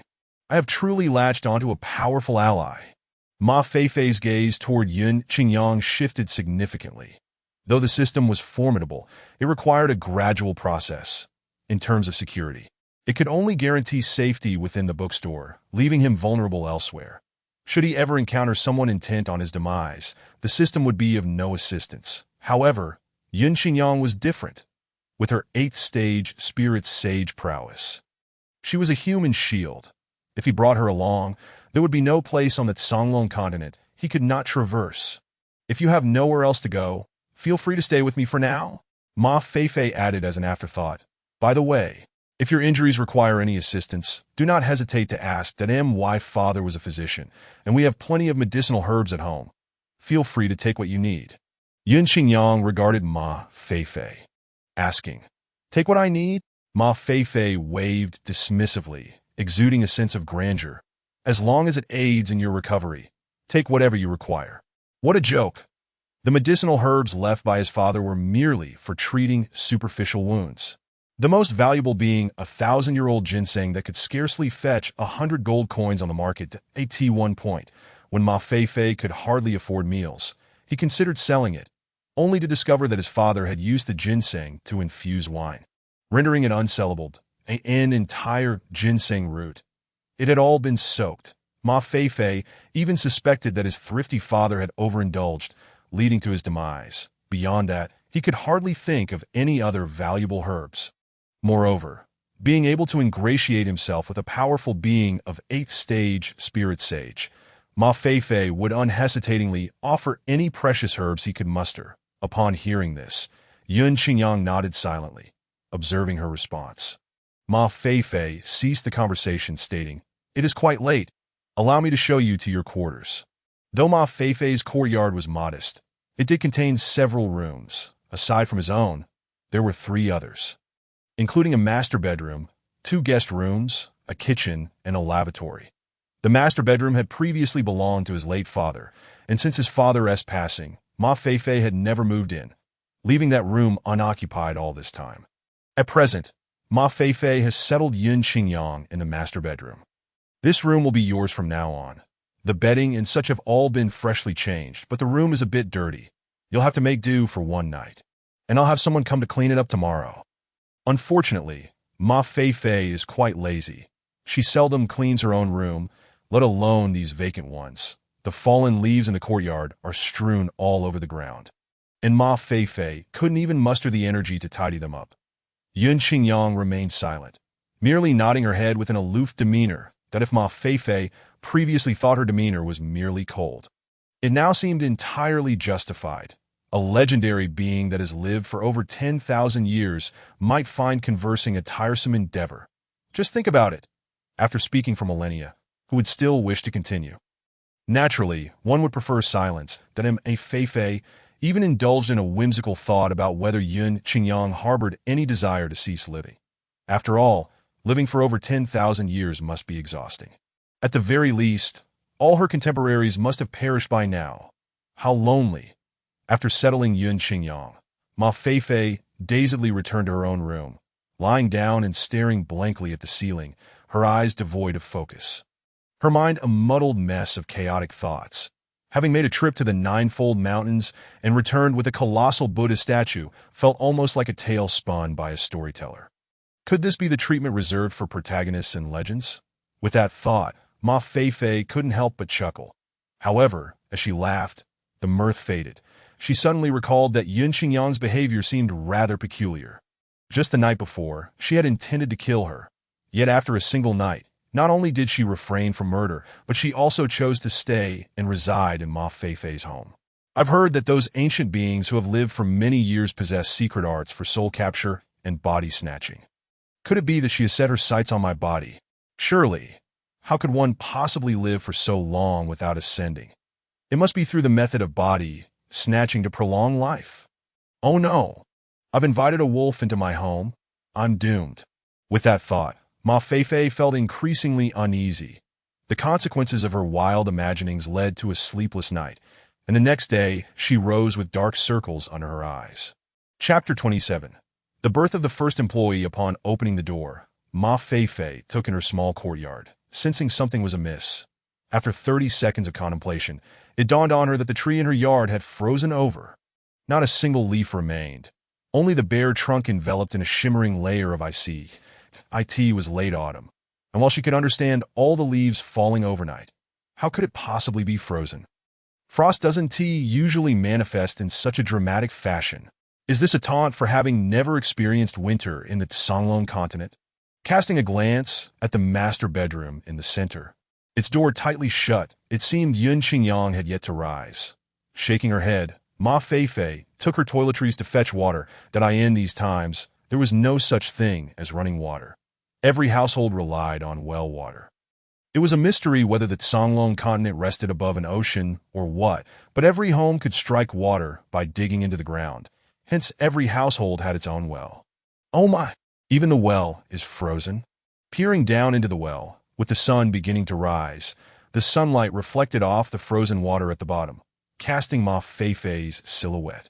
I must have a serious talk with her. At this rate, the house will be turned into an ice block. With a sigh, Ma Feifei lamented the peculiar creature she had taken in.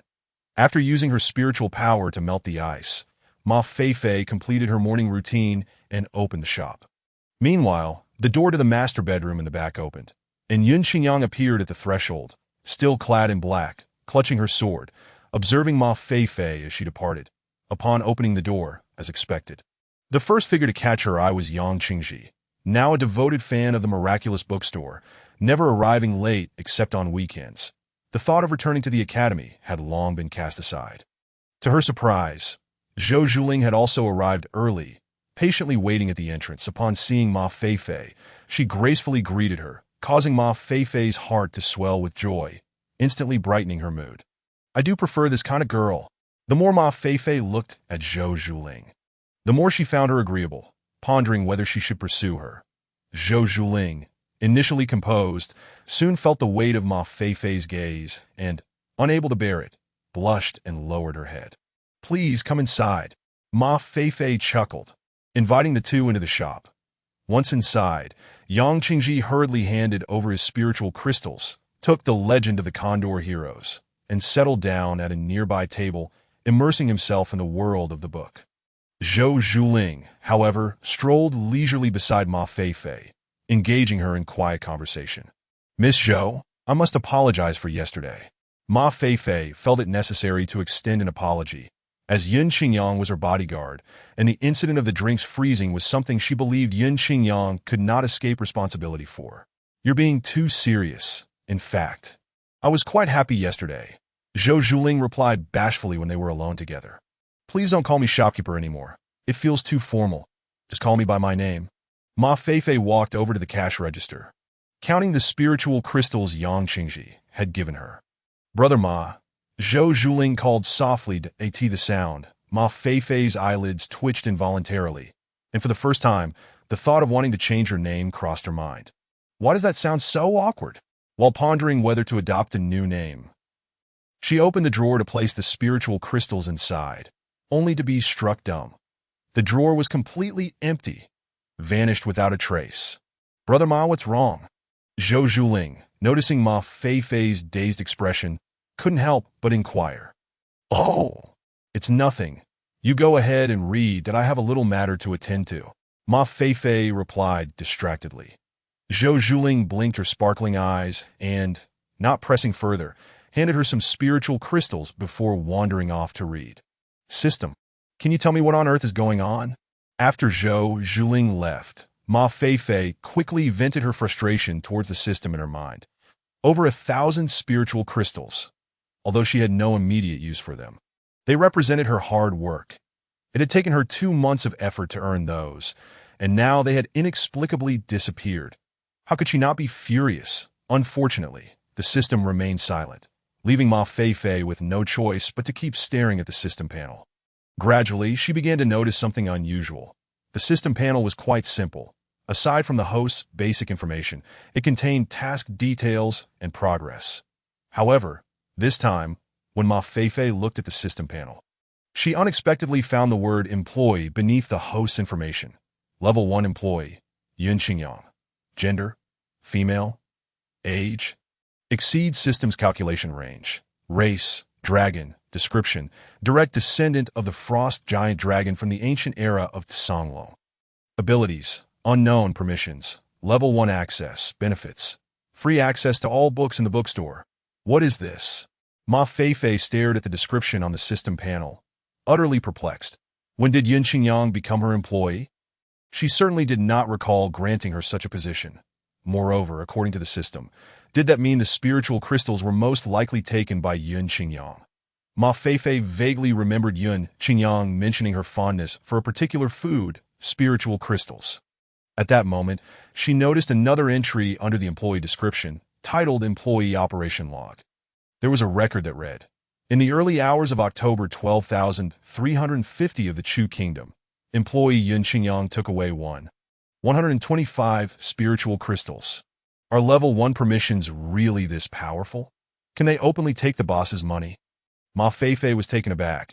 Did I ask this what they call level 1 permission? Why not just call it boss's permission? If she can take money, what else is there that she cannot take? The system, seemingly unwilling to bear the blame, finally provided a response, adding a line beneath the employee log. Note, employee Yun Qingyang took the spiritual crystals with the host's permission. Employee permissions cannot be used to take spiritual crystals. It seems you are jesting with me. I don't even know when she became an employee, let alone permitted her to take the spiritual crystals, that I refuse to take the blame for this. Ma Feifei shook her head. I won't argue with you. If the spiritual crystals are gone, so be it. It's not a big deal, as I have no use for them anyway. Ma Feifei felt that even if she won the argument, there would be no compensation, and waving her hand, she turned to leave. Just then, a sudden flash of insight struck Ma Feifei's mind, followed by a vivid image of the conversation she had with Yun Qingyang the previous night. By the way, if you need any help with your injuries, please don't hesitate to ask. That my father used to practice medicine, and we still have plenty of medicinal herbs at home. Feel free to take whatever you need. Take whatever I need, as long as it helps you recover from your injuries. Take whatever you wish. Haha, system, you're quite mischievous. Ma Feifei offered an awkward yet polite smile and stepped back. So it turns out, it was indeed my own words. Ma Feifei bounded. Oh, wait a minute. Something seems off. Suddenly recalling something, Ma Feifei quickly returned to the system panel to check the employee information section. Employee, Yun Qingyang. Race, dragon. Description, direct descendant of the frost giant dragon from the ancient era of Songlong. What on earth? She is a dragon. Ma Feifei's eyes widened in shock. Dragons, in both the mythologies of her past life and in the Songlong continent, are considered exalted beings. according to the historical records of the Songlong continent. Dragons are renowned as one of the 10 divine beasts. However, since the ancient era, these 10 divine beasts have faded into obscurity, never to be seen by mortal eyes. That it is said that both the 10 divine beasts and the celestial beings of the ancient times have perished. Following the ancient era, many spiritual beasts have ascended to become divine beasts through their efforts, yet they do not truly embody the essence of divine beasts. The genuine divine beasts possess not only extraordinary strength, but also formidable bloodlines. Such was the case with the divine beasts of ancient times. For those with powerful bloodlines found cultivation to be a mere afterthought. Thus, people generally categorize divine beasts into two types: the ancient divine beasts and the divine beasts. Yet, the dragon that Ma Feifei currently encounters is clearly identified in the system as a dragon.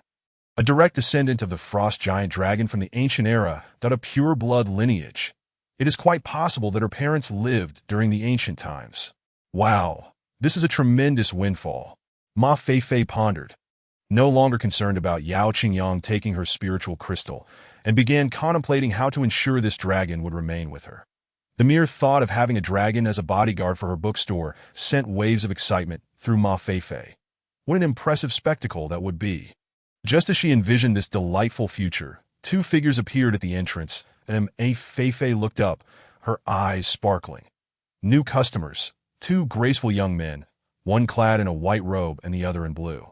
Both adorned with spiritual swords at their waists, exuded an aura of vitality, and were clearly practitioners. Just as Ma Feifei was about to rise to greet them, the two customers stepped inside and, upon noticing Yang Qingji in the corner, spoke first. "Oh, isn't this the arrogant Yang Qingji?" Chapter 28. Then let us battle.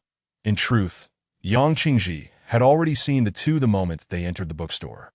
Despite being fellow students of Jingguan Academy, Yang Qingji did not enjoy a good rapport with them, so he chose to ignore their presence. However, to his surprise, they insulted him the moment they stepped in, igniting a surge of anger within him, his gaze turning murderous as he fixed it upon the two. "Why does Brother Yang stare at us with such intensity? It makes the junior disciples feel rather uneasy," one of the students remarked, his tone laced with mockery. The other student chuckled, giving his companion a gentle pat on the shoulder, and said, "Isn't it because you, Brother Wu, spoke out of turn? How could Brother Yang be deemed arrogant?" Brother Wu, puzzled, inquired, "Then, according to Brother Zhang, how should it be interpreted?" Brother Zhang smiled faintly. "It is simply self-inflicted humiliation." "Ha!" Brother Wu, enlightened, smacked his forehead and exclaimed, "Brother Zhang speaks the truth. Ha!" The two engaged in a playful banter, laughing together. Yang Qingji's expression was a vivid canvas of emotions, shifting from pale to flushed, a constant transformation, and Ma Feifei, seated at her desk, was convinced he was on the verge of exploding, yet to her surprise, Yang Qingji ultimately contained his rage. Observing this, Ma Feifei swiftly grabbed a pen and paper, writing. One day, while Qingji browsed through the sacred texts, he unexpectedly encountered his classmates, who mocked him. Initially, I believed Qingji would retaliate. But to my astonishment, he chose to endure, exhibiting the restraint of the legendary King Gojian, capable of bearing what others cannot. Truly a man of great stature. "What brings you both here?" Yang Qingji, now devoid of his reading mood, closed the book, gazing calmly at the exquisite cover as he inquired. The two newcomers were among the 300 students dispatched with the main force, and under normal circumstances, they should have been at the front lines, making their presence in Wubei town rather peculiar. Of course, it's because the Qin kingdom has retreated. Oh, my apologies. I forgot that Brother Yang was excluded from the 300 students and wouldn't he be aware of this news. Brother Wu replied with a smirk, each word laced with barbs, making it quite uncomfortable. Brother Zhang, on the other hand, elaborated. Last night, the Qin and Chu sovereigns brewed tea and discussed philosophical matters atop the Cloud Summit, and shortly thereafter, the Qin kingdom retreated. From what Brother Xiaoyao learned from General Bailey, it seems that Qin Shi Huang abruptly changed his mind and abandoned the plan to attack the Chu kingdom. The specifics remain unknown. We have 2 days of respite and will stay in Wubei town for this duration, departing in 2 days to prepare for this year's dragon ranking competition. At this point, Brother Zhang seemed to recall something, looking at Yang Qingji and asking, Didn't the academy require Brother Yang to return immediately? Why are you still lingering in Wubei town? Although the two appeared to engage with Yang Qingji amicably, their words dripped with sarcasm and ridicule. This exchange not only captivated Ma Feifei, but also drew the attention of Zhou Zhuling in the corner. Though her eyes were fixed on her book, her ears perked up, leaning in slightly to listen intently. No rush, Yang Qingji replied, feigning indifference as he returned to his reading, dismissing the two with a mere 2 words. The two exchanged surprised glances, taken aback by his unexpected calmness. Yang Qingji had not always displayed such restraint. Otherwise, he would not have impulsively confronted Zai Yaozi before a major battle, with no response from him. The two found the interaction rather dull and abandoned their plans to further provoke Yang Qingji, turning their attention to the bookstore instead. This bookstore is indeed remarkable. It seems to possess a formation. As I can hardly sense any spiritual energy, Brother Wu observed while examining the store. Brother Zhang nodded in agreement, noting the absence of spiritual energy in the air, and it appeared that the sounds from outside were muffled by the formation, allowing only a faint echo of noise, which was not at all bothersome. What a beautiful lady! At that moment, Brother Zhang caught sight of Zhou Zhuling in the corner, unable to suppress an exclamation of admiration. Upon hearing this, Brother Wu followed Brother Zhang's gaze, and his eyes lit up. This lady could surely rank on the Canglong fairy list. Brother Zhang nodded in agreement. However, Ma Feifei was not pleased. She rapped her fingers on the table and declared, "Gentlemen, loud talking and harassment of customers are prohibited in this bookstore. I kindly ask you to conduct yourselves appropriately." Zhou Zhuling, who had already felt somewhat displeased at being scrutinized, was about to take action, but upon hearing Ma Feifei's words, her furrowed brow relaxed, and she blinked her beautiful eyes twice before returning to her reading. Hearing Ma Feifei's admonition, Brother Wu felt a surge of irritation. For these young elites, Ma Feifei, as the proprietor of a small bookstore, was but an insignificant ant, unworthy of their attention. Thus, they had not paid her any heed since entering the store. To have this ant dare to issue a warning was intolerable, and Brother Wu was prepared to lash out. However, Brother Zhang intervened, gently advising, "This bookstore's formation holds some mystery. The proprietor is likely not an ordinary person, that it would be wise for us to avoid unnecessary conflict." Acknowledging Brother Zhang's words, Brother Wu considered the reasoning, casting a disdainful glance at Ma Feifei, but choosing silence, though he no longer scrutinized Zhou Zhuling. Seeing the two meandering through the bookstore without causing trouble, Ma Feifei couldn't help but smirk and mutter under her breath, "Cowards." The sound was neither too loud nor too soft. Just enough for them to hear that, oh, how audacious. To be honest, since the bookstore's opening 2 months ago, Ma Feifei had yet to experience the true power of the system. Finally, 2 troublemakers had come her way, and she was eager to witness the system's might. Yet to Ma Feifei's dismay, although the two displayed anger at her remark, their expressions quickly returned to calm, as if she had not spoken of them at all. Are today's youth truly so capable of restraint? Ma Feifei wondered, casting a perplexed glance at the two before turning her gaze back to Yang Qingji, feeling utterly bewildered. Unbeknownst to Ma Feifei, her brazen words not only failed to provoke the two, but further solidified their earlier assumptions. After all, how could a person of no skill utter such statements in front of others? The more Ma Feifei spoke in such a manner, the more they perceived her as possessing unfathomable strength. Reading a book for a single spiritual crystal per hour. After circling the store, they finally spotted the sign. "Brother Zhang, could this store possibly be a scam?" Brother Wu inquired, as this was his first encounter with a bookstore that offered reading only and required payment in spiritual crystals. Brother Zhang, equally perplexed, glanced at Yang Qingji and Zhou Zhuling, whispering, "It seems unlikely. After all, this waste is also reading here. Then I must see just how extraordinary these books are to warrant such a price." Brother Wu scoffed, stepping up to Ma Feifei, presenting 2 spiritual crystals and stating, "Shopkeeper, we would like to each try for an hour." Ma Feifei accepted the spiritual crystals, curling her lip as she muttered, "Penny pincher." Brother Wu, incensed, found it difficult to contain his frustration at Ma Feifei's irritating demeanor. Brother Zhang quickly pulled him aside, whispering, Junior brother, stay calm. She is merely goading you that do not fall for her trick. Brother Wu glared at Ma Feifei in silence. Brother Zhang continued to counsel, at this moment, our primary focus should be the dragon ranking competition. During this period, we should strive to avoid unnecessary conflicts. This bookstore appears to harbor mysteries. Should we act impulsively, it could jeopardize our standings in the dragon ranking. Brother Zhang's reasoning was sound. After all, if the proprietor of this bookstore possessed unfathomable power, they might find it challenging to even exit the establishment, let alone participate in the dragon ranking competition. Those who had reached this stage were not lacking in intellect. And Brother Wu gradually calmed himself, though he silently vowed to test the depths of this bookstore's mysteries once the dragon ranking competition was concluded. Why are there so few books in this store? As Zhang Shixiang observed Wu Shidi gradually calming down, they proceeded to the bookshelf, intent on selecting a book to read. However, upon closer inspection, they discovered that the bookstore contained only a scant few titles. Exchanging glances, they could not suppress thoughts of a shady establishment. Ultimately, each selected a book at random, fortuitously choosing 2 volumes of blue quality, Andersen's Fairy Tales and Half an Acre of Flowers. Is my writing truly so unappealing? Ma Feifei lamented, casting a glance at the few original works of white quality that hung forlornly on the lowest shelf. It was disheartening to see even the system relegating his books to the bottom, nearly shoving them into the cupboard. Brother Yang, would you mind if we took a seat here? Wu Shidi, filled with pent-up frustration, insisted on dragging Zhang Shixiang to sit opposite Yang Qingji, clearly intending to vent their ire on him.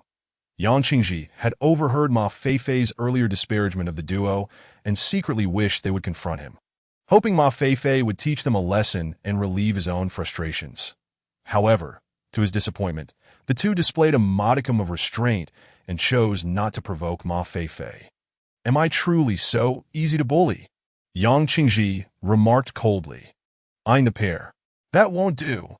The two were taken aback by Yang Qingji's defiance, momentarily stunned that Wu Shidi, initially fuming, found himself unexpectedly amused, chuckling.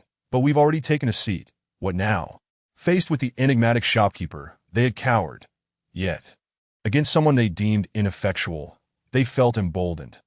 Yang Qingji offered a slight smile, closed the book, and, rising slowly, fixed his calm gaze upon them, uttering, "Then let us engage in a battle." Chapter 29. All at once, then let us engage in a battle.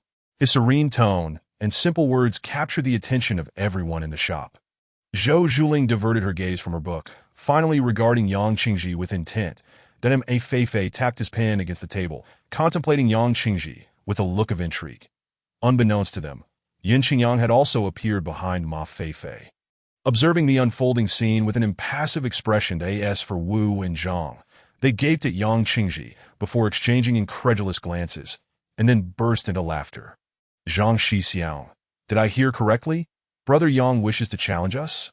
Wu Shidi spoke with a tone laced with mockery. Ha! Zhang Shixiang chuckled silently, as if he had just heard the most ludicrous joke that I in Jingguan Academy. Yang Qingji was notorious for his ineptitude. Having spent nearly 3 years there, he had only achieved a commendable rank during his first year in the dragon ranking competition, after which his performance plummeted. During his second attempt, he fell to 300th place, and it was rumored that he only retained that position due to deliberate leniency from others.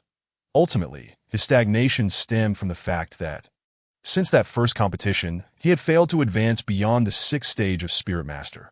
While others progressed in their cultivation year after year, Yang Qingji remained stagnant, and it was important to note that this was merely the Spirit Master rank, not the higher tiers of Spirit Sovereign or Spirit King. For those hailed as prodigies, failing to advance several ranks within a year was a source of embarrassment. Yet, Yang Qingji had been stagnant for 2 years. Was he not a waste of talent? The duo, both figures on the dragon ranking, though not among the elite, ranked within the top 100, having each achieved the pinnacle of the 8th stage of Spirit Master. They were acutely aware of Yang Qingji's status, and the disparity of 2 stages rendered the prospect of competition utterly futile. I had thought your previous impulsive challenge to Ziyuzi was merely a result of provocation. But it appears you are genuinely foolish. Wu Shidi couldn't resist the urge to taunt, his disdainful gaze sweeping across Yang Qingji's face. I wonder which of us you intend to challenge. Yang Qingji regarded the two and replied, You may come at me together. Humph. Overestimating oneself, the two scoffed, their expressions darkening. They deemed Yang Qingji's bravado excessive. After all, they were both within the top 100 of the dragon ranking, possessing 2 entire stages of advantage over him. Yang Qingji had no chance in a one-on-one duel, let alone facing 2 opponents. Was he not looking down upon them? Do you require the venue provided by our establishment? Ma Feifei, who had been spectating, interjected. The courtyard behind the shop is spacious enough for a duel. However, a venue fee of 10 spirit crystals is required. What a splendid opportunity for profit. With a swift motion, a pouch of spirit crystals landed before Ma Feifei, having been tossed by Zhang Shixiang. We thank the proprietor for the venue, he said, but a duel should have some stakes to make it interesting. After deducting the venue fee, there remains 1,000 spirit crystals. Why not make it a wager? Brother Yang? Perhaps fearing Yang Qingji might back out, Zhang Shixiang swiftly closed off any escape routes. Evidently, they were intent on engaging him in a high-stakes game. Yang Qingji furrowed his brow that he did not possess 1,000 spirit crystals. Yet he was unwilling to back down from his waist. He retrieved a measuring ruler, placing it before Ma Feifei. This is a 3rd-tier spiritual artifact, the Heartquery ruler. Selling it for 1,000 spirit crystals would be more than adequate. Shall I stake it as my wager?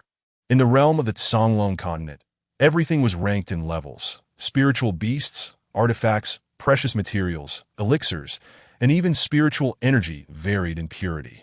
That will suffice. Zhang Shixiang nodded.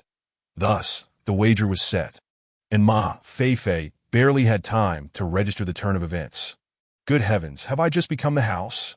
Ma Feifei pondered, gazing at the spirit crystals and the ruler before him, sensing something amiss. Indeed, it appears that I, as the house, have no means to profit. He slapped his forehead, realizing he had made a regrettable investment.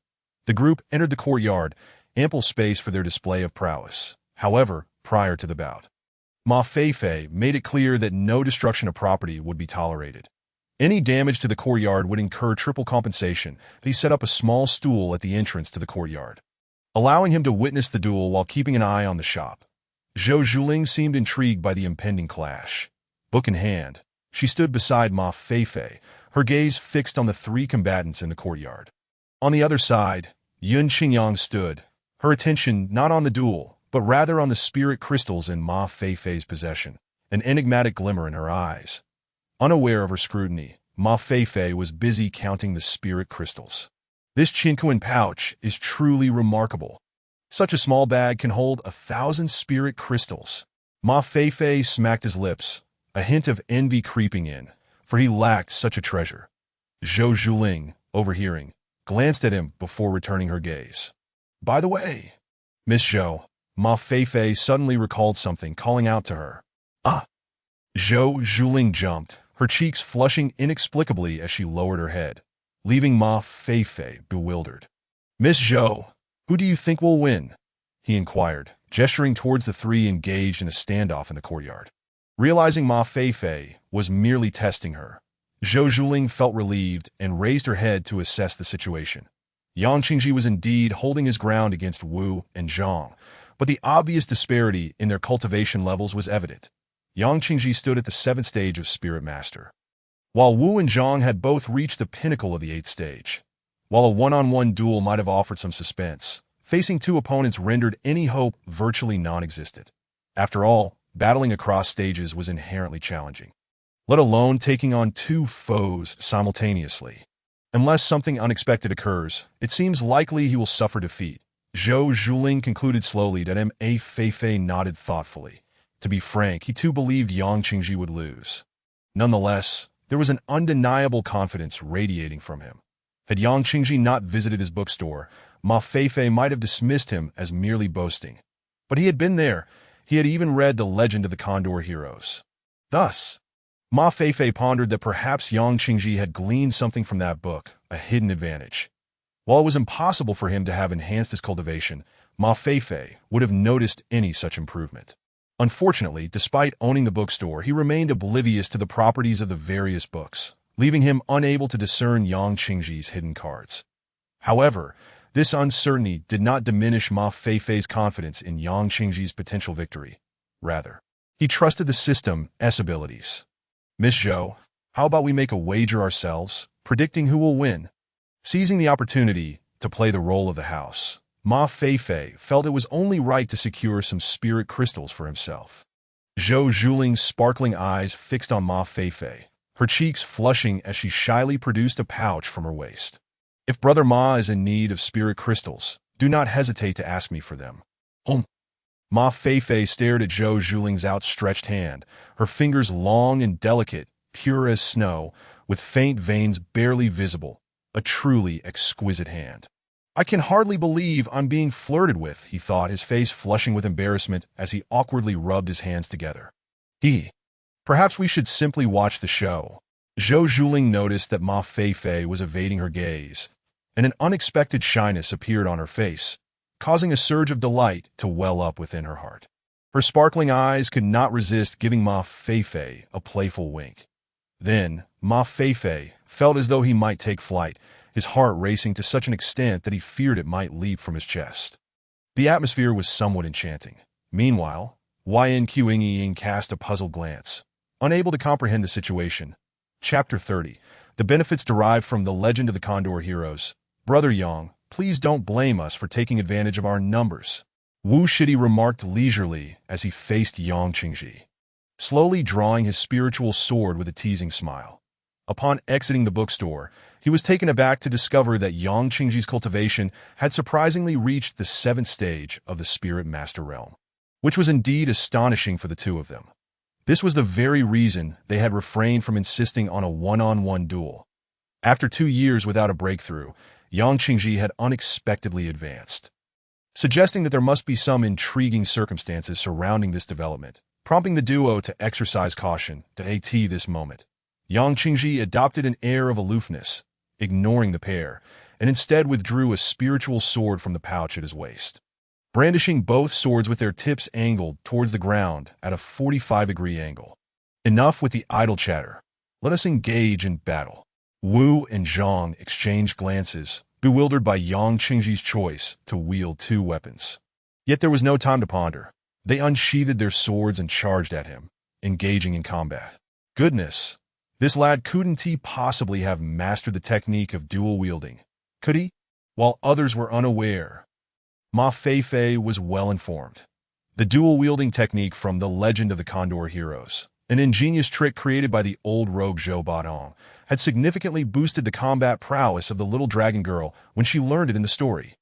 With the breathing and energy concentration techniques preceding it, followed by the dual wielding technique, it was evident that the legend of the Condor heroes offered its readers a wealth of benefits. Ma Feifei stroked his chin, rising to fetch paper and ink, diligently recording the effects of the legend of the Condor heroes. Although he could not definitively assert it, the book's potential for imparting martial arts benefits was undeniable. Furthermore, the occurrence of very beneficial effects within a single book had yet to be witnessed, making the benefits of the legend of the Condor heroes likely to pertain to martial arts. However, merely mastering dual wielding was insufficient. After all, it was 1 against 2 that once he finished writing, Ma Feifei rubbed his chin, focusing intently on the unfolding situation, eager to ascertain whether Yang Qingji had any hidden tactics left at that moment. The battle was evenly matched. Yang Qingji's dual-wielding technique temporarily disoriented the two, leaving them somewhat flustered. Nevertheless, due to their superior cultivation, they did not fall behind, resulting in a stalemate. This highlights the significance of cultivation.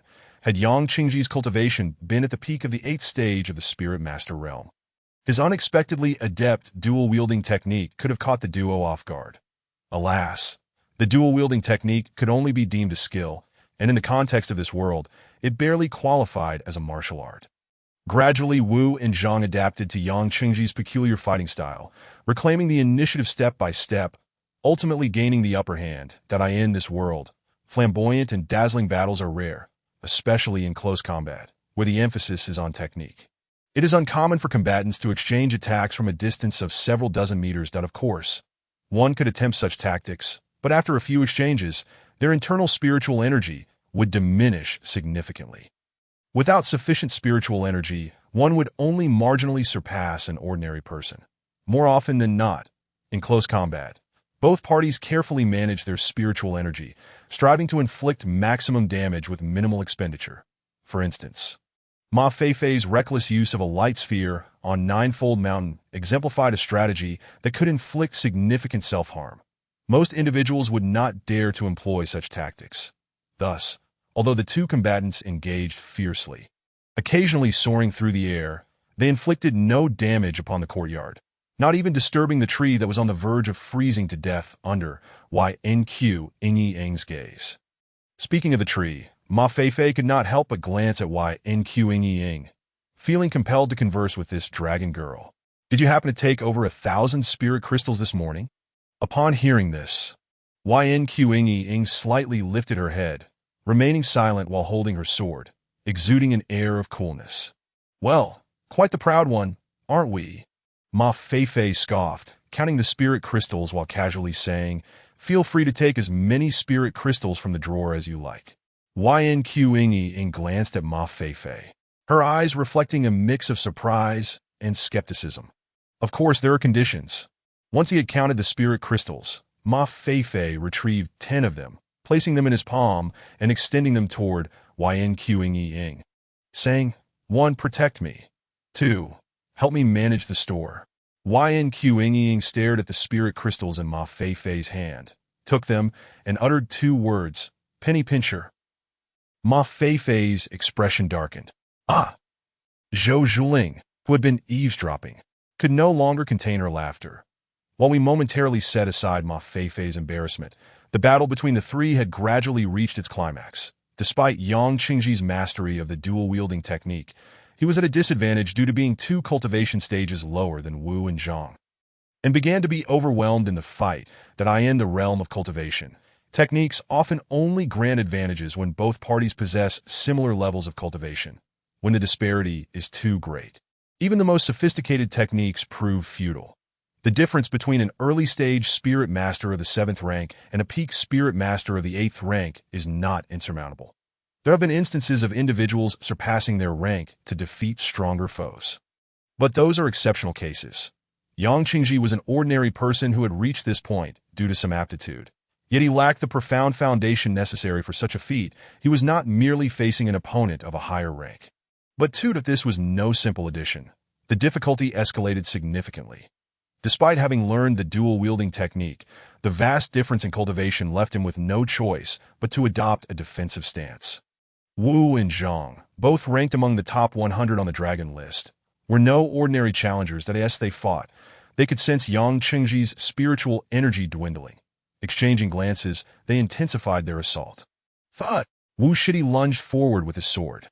Yang Qingji attempted to block with his right sword, but was forced back, and the spiritual energy from Wu's sword pierced into Yang Qingji's chest, causing him to spit out a mouthful of blood and stagger back 3 steps. Seeing this, Zhang Shixiang smirked slightly, twirling his sword in an elegant flourish, and the spiritual energy enveloping his sword surged again. With a determined thrust, they clearly intended to strike decisively as fellow students of the Jingguan Academy. While they could not kill their classmates, some injuries during sparring were inevitable, and the Academy would not intervene if Yang Qingji's cultivation were to be crippled.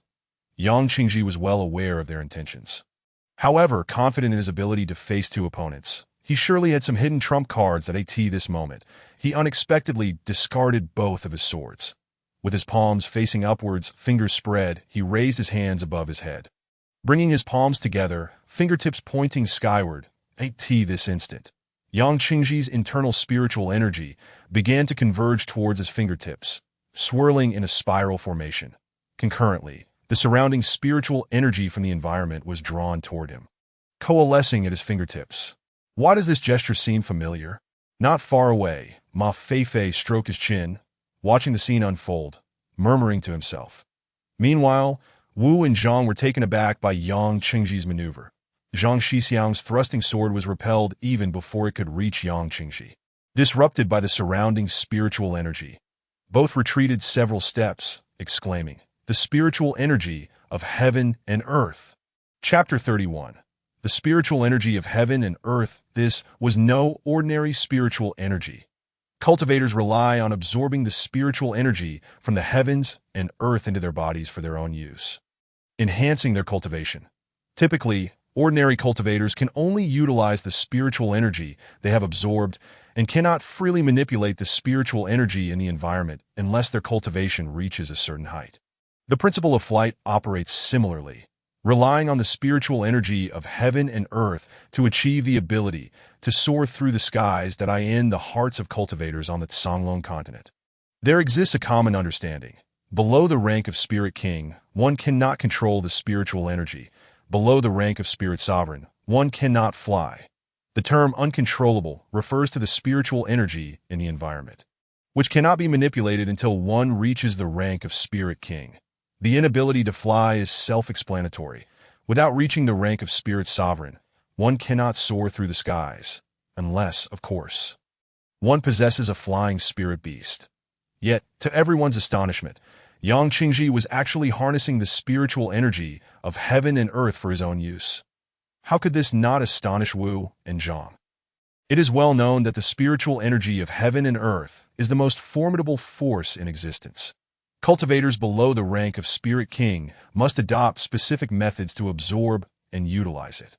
The common adage states that the spiritual energy within cultivators below the rank of Spirit King is called spiritual power, while that within cultivators above that rank is referred to as spiritual energy. This explains why battles between cultivators below the Spirit King rank lack the dazzling displays often seen. Their internal spiritual power is insufficient to sustain such spectacles. Compounded by their inability to directly utilize environmental spiritual energy, the it is only when battles reach the rank of Spirit King and above that one witnesses truly magnificent displays, where powerful beings can alter the very heavens and earth, causing storms and extraordinary phenomena, such as the legendary battles that could lead to droughts across the Songlong continent for an entire year. It is precisely because they harness the essence of the heavens and earth that their strength grows increasingly formidable, allowing them to utilize greater quantities of the celestial energy. It is said that in ancient times, those celestial beings engaged in combat high above in the nine heavens, fearing that they might deplete the vital energies of the Songlong continent. One cannot deny that Yang Qingji's technique has utterly overturned the common knowledge held by Wu and Zhang. Even Zhou Zhuling and Yun Qingyang, who were spectating, gazed at the unfolding scene with bewilderment. Ma Feifei, too, was at a loss, as he was familiar with Yang Qingji's maneuver. Albeit without the elaborate gestures that I in the arena, Yang Qingji had become enveloped in the essence of the heavens and earth. The radiance at his fingertips dazzling. After several attempts to breach his defenses, Wu and Zhang were forced to retreat and prepare their ultimate techniques. The Wu's left hand conjured a red triangular flag from thin air. And as he channeled his inner spiritual power, the flag emanated a brilliant light. The celestial energies converging towards Yang Qingji were abruptly diverted, with a portion being absorbed into the red flag. This was a third-tier spiritual artifact, known as the Gathering Spirit Flag, capable of siphoning celestial energy to unleash a devastating attack equivalent to the peak strike of a ninth-tier spiritual master. Zhang, however, did not resort to any artifacts. Instead, he wielded his sword with both hands, channeling his physical and spiritual energy into the blade, which began to take on a reddish hue. This was a high-level martial technique he had mastered that not only augmented the sword's power, but also increased the speed of his strikes. The two exchanged a knowing glance, each activating their respective attacks aimed at Yang Qingji. Yang Qingji, with his fingertips pointed skyward and palms parting, directed the essence of the heavens and earth towards the duo. This was the first time Ma Feifei had witnessed a combat scene infused with such effects. He found it fascinating, yet he worried that the ensuing shockwaves might demolish his home. A thunderous crash resounded as the energies converging around the three erupted outward, dissipating in the air, with all three being forcefully thrust apart. Ma Feifei counted, stepping back 3 paces, while Wu and Zhang retreated a full 5 steps, their faces pallid and blood trickling from the corners of their mouths. Clearly, they had suffered during the earlier confrontation. It seems that Brother Yang has made significant gains recently, Zhang remarked, wiping the blood from his mouth. Casting a cold glance at Yang Qingji, The fact that two peak 8th-tier spiritual masters could not prevail against a mere initial 7th-tier Yang Qingji was indeed difficult for him to accept. However, to think that this is sufficient to defeat us is somewhat unrealistic. Zhang surveyed Yang Qingji, proposing, "How about this, Brother Yang? You could hand over that artifact capable of gathering celestial energy to us, and we shall consider this contest concluded. What do you say?" The ability to amass such a vast amount of celestial energy undoubtedly indicated that it was a higher-tier artifact, at least a 4th-tier spiritual item, among the students of the dragon ranking. Those possessing such an artifact were exceedingly rare. Clearly, Zhang's greed had been ignited. Although Yang Qingji's complexion was somewhat pale, it was still markedly better than that of the two, as he retrieved the spiritual sword from the ground, waved his hand, and the two swords vanished from sight, but he then glanced at the two, a semblance of a smile playing on his lips as he declared, "The contest has concluded." Upon hearing this, Wu and Zhang exchanged cold laughs. Noting Yang Qingji's lack of cooperation, they refrained from further banter and prepared to retrieve their spiritual artifacts to continue their assault. However, as they attempted to channel their spiritual energy, they were stunned to discover that their internal power had been completely depleted, leaving them devoid of energy. "What is happening?" they exclaimed in shock. "Thank you, esteemed brothers," Yang Qingji said with a respectful nod. Turning to Ma Feifei to claim the prize from this wager, A Feifei regarded Yang Qingji and inquired, "You were employing the techniques from the Nineteen Manual just now, weren't you?" The Nineteen Manual contains a secret technique known as the soul capturing method, which can absorb the souls of the deceased to augment one's own energy, as well as extract the power and essence of others. The depletion of Wu and Zhang's spiritual energy was akin to a martial artist having their internal power siphoned away in a wuxia novel. Yang Qingji nodded in acknowledgement, bowing deeply to Ma Feifei with utmost sincerity, saying, "I am profoundly grateful for your generosity, shopkeeper." Indeed, Yang Qingji had not only mastered the art of simultaneous combat, but had also learned the Nine-In Manual. Though he had only recently acquired these skills, it was already evident that the Nine-In Manual possessed a high tier of power, and though he had learned it solely from the pages of a book. Yang Qingji believed that it was Ma Feifei's deliberate act to inscribe such teachings within the text for his enlightenment. He finally understood why Ma Feifei had urged him to visit his bookstore and inquire about his desire for vengeance. He sought to assist him. The gratitude he felt towards Ma Feifei was akin to that of a child reborn to their parents, Ma Feifei, however, did not delve deeply into these thoughts, having received Yang Qingji's affirmative response. He lowered his head and began scribbling on paper, eager to document the hidden effects of each book provided by the system. Meanwhile, Wu and Zhang remained in shock, unable to comprehend how their spiritual energy had been silently siphoned away. This revelation was even more astonishing than Yang Qingji's ability to gather celestial energies. It is known that the gathering of such energies is a feat achievable only by those above the rank of Spirit King or through the aid of spiritual artifacts. Yet, the notion of one's physical energy being drained without a trace was unfathomable, as even a spirit saint could not evade such awareness unless rendered unconscious. It was akin to having one's hand severed. One would undoubtedly feel the pain. Yet, Yang Qingji had accomplished the impossible, depleting their energy without their realization. Could it be that Yang Qingji has fallen into the path of darkness? Wu and Zhang exchanged fearful glances, sensing the dread in each other's eyes. The path of darkness was a legendary realm, and only such a path could produce such sinister techniques. However, they did not voice their suspicions nor foolishly confront Yang Qingji. Instead, they silently retrieved their spiritual artifacts and departed the bookstore. "All right. Enough of the contest and the spectacle. Everyone should return to their own matters," Ma Feifei announced, rolling up his papers and lifting his small stool as he re-entered the bookstore, despite having just emerged from a fierce battle. Yang Qingji chose not to return home. Instead, he remained seated in his previous spot, engrossed in studying the legend of the Condor heroes. Zhou Zhuling also took her seat again, although she did not open a book. Instead, she alternated her gaze between Yang Qingji, Ma Feifei, and the bookstore itself. She had overheard their previous conversation, and thus was well aware of Yang Qingji's identity, though she had not interacted with him directly. She had heard whispers of his exploits, and more importantly, she had spent time in the same bookstore reading alongside him. Zhou Zhuling was acutely aware of the transformation in Yang Qingji's abilities. Initially, I believe his breakthrough was due to 2 years of accumulation, but it now seems likely that it is related to that copy of the legend of the Condor heroes in his possession. Brother Ma's bookstore is indeed wondrous. The texts within possess such profound mysteries, capable not only of purifying spiritual energy and alleviating my ailments, but also of enhancing one's cultivation and imparting techniques. What kind of person is he? Zhou Zhuling gazed at the industrious Ma Feifei, momentarily entranced. Chapter 32. The war subsides. Ding. Congratulations, host, for capturing a little fangirl. Of course, the system would not be so mundane. This was merely Ma Feifei's whimsical imagination, having caught a glimpse of Zhou Zhuling's gaze upon him. Ma Feifei felt himself soaring with elation. The life of a transmigrator is not merely accompanied by a golden finger, but also by an indescribable charm that attracts admirers. Counting on his fingers, Ma Feifei realized that over the past 2 months, he had encountered 3 young women: the mature Gong Sun Xiong, the cheerful Zhao Xiaodao, and the bashful Zhou Zhuling. All 3 were stunningly beautiful, a rarity in his previous life.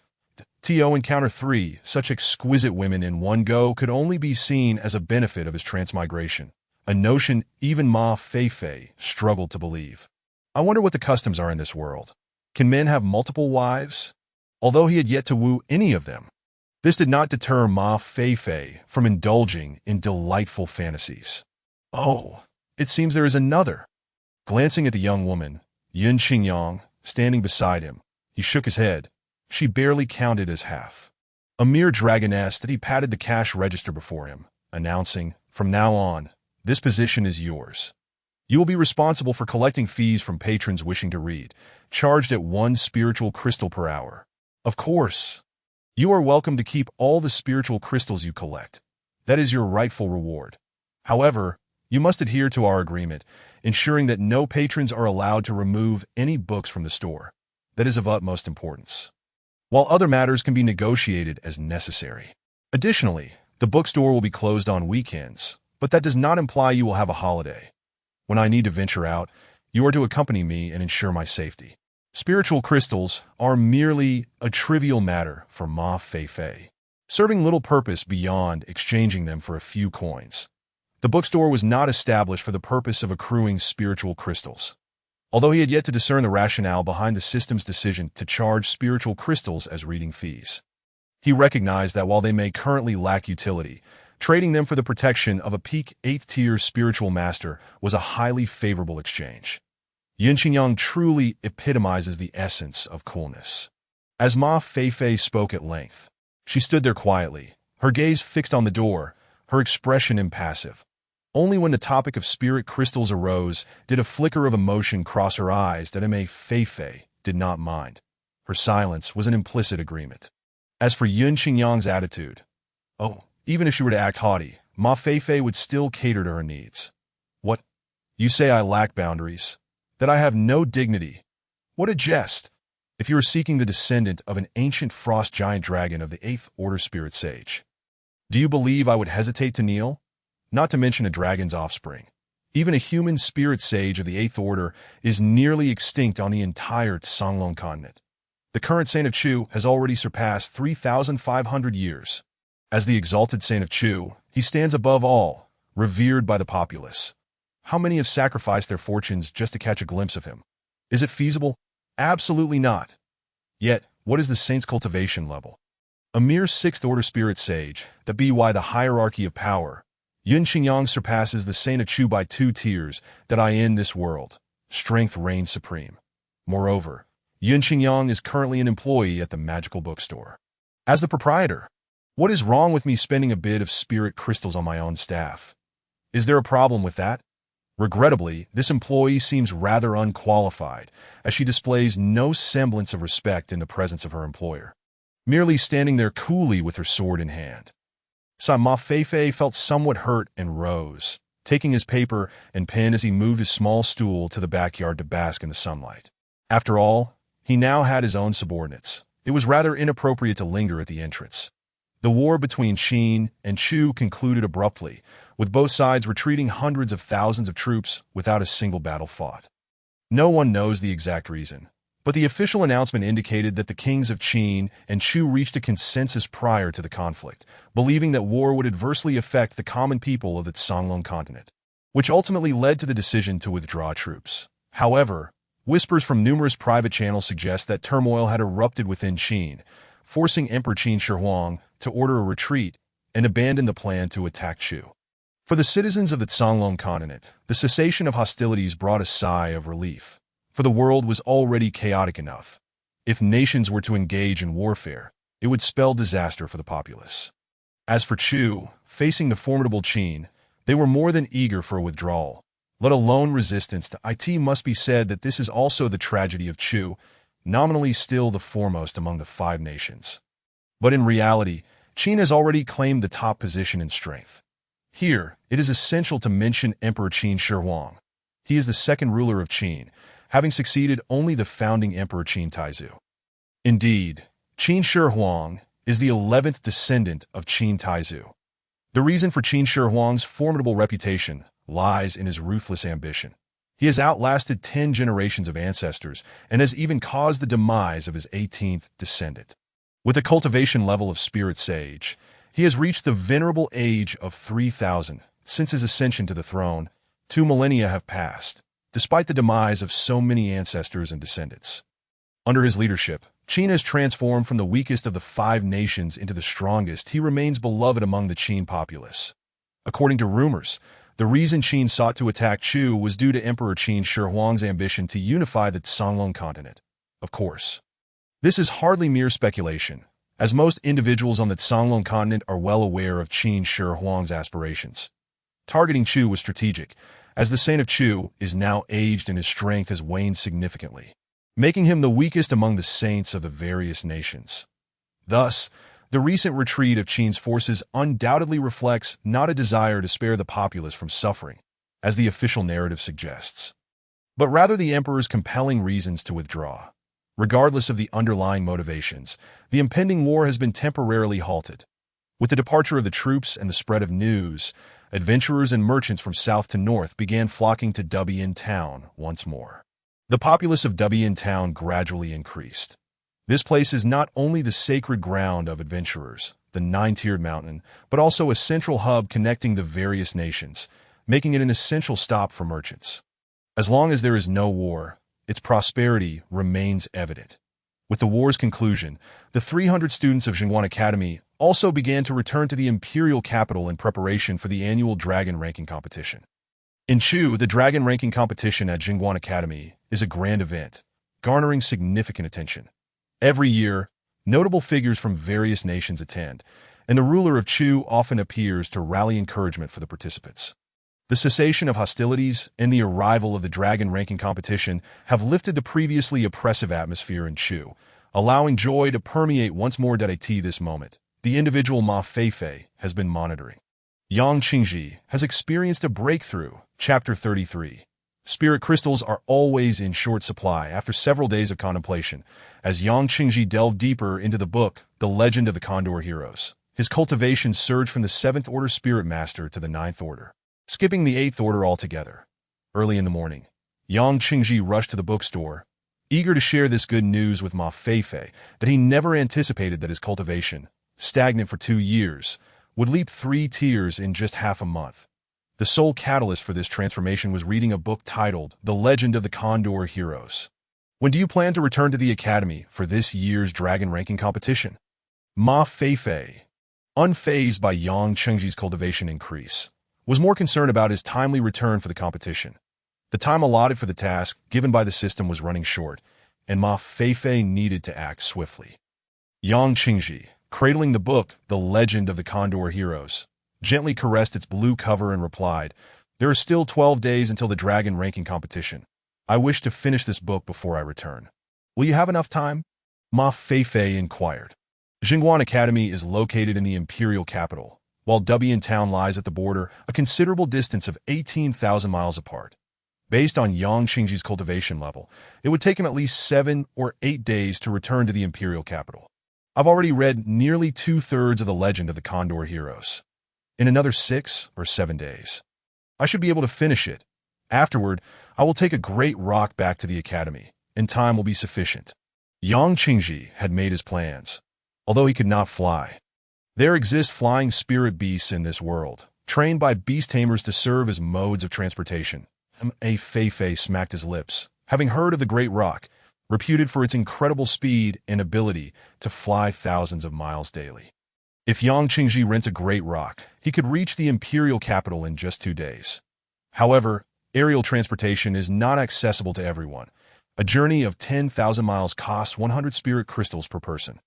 Fortunately, Yang Qingji had recently earned 1,000 spirit crystals. Leaving him with ample funds, 200 spirit crystals would pose no issue. Then do your best, Ma Fei encouraged, patting Yang Qingji on the shoulder before turning to confront Yun Qingyang. Realizing a pressing problem. In the coming days, reserve some spirit crystals for me, as we will also need to rent a Great Rock to travel to the imperial capital for the dragon ranking competition. Calculating the days. Ma Fei noted that the day of the dragon ranking competition conveniently falls on a weekend. Renting a Great Rock to attend the event would only delay the bookstore's operations by 2 or 3 days at most, which is insignificant. However, without spirit crystals, traveling on foot would result in a far greater delay. Attending the dragon ranking competition is imperative. Otherwise, fulfilling the 2 tasks at hand would become exceedingly difficult. The side tasks are manageable. Even if he misses out, he could still piece together information later. However, the main task is more delicate. While the reading requirement is straightforward, the matter of visibility is crucial. Based on Ma Fei's research over the past few days and the task's progress of 10,000, he concluded that visibility pertains to the exposure of the magical bookstore. This aspect is vital. If Yang Qingji can redeem himself at the dragon ranking competition and promote the bookstore, wouldn't he instantly achieve the requisite 1,000 points of visibility? To prevent any unforeseen circumstances, Ma Fei is determined to embark on this journey to the imperial capital. Currently, the only concern is the mode of travel. Aside from Yang Qingji and Zhou Zhuling, who visit daily, Zhou Guanyu, who participated in the Qinchu War, has also returned, accompanying his sister to the bookstore regularly. The trio has become a steady source of income for the establishment. However, the earnings from recent days have all been claimed by Yun Qingyang under the pretext of healing. To ensure sufficient funds for the journey, Ma Fei must request that Yun Qingyang endure a little discomfort. Yet, Yun Qingyang seems somewhat reluctant. Though she does not speak, standing there with her sword, Ma Fei can sense her displeasure. Feeling awkward, Ma Fei contemplates the nature of spirit crystals. When not needed, they abound. Yet in times of necessity, they vanish like smoke, revealing their true value only when required. With a tinge of guilt, Ma Fei explained his predicament to Yun Qingyang, recalling his earlier promise that she could take spirit crystals from the bookstore at will. It seemed rather unprincipled to retract his word after only a few days. Upon hearing this, Yun Qingyang averted her gaze, looking at Ma Fei, and asked, "If I can reach the imperial capital within 2 days, does that mean I won't need to relinquish my spirit crystals?" Taken aback, Ma Fei instinctively nodded and replied, "Of course. My intention in acquiring spirit crystals is solely for renting a Great Rock to hasten our journey to the imperial capital for the dragon ranking competition." Yun Qingyang nodded, pulled out spirit crystals from her drawer, and with a flick of her wrist, they vanished from sight as she declared, "I shall take you." Ma Fei gazed at Yun Qingyang, suddenly struck by a realization. Of course, this girl is a dragon, and dragons can fly. With her, there is no need to rent a Great Rock in Far City. That would be a waste of spirit crystals. Initially troubled about how to resolve this predicament, Ma Fei unexpectedly found a solution that was surprisingly simple, allowing him to breathe a sigh of relief. By the way, he mused, glancing at Yang Qingji, who was engrossed in his book and subtly leaning closer to Yun Qingyang. He whispered, "Would you mind if we brought along a few more people?" Yun Qingyang frowned momentarily, a flicker of murderous intent emanating from her. However, Ma Fei remained oblivious to this and continued, "I have a plan to earn some spirit crystals. If you don't mind bringing a few more individuals, we could split the earnings 50-50. What do you say?" After all, whether it was one person or a group, The opportunity to earn spirit crystals was too enticing to pass up. Upon hearing about the spirit crystals, Yun Qinyang's hostility dissipated, and she relaxed her furrowed brow. Seemingly grasping Ma Feifei's intentions, she replied coolly, "I take 80, you take 20. I'll take 40, you take 60, Ma Feifei countered, eager to negotiate further. 80-20, Yun Qinyang reiterated firmly, leaving no room for discussion. All right, Ma Feifei declared, slapping the table. The specifics were inconsequential. Today's events had made him realize that he should keep some spirit crystals on hand for emergencies. The thought of being in a situation where he needed spirit crystals but had none was indeed distressing. After finalizing the arrangements with Yun Qinyang, Ma Feifei approached Yang Qingji, and they ultimately agreed that Yang Qingji would provide 150 spirit crystals to Ma Feifei, who would then escort Yang Qingji to the imperial capital within 2 days. During the transaction, both wore smiles, clearly satisfied. Yun Qinyang remained by the cash register, her gaze fixed outside, yet her ears occasionally perked up. When she saw Ma Feifei pass by with a bag of spirit crystals, she muttered, 150. Next, Ma Feifei sought out the Zhou siblings. Sister, haven't you finished this page yet? The two were engrossed in reading My Fair Princess, and while Zhou Guanyu had completed his reading a quarter of an hour ago, Zhou Zhuling was still on the same page, prompting him to urge her along. The first volume of My Fair Princess was relatively short, comprising just over 200,000 words, and they had been reading it for several days. However, the story had a captivating allure, becoming increasingly engaging as it progressed. Were it not for the fact that Zhou Zhuling was his sister, Zhou Guanyu might have snatched the book away. Yet, Zhou Zhuling seemed oblivious to his prodding. Her beautiful eyes glued to the pages, reading leisurely. Zhou Guanyu felt utterly helpless. Hey, you two reading? At that moment, Ma Feifei approached and took a seat opposite them. Brother Ma, Zhou Zhuling exclaimed, her attention instantly diverted from the book, causing Zhou Guanyu, who was about to speak, to roll his eyes in exasperation and remain silent, his gaze fixed on My Fair Princess. Zhou Zhuling glanced at her brother, then closed the book and handed it to him with a smile. Here, take it. Zhou Guanyu was taken aback. After having shared the reading experience with his sister, he had never had the opportunity to hold the book alone, let alone read it by himself. Now, unexpectedly, she was offering it to him. He looked at his sister, then at Ma Feifei, and nodded in apparent understanding. Feifei, he couldn't help but exclaim, taking the book and shaking his head. Ah, the power of love! He then scampered off to another table to read, leaving Zhou Zhuling blushing at his final remark, casting a furtive glance at Ma Feifei before lowering her gaze. Then Ma Feifei chuckled. Choosing not to respond, he was unconcerned about who read the book, as he had already paid for 2 portions of spirit crystals. Miss Zhou, I heard that the dragon ranking competition at Jingguan Academy is in a few days. Will you be attending?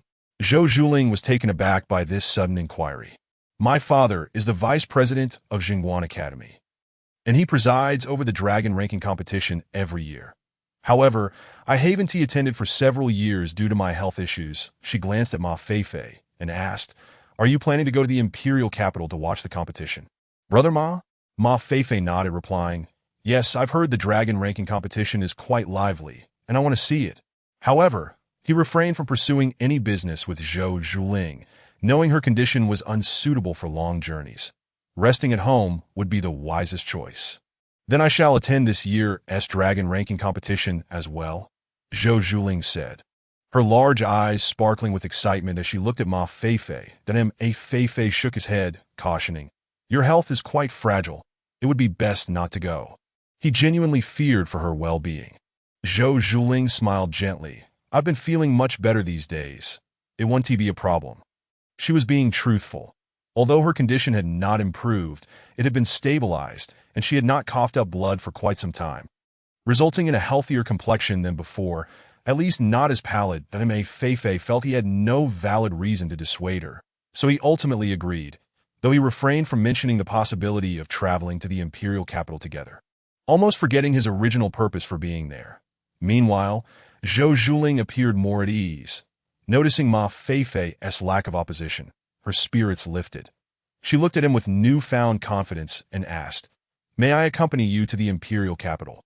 Brother Ma Feifei met Zhou Zhuling's gaze, and this time she did not shy away.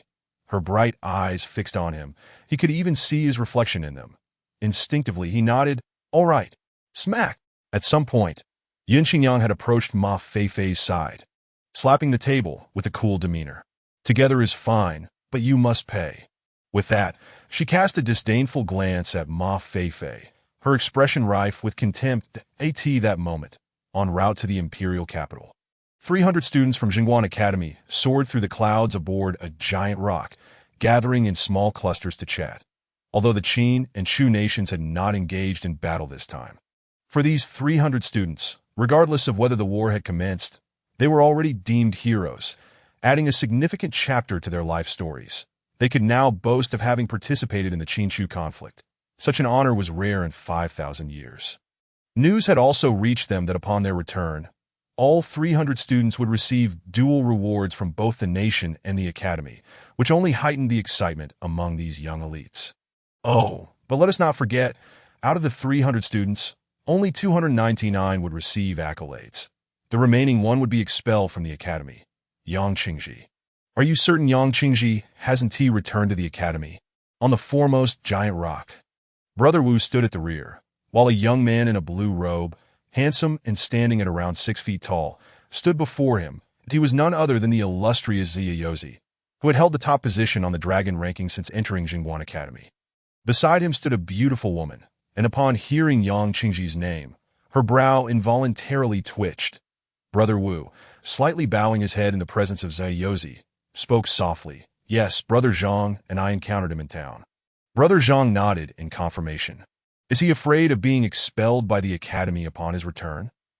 Zia Yozi remarked with a disdainful smirk, gazing at the vast sky ahead. "It's almost time for the dragon ranking competition. Perhaps he hopes to delay his return until then, aiming for a noteworthy placement to have the academy rescind his punishment." Brother Zhang hesitated before adding, "Does he really think he can achieve that with his 6th-tier spiritual master cultivation?" Zia Yozi chuckled softly. Casting a glance at the 300 students behind him, he remarked, "The lowest cultivation level here is likely 8th-tier spiritual master. Furthermore, this year's new recruits are said to be the strongest in a millennium, with numerous prodigies among them. Does Yang Qingji really believe he can secure a place in the dragon ranking competition with merely 6th-tier cultivation?" Brother Wu, hearing this, merely scoffed without speaking. Brother Zhang seemed inclined to voice his thoughts, but ultimately refrained. The two shared a mutual understanding, choosing not to divulge their recent encounter with Yang Qingji, nor his recent breakthrough in cultivation to Zia Yozi. Unbothered by their silence, Zia Yozi wrapped his arm around the beautiful woman beside him, gazing into the distance as he coolly stated, "If the opportunity arises, eliminate him." Such was the demeanor of a strong man, casually deciding the fate of others. Meanwhile, inside the magical bookstore, Ma Feifei sat across from Yang Qingji, wielding a red cloak in his hands, gesticulating excitedly while splattering saliva as he spoke. That in stark contrast, Yang Qingji sat there awkwardly, listening to Ma Feifei's enthusiastic pitch. "Brother Yang, rest assured, I can guarantee that when you don this cloak, you will undoubtedly attract attention. Capturing a throng of admirers at the dragon ranking competition will be a breeze." A couple of days prior, Ma Feifei had taken advantage of the weekend to have a cloak custom-made for Yang Qingji. And today, upon Yang Qingji's arrival at the bookstore, he was eager to present it. However, it seemed Yang Qingji was less than enthusiastic about receiving it, resulting in this rather awkward exchange. Yang Qingji awkwardly tugged at his lips and glanced at the large characters emblazoned on the back of the crimson cloak. He remarked, "The cloak is indeed quite striking, but the words on the back are rather, increase your cultivation and visit the magical bookstore in Watanabe Town." Chapter 35. The dragon. Yang Qingji felt that if he were to don this cloak and participate in the dragon ranking competition, he would undoubtedly attract the attention of thousands, but he would also likely be regarded as a fool. In truth, he need not have any doubts. The barely contained laughter of Zhou Guanyu and his sister, who stood behind Ma Feifei, was enough to reveal how absurd this situation was. The idea of having Yang Qingji with a cloak for the competition was concocted by Ma Feifei to fulfill the main quest of the system. Ma Feifei believed that if Yang Qingji could shine in the competition, the words on the back of the cloak would inevitably draw attention. Furthermore, if Yang Qingji were to subtly suggest that his cultivation had increased due to reading a book at the magical bookstore, who would doubt the bookstore's allure? This was what one might call the advertisement effect. Is it truly that amusing?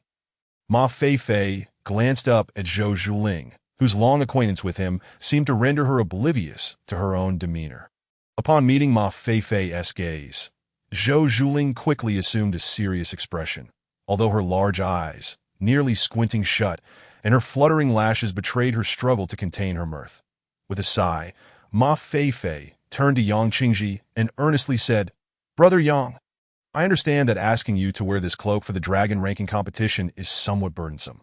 However, do you realize that the bookstore is on the brink of failure? If we do not attract some customers soon, this magical bookstore will soon cease to exist. Moreover, you have now entered the spirit sect realm that it would not be an exaggeration to say that the bookstore has played a part in your progress. At this critical juncture for the bookstore's survival, is it too much to ask you to make a small sacrifice?"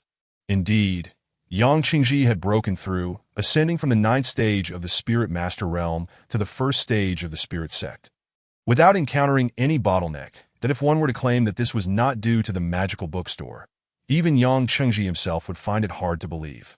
"Is it really that exaggerated?" Yang Qingji murmured. Unable to suppress his skepticism regarding Ma Feifei's grave tone, he was well aware of the bookstore's extraordinary nature. After all, a single book had allowed him to elevate his cultivation by several stages. A phenomenon that defied common logic that in the entirety of the Songlong continent. Such a place was unparalleled. How could it possibly struggle to survive?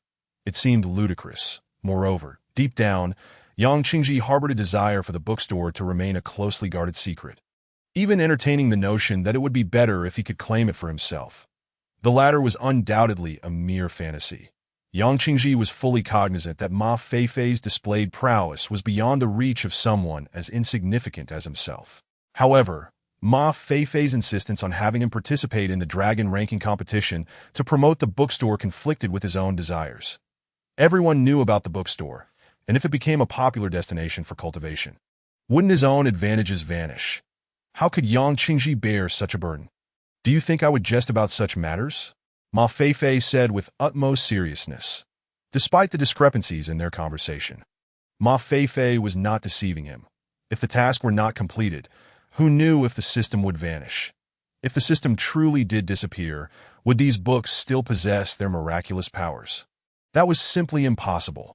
Very well then, Yang Qingji conceded after a glance at Ma Feifei, ultimately agreeing that in truth, he found himself utterly unable to refuse any of Ma Feifei's requests, seeing Yang Qingji accept the cloak. Ma Feifei beamed and said, "I am confident that you will make a stunning impression in this dragon ranking competition, so I kindly ask you to promote the bookstore at the appropriate moment. Rest assured, I will not allow you to toil without reward. Once the bookstore is on stable ground, I will present you with a delightful surprise. When seeking assistance, one must certainly offer something in return." Yang Qingji did not owe Ma Feifei anything, and this was something Ma Feifei was keenly aware of. Yang Qingji nodded, having resolved that since he could not prevent Ma Feifei from promoting the bookstore, his best course of action would be to cultivate a good relationship with her. Perhaps he could gain some advantages in the future, as the dragon ranking competition at Jingguan Academy approached. The entire Chu kingdom, from the highest echelons of government to the common folk, became industrious. For the academy, it was merely an internal evaluation of the students' abilities. However, for the Chu kingdom, each dragon ranking competition served as an opportunity to unearth numerous talents. After all, the young prodigies of today would undoubtedly shape the future, and potential spirit saints could emerge from this very event. For other nations, the dragon ranking competition was akin to a microcosm of Chu's strength, allowing them to gauge the trajectory of the kingdom's fortunes based on the students' prowess. Thus, the dragon ranking competition transcended being a mere internal contest at Jingguan Academy.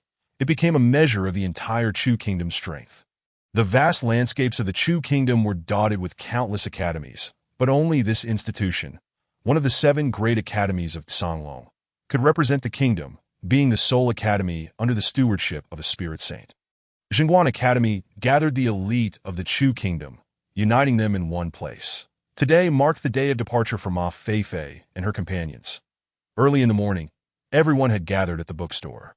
Ma Feifei had risen early, having spent a considerable amount of time in her room with Yun Xingyang before emerging, her expression somewhat displeased. I wonder how that girl knew exactly how much money I had received. Not a single spirit crystal was pilfered. Ma Feifei grumbled while caressing the 90 spirit crystals in her pouch. Clearly vexed, Yun Xingyang, standing behind her, wore a rare smile on her cool expression, casting a haughty glance at Ma Feifei as if to say, "You think such small tricks could escape my notice?" This only served to further irritate Ma Feifei. "Is everyone ready? Then let us depart," she announced, glancing at Zhou Zhuling and the others, noticing they were empty-handed. However, recalling that they each possessed their own spatial pouches, she presumed their belongings had already been stowed away. Unlike herself, who had to carry a cumbersome bundle. With a sigh, Ma Feifei lamented her own lack of competence. "Hey, let's get started," Ma Feifei said, looking over at Yun Xingyang. Yun Xingyang surveyed the courtyard and shook her head, replying, "The space is too confined. Too confined. This courtyard spans over 200 square meters." Ma Feifei exclaimed in astonishment. With this much space, one could easily accommodate a private passenger aircraft. Could this dragon possibly be larger than an airplane? Yun Xingyang nodded. The Ma Feifei shrugged in resignation, stating, "All right then, let us first exit the town." The trio of Zhou Zhuling watched as Ma Feifei and Yun Xingyang made their way out, exchanging bewildered glances. Utterly lost as to the meaning of their conversation, it wasn't until they followed Ma Feifei 10 miles outside Watanabe town and witnessed Yun Xingyang transform into a colossal dragon that they grasped the meaning of their earlier dialogue. "This." Yang Chengji's eyes widened, his legs trembling in disbelief as he gazed at the dragon soaring through the sky. "It truly is a dragon," Zhou Zhuling remarked, her face paling as the dragon's presence weighed heavily upon her. Causing her discomfort, with Zhou Guanyu's support, she managed to remain upright, though he too was drenched in sweat, exerting his spiritual energy to counteract the dragon's might while also shielding Zhou Zhuling, leading to a rapid depletion of his own energy. His lips turned pale, yet the astonishment on his face was no less than that of the others. That in stark contrast, Ma Feifei appeared unfazed, gazing curiously at the massive dragon, which measured over 30 meters in length. This creature, unlike the dragons of ancient lore from his world, resembled a western dragon, adorned with shimmering blue scales that radiated a chill. Its wings stretched over 10 meters, and its head bore no horns. With its mouth slightly ajar, revealing formidable teeth, the dragon's breath crystallized into frost midair, transforming into icicles that plummeted to the ground. As the enormous dragon circled overhead, it blotted out the sky, casting a shadow that turned the once clear day into twilight. A wave of cold emanated from its form, causing the temperature in the vicinity to plummet, leaving even those present, who were all cultivators, shivering from the chill. "How magnificent! Is this the splendor of the ancient frost giant dragon?" Ma Feifei murmured, captivated by the sight above. The other three were equally astonished, if not more so, than Ma Feifei. The Songlong continent had not seen a dragon for 30,000 years since ancient times. Dragons, much like immortals, existed solely in legends. Now, witnessing a dragon in their midst, the magnitude of their shock was immeasurable. Even as they trembled under the dragon's might, they chose to remain in the area, desperately channeling their energy to resist the dragon's pressure while gazing up in awe. They were likely among the first humans to behold a dragon in 30 millennia.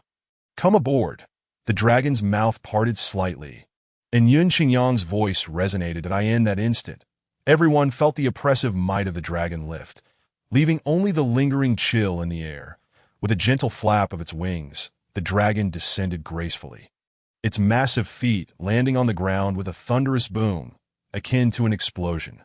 Following this, the dragon extended its wings to the ground, forming a staircase.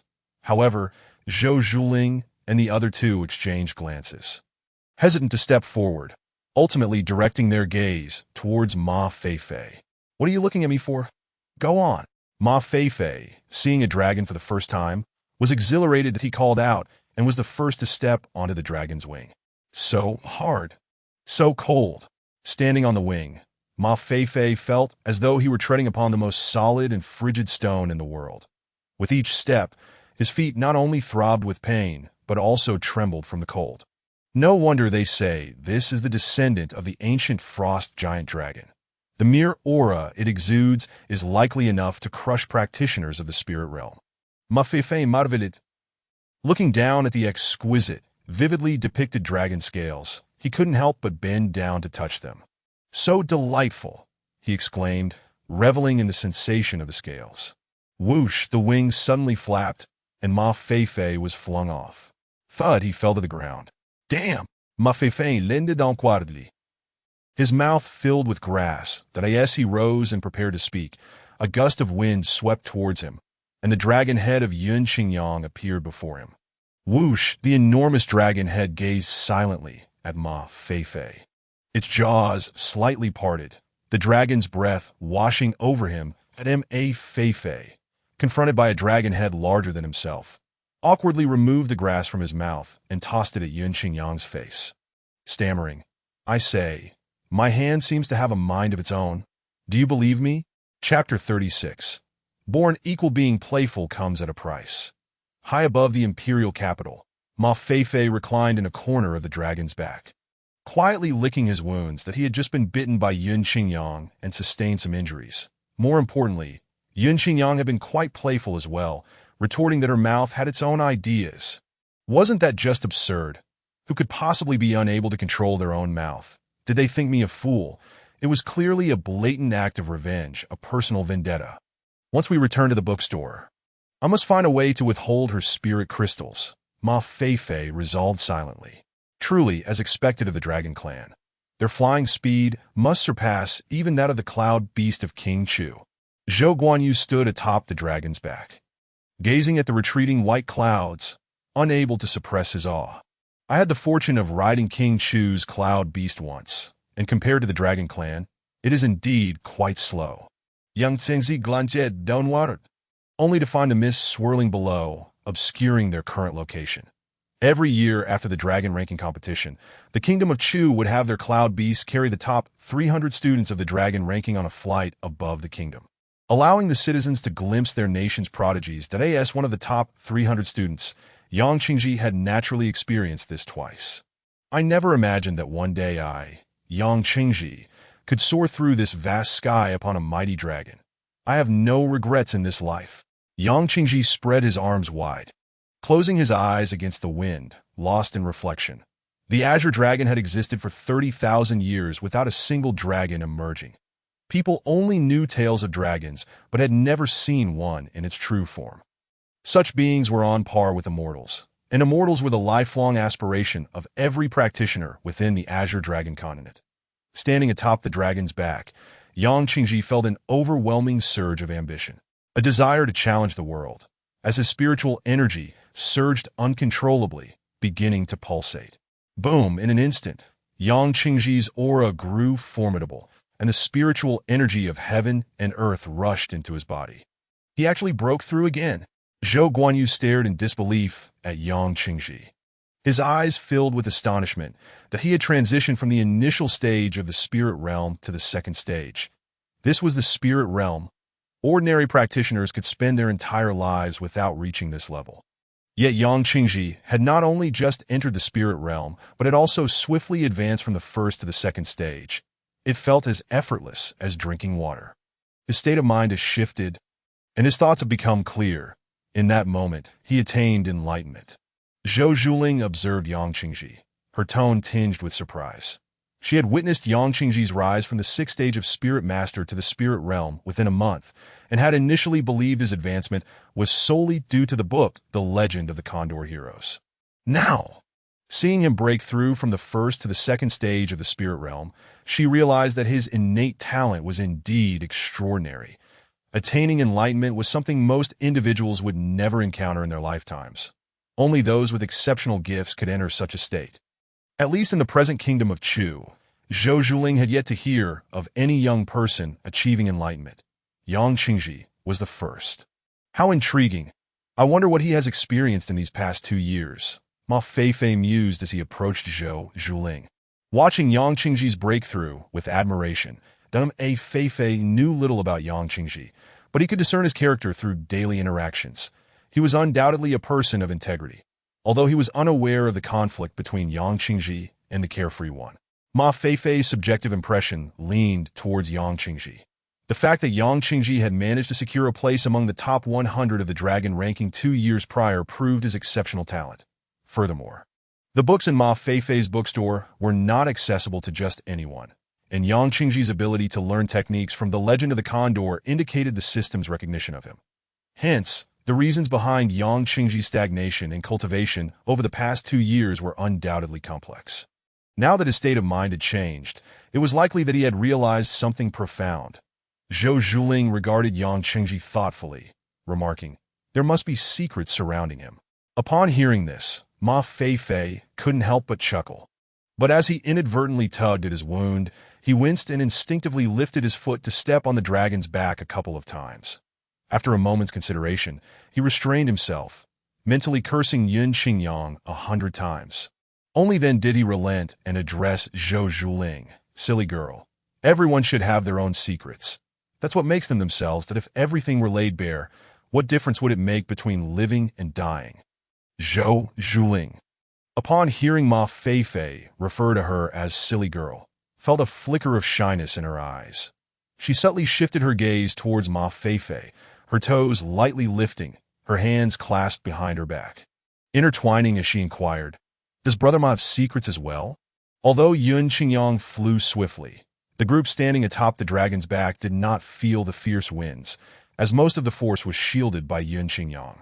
With only a gentle breeze brushing past them, Zhou Zhuling wore a flowing white hanfu adorned with delicate green bamboo patterns on the sleeves and hem, complemented by a beautifully crafted white jade pendant at her waist. The skirt swayed gracefully in the wind, and with her exquisite visage, she resembled a celestial maiden. So beautiful was she that Ma Feifei felt a sense of unreality. Suddenly, Ma Feifei wondered if he were dreaming, that even his crossing might be a fabrication, and when he awoke, everything would vanish. He would remain the same, a mundane individual in another world. Is all of this real or not? Gazing at the vast sky, Ma Feifei murmured to himself. Zhou Zhuling quietly observed him, puzzled by his sudden despondence, her eyes filled with a sense of weariness that seemed unfitting for someone of his age. A person as remarkable as him must have many secrets, Zhou Zhuling mused, captivated by Ma Feifei's countenance. Outside the imperial capital of the Great Chu, a caravan slowly approached the city.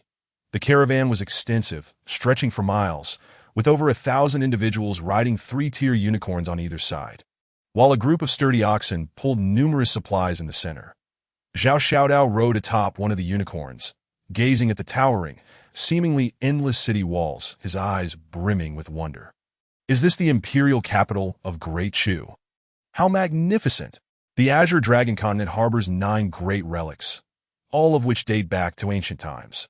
The imperial capital of the Kingdom of Chu is one such ancient relic, as a citizen of Chu.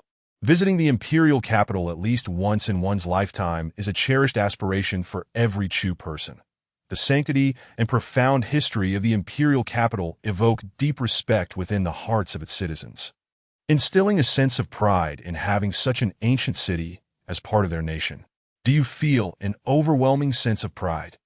Unbeknownst to him, Gongsun Qiong had ridden alongside Zhao Xiaodao on a white unicorn.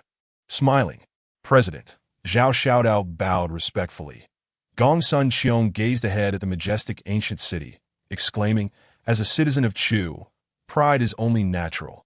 Among the 5 nations, it is only you, the Kingdom of Chu, that possesses such profound heritage. Among the Azure Dragons, 5 nations, Chu is the sole nation with relics." Hearing Gongsun Qiong praise her homeland, Zhao Xiaodao couldn't help but display a proud expression. Although she had never visited the imperial capital, its status was deeply ingrained in the hearts of the people of Chu. Seeing how much you adore the imperial capital, why not consider staying at the branch office in the capital? Gongsun Qiong suggested with a smile. Zhao Xiaodao shook her head, glancing at the imperial capital, and replied, "Though it is splendid here, it is not suited for me. She was merely an ordinary citizen of Chu, having grown up on the border, striving daily to survive, dreaming of becoming a practitioner of the spirit realm in her lifetime. Had she not unexpectedly jumped 6 tiers and caught the president's attention, allowing her to follow by her side, she might never have set foot in the imperial capital. She was but a small figure. Contemplating this, Zhao Xiaodao's eyes filled with melancholy. Gong Sun Qiong raised her delicate hand and playfully tapped Zhao Xiaodao's forehead, teasing, "Why must you underestimate yourself so?" With a gentle motion, she withdrew her hand, extending her index finger to point towards the imperial capital, and remarked, "The great Chu Ba Wang single-handedly established the kingdom of Chu, overpowering the rulers of the other 4 nations, and acquired this relic to serve as the capital of Chu. Yet in terms of heritage, he was but a beggar in his youth. In terms of innate talent, he only reached the spiritual sovereign realm at the age of 200. And yet, this seemingly ordinary individual ultimately overshadowed the entirety of the Songlong continent. What he relied upon was nothing more than sheer conviction." Upon concluding her thoughts, Gong Sun Qiong lowered her hand and caressed the fur of the unicorn beneath her, murmuring softly, "We are all born equal. Whether we become extraordinary figures revered by the masses or remain inconsequential, like a grain of sand in the vast sea, it is entirely up to our own choices." Chapter 37. The Dragon Ranking Competition in the Imperial Capital of Chu, at Zhenguan Academy. Today marks the annual Dragon Ranking Competition, coinciding with the age of the Academy itself.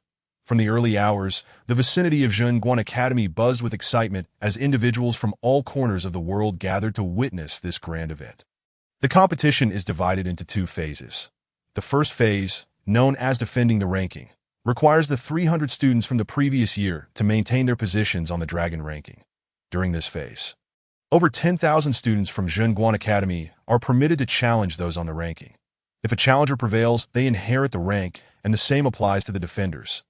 The second phase, called contesting the ranking, involves the top 300 students emerging from the first phase battling for their final standings on the ranking. One must not underestimate the significance of the rankings. Even a single rank difference can lead to starkly different treatment, especially among the top 10, whose privileges are almost beyond comprehension. This year's competition takes place at Jiaolongyuan, the traditional site for the Dragon ranking competitions and the birthplace of the Dragon ranking itself. A towering stone monument, known as the Heavenly Ascension Stele, stands amidst the Jiaolongyuan, inscribed with the names of the 300 students from past competitions for all to revered at 9:15. The Jiaolongyuan was already teeming with people, with the stands filled with spectators eager to witness the event. In the center, the Heavenly Ascension Stele loomed large, surrounded by 300 platforms designated for the first round of defending the ranking. The 300 Dragon ranking students would face challenges from all Academy students upon these platforms. "There are so many people," exclaimed Ma Feifei as she and her companions settled into their seats. Gazing at the crowd, the number of attendees in Jiaolongyuan must be no less than 200,000. This was Ma Feifei's first encounter with such a massive gathering since arriving in this foreign world. 200,000. What an astonishing figure. It was a feat achievable only in this realm of cultivation. Otherwise, given the distance between the stands and the platforms, ordinary individuals would struggle to see clearly. Dwarfed like ants, without enormous screens, it would be impossible to witness the competition. However, for these cultivators, such distance was hardly a concern. Their seats were relatively close to the front, acquired through connections by Zhou Guanyu from his father. These tickets were typically reserved for esteemed guests from various nations, or for the prominent figures and powerful cultivators of Chu. Zhou Zhuling and Yun Qingyang sat beside him, with Zhou Zhuling appearing relatively composed, having attended the Dragon ranking competition before, while Yun Qingyang, much like Ma Feifei, surveyed the surroundings with curious eyes. Upon hearing Ma Feifei's remark, Yun Qingyang nodded in agreement. Indeed, it is quite a crowd. Zhou Guanyu, seated next to Zhou Zhuling, beamed with pride at their surroundings. Unable to resist boasting, "This is nothing. You have yet to witness the grandeur of our national banquet in Chu, which is truly spectacular." A national banquet? Ma Feifei paused, as if recalling something, and inquired, "Is it the banquet held every 5 years by your king, the current monarch of Chu?" King Sheng of Chu was the 12th ruler, reigning for over 200 years. Although he ruled for merely 2 centuries, his renown surpassed all but the founding king, Chu Bawang. What notable achievements could be attributed to King Sheng? In truth, not much. His cultivation level was only that of a spiritual sovereign. Yet his fame stemmed from the establishment of this banquet held every 5 years, where the entire nation extends hospitality to guests from the 4 countries. In simple terms, it involves inviting individuals from other nations to Chu for a lavish feast and entertainment, all free of charge. After their departure, they are even presented with an array of gifts, ensuring their satisfaction and leaving no room for complaint. Who could resist such an invitation? Thus, the National Banquet of Chu is renowned throughout the Songlong continent, with each event causing an explosion of traffic in the imperial capital. Gathering 200,000 people in one place pales in comparison to the National Banquet, which sees attendance in the millions. Exactly, Zhou Guanyu replied excitedly. King Sheng's establishment of the National Banquet is a celebration shared by the nation and its people, welcoming all to experience the splendor of Chu's 5,000 years of history, a grand event unparalleled in history. King Sheng certainly surpasses Bawang. Ma Feifei, having listened to Zhou Guanyu, couldn't help but scoff, privately deeming him yet another fan of King Sheng. Opinions on the king's national banquet are divided. Some view it as a display of the great heritage of Chu, fostering prosperity and attracting attention from all corners, rivaling the achievements of Chu Bawang. Whereas others believe that while it garners superficial accolades, it depletes the very foundation of Chu, leading the kingdom towards decline and potential ruin under King Sheng's reign. Naturally, the former perspective holds the majority, that as someone hailing from a civilization with 5,000 years of history, Ma Feifei had observed the rise and fall of numerous dynasties. History has already provided clear answers regarding figures like King Sheng. Zhou Zhuling had been observing Ma Feifei. Having known him for a while, she was somewhat aware of his subtle reactions.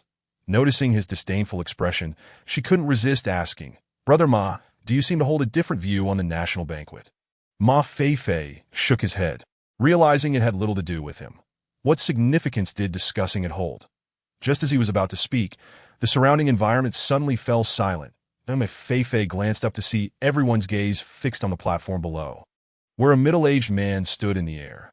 "That is my father," Zhou Zhuling whispered softly. "The vice president of Zhangguan Academy, the infinite spirit emperor." Zhou Wudun A. Feifei nodded. The middle-aged man bore a resemblance to Zhou Zhuling, making their relation apparent.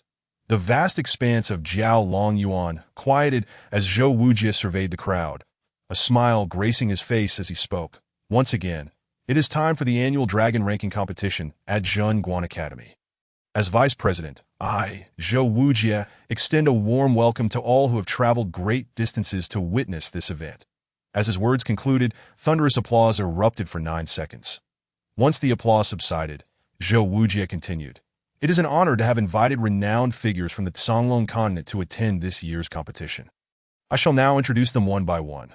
King Sheng of Chu, King Yanheng of Yin, and the esteemed figures of Chu Sheng, Yin Sheng, Zhao Sheng, and Prince Zhao Chapter 38, Yang Qingji, who no one dares to challenge over the years." Such introductions have become customary, and the audience of over 200,000 settled quietly, listening attentively to Ma Feifei busied himself with his paper and pen, jotting down notes. After approximately half an hour, Zhou Wujie's speech reached its conclusion. "I now declare the dragon ranking competition officially commenced. May I invite the 300 students from the previous ranking to defend their positions." As Zhou Wujie's proclamation echoed, radiant beams of light surged towards the platforms scattered throughout the venue. The vibrant, leaping figures captivated the audience of over 200,000, each person perking up in anticipation of the grand contest. The young man in the blue robe at the center must be the previous champion. Ziozi, truly a prodigy of heaven. At such a tender age, I cannot fathom his cultivation level, remarked an elderly man with a head of white hair, gazing at the platform with admiration. "Brother, you are merely at the 5th stage of the Spirit Master realm. Ziozi has long entered the spiritual sovereign level. It is only natural that you cannot perceive his depth," retorted a nearby cultivator, unable to suppress his criticism. "What of the 5th stage of the Spirit Master? In my prime, I nearly gained admission to Zhangguan Academy.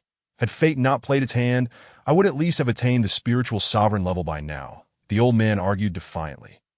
"Oh, The nearby cultivator regarded him with newfound respect, clasping his hands in inquiry. "May I ask your age, esteemed elder?" 203. The nearby cultivator's eyelids twitched, reluctant to engage further.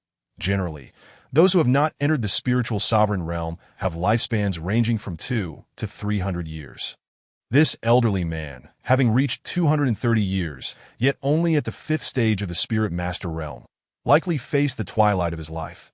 It would be wise not to provoke him, lest one inadvertently cause his demise in such a setting, where the consequences would undoubtedly be dire. After all, even cultivators must adhere to the laws of the state in formal circumstances.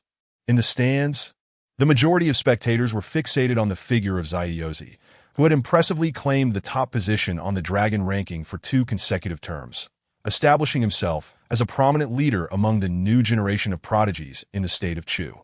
However, a small faction of onlookers was engrossed in discussing Yang Qingji, who was quietly seated in a corner. This student has actually donned a cloak. Quite intriguing, isn't it? Indeed, it even bears an inscription: to enhance one's cultivation. Visit the wondrous bookstore in Watanabe Town. What could this mean? I am familiar with Watanabe Town. It lies at the border, adjacent to the Ninefold Mountains, that I assume the mysterious bookstore is merely a name. What is he attempting?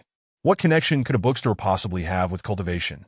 This small group was piqued by the inscription on Yang Qingji's cloak, engaging in animated discussions, and gradually, the previously overlooked Yang Qingji began to draw some attention. Standing on the arena, he held his sword with a sense of resignation, his eyelids drooping as if he had not heard the chatter around him. Beside Yang Qingji stood a middle-aged man, a mentor from the academy, who also served as the judge for this arena.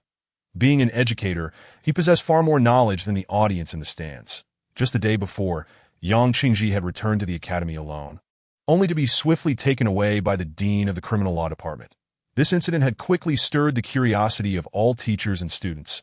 Everyone was eager to know whether Yang Qingji would face expulsion from the academy. To their astonishment, within half an hour, Yang Qingji returned unscathed, and no news emerged from the criminal law department, as if the event had never transpired, according to some students who had encountered Yang Qingji. It seemed he had finally broken through his stagnation in cultivation. This was indeed remarkable. After 2 years without progress, Yang Qingji had managed to advance just before the dragon ranking competition. This left the students in awe. Consequently, Yang Qingji garnered as much attention as Zayayozi, with a significant number of students now focusing their gaze on him. It appears he truly has broken through. "I cannot perceive his cultivation," exclaimed a student from the stands. Astonished, he had initially planned to secure a position at the lower end of the dragon ranking, ensuring his advancement in the first phase before striving for a better ranking in the second phase. After all, Yang Qingji had previously been stuck at the 6th stage of spiritual master, a level surpassed by over half of the academy's students, and no one had expected him to maintain his position in the upcoming dragon ranking competition. Most students shared this sentiment, yet now they looked at Yang Qingji with a mix of emotions. What a predicament! Those with higher cultivation were reluctant to challenge Yang Qingji, while those with lower levels could not discern his strength. How were they to proceed? To challenge him would be foolhardy. The inability to gauge his cultivation indicated he had at least surpassed the spiritual sovereign realm. Generally speaking, one cannot conceal their cultivation before reaching the spiritual sovereign realm. Under that level, if the difference in cultivation stages does not exceed 5, one can easily discern the other's strength. Those who had previously felt confident in challenging Yang Qingji had been at least at the 6th stage. Logically, as long as Yang Qingji had not surpassed the spiritual sovereign realm, they should be able to ascertain his cultivation. Yet now, they were left in a quandary. There was only one explanation. Yang Qingji had indeed broken through to the spiritual sovereign realm. The students eager to challenge Yang Qingji exchanged glances, rendered speechless. Whoosh, whoosh, gradually, challengers began to mount the various arenas scattered around, and soon, the platforms were filled with competitors, leaving only a few without challengers. The rules of the dragon ranking competition stipulated that challengers had only one opportunity to contest a defending champion. Failure meant they could not challenge any other defender. To play it safe, challengers typically opted for those ranked lower on the dragon ranking, making the higher-ranked defenders less likely to face challenges. Consequently, the top 10 arenas of the dragon ranking remained devoid of challengers. It seems that this year, The top 10 of the Dragon ranking remains unassailable. An elderly spectator who had witnessed numerous Dragon ranking competitions sighed. Each year's contest was most thrilling for the battle over the top 10 positions. Yet the matches themselves were often the least interesting during the first phase. Indeed, just look at these prodigies in the top 10 of the Dragon ranking, each brimming with vitality and their cultivation levels concealed, all having entered the spiritual sovereign realm. For those below, defeating them is exceedingly difficult. However, I have heard that this year's freshmen are the most talented in a millennium. Perhaps a new student will emerge to shake up the top 10. This year's top 10 is, without a doubt, the strongest in 1,000 years. It is exceedingly challenging for newcomers to disrupt their ranks. Many nodded in agreement. It seems we will have to wait for the second phase to witness their prowess. Oh! Why is there still one arena without a challenger? Just as the crowd lamented the prowess of the top 10 prodigies, Yang Qingji's arena, devoid of challengers, drew countless gazes. Brother Yang, spin around for us? Ma Feifei. Seated relatively close to Yang Qingji, unable to contain his excitement at the attention Yang Qingji was receiving, called out. Yang Qingji, standing on the platform, rolled his eyes and slowly turned in place. Too stiff. Not natural. Brother Yang, could you perhaps run a lap around the arena, letting your cloak billow for a moment? Ma Feifei shouted, dissatisfied with the lackluster display. From all directions in the stands, a mere turn was not enough for the audience to take in the sight. Yang Qingji, speechless, glanced at the over 20,000 onlookers, shaking his head in refusal to comply with Ma Feifei's suggestion. Brother Ma Feifei attempted to persuade him again. What a splendid opportunity it would be. What a waste not to promote himself. However, he was interrupted when Zhou Zhuling tugged at his sleeve and Ma Feifei turned back to see Zhou Zhuling looking down, her small finger pointing behind him. Upon looking up, he realized that everyone was watching him. Even though Ma Feifei considered himself thick-skinned, he could not help but feel embarrassed under such scrutiny. Hastily taking his seat at this moment, Yang Qingji had truly become the focal point. Even more captivating to the audience than those engaged in combat on the platforms, it is worth noting that arenas and corners were typically occupied by students ranked low on the Dragon ranking.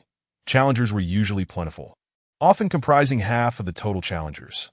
However, the corner arena in question had no students willing to challenge, naturally sparking curiosity among all. Not only the audience, but even those in the top 10 of the Dragon ranking were paying attention to Yang Qingji, albeit subtly. It seems Brother Yang has encountered a significant opportunity. His cultivation has indeed advanced to the spiritual sovereign realm, remarked Feng Xinglia, ranked 5th on the Dragon ranking, casually glancing at Xia Yozi. He had entered the academy a year later than Yang Qingji, but, due to his exceptional talent, had attained the top 5 in the Dragon ranking the following year with a cultivation level of spiritual master at the 9th stage. He had little interaction with Yang Qingji and certainly bore no animosity, yet it was common knowledge that there was a rivalry between Xia Yozi and Yang Qingji. Xia Yozi, noticing Feng Xinglia's glance, allowed a playful smile to grace his handsome features. Brother Feng, why the scrutiny? Are you perhaps eager to engage me in battle? Last year's Dragon ranking competition saw Feng Xinglia relegated to 5th place after losing to Xia Yozi. Otherwise, a higher position would not have been out of reach. As fellow prodigies, competition was inevitable. Feng Xinglia shrugged and replied, I believe there are others who are even more eager to challenge Brother Xia Yozi. The long-standing enmity between Yang Qingji and Xia Yozi was well known among the students of Jingguan Academy. Previously, when Yang Qingji was seen as a waste, there was little interest in their stark rivalry. However now, interest had grown significantly. It remains to be seen whether Brother Yang can hold his ground on this arena, Xia Yozi said nonchalantly. No one was more surprised than he by Yang Qingji's breakthrough to the spiritual sovereign realm, yet he concealed his astonishment well. Look, someone is going up, a spectator exclaimed. The crowd shifted their attention, discovering a student had appeared on Yang Qingji's arena. Brother Yang, I am Wang Dong, a junior, that I seek your guidance. Chapter 39. Defending the arena, student Wang Dong. Are you certain you wish to challenge student Yang Qingji? The judge, who had been standing beside Yang Qingji, asked in a solemn tone. The competition rules stated that challengers had only one opportunity to take the stage. Failure meant forfeiting their chance to contend for a ranking on the Dragon ranking.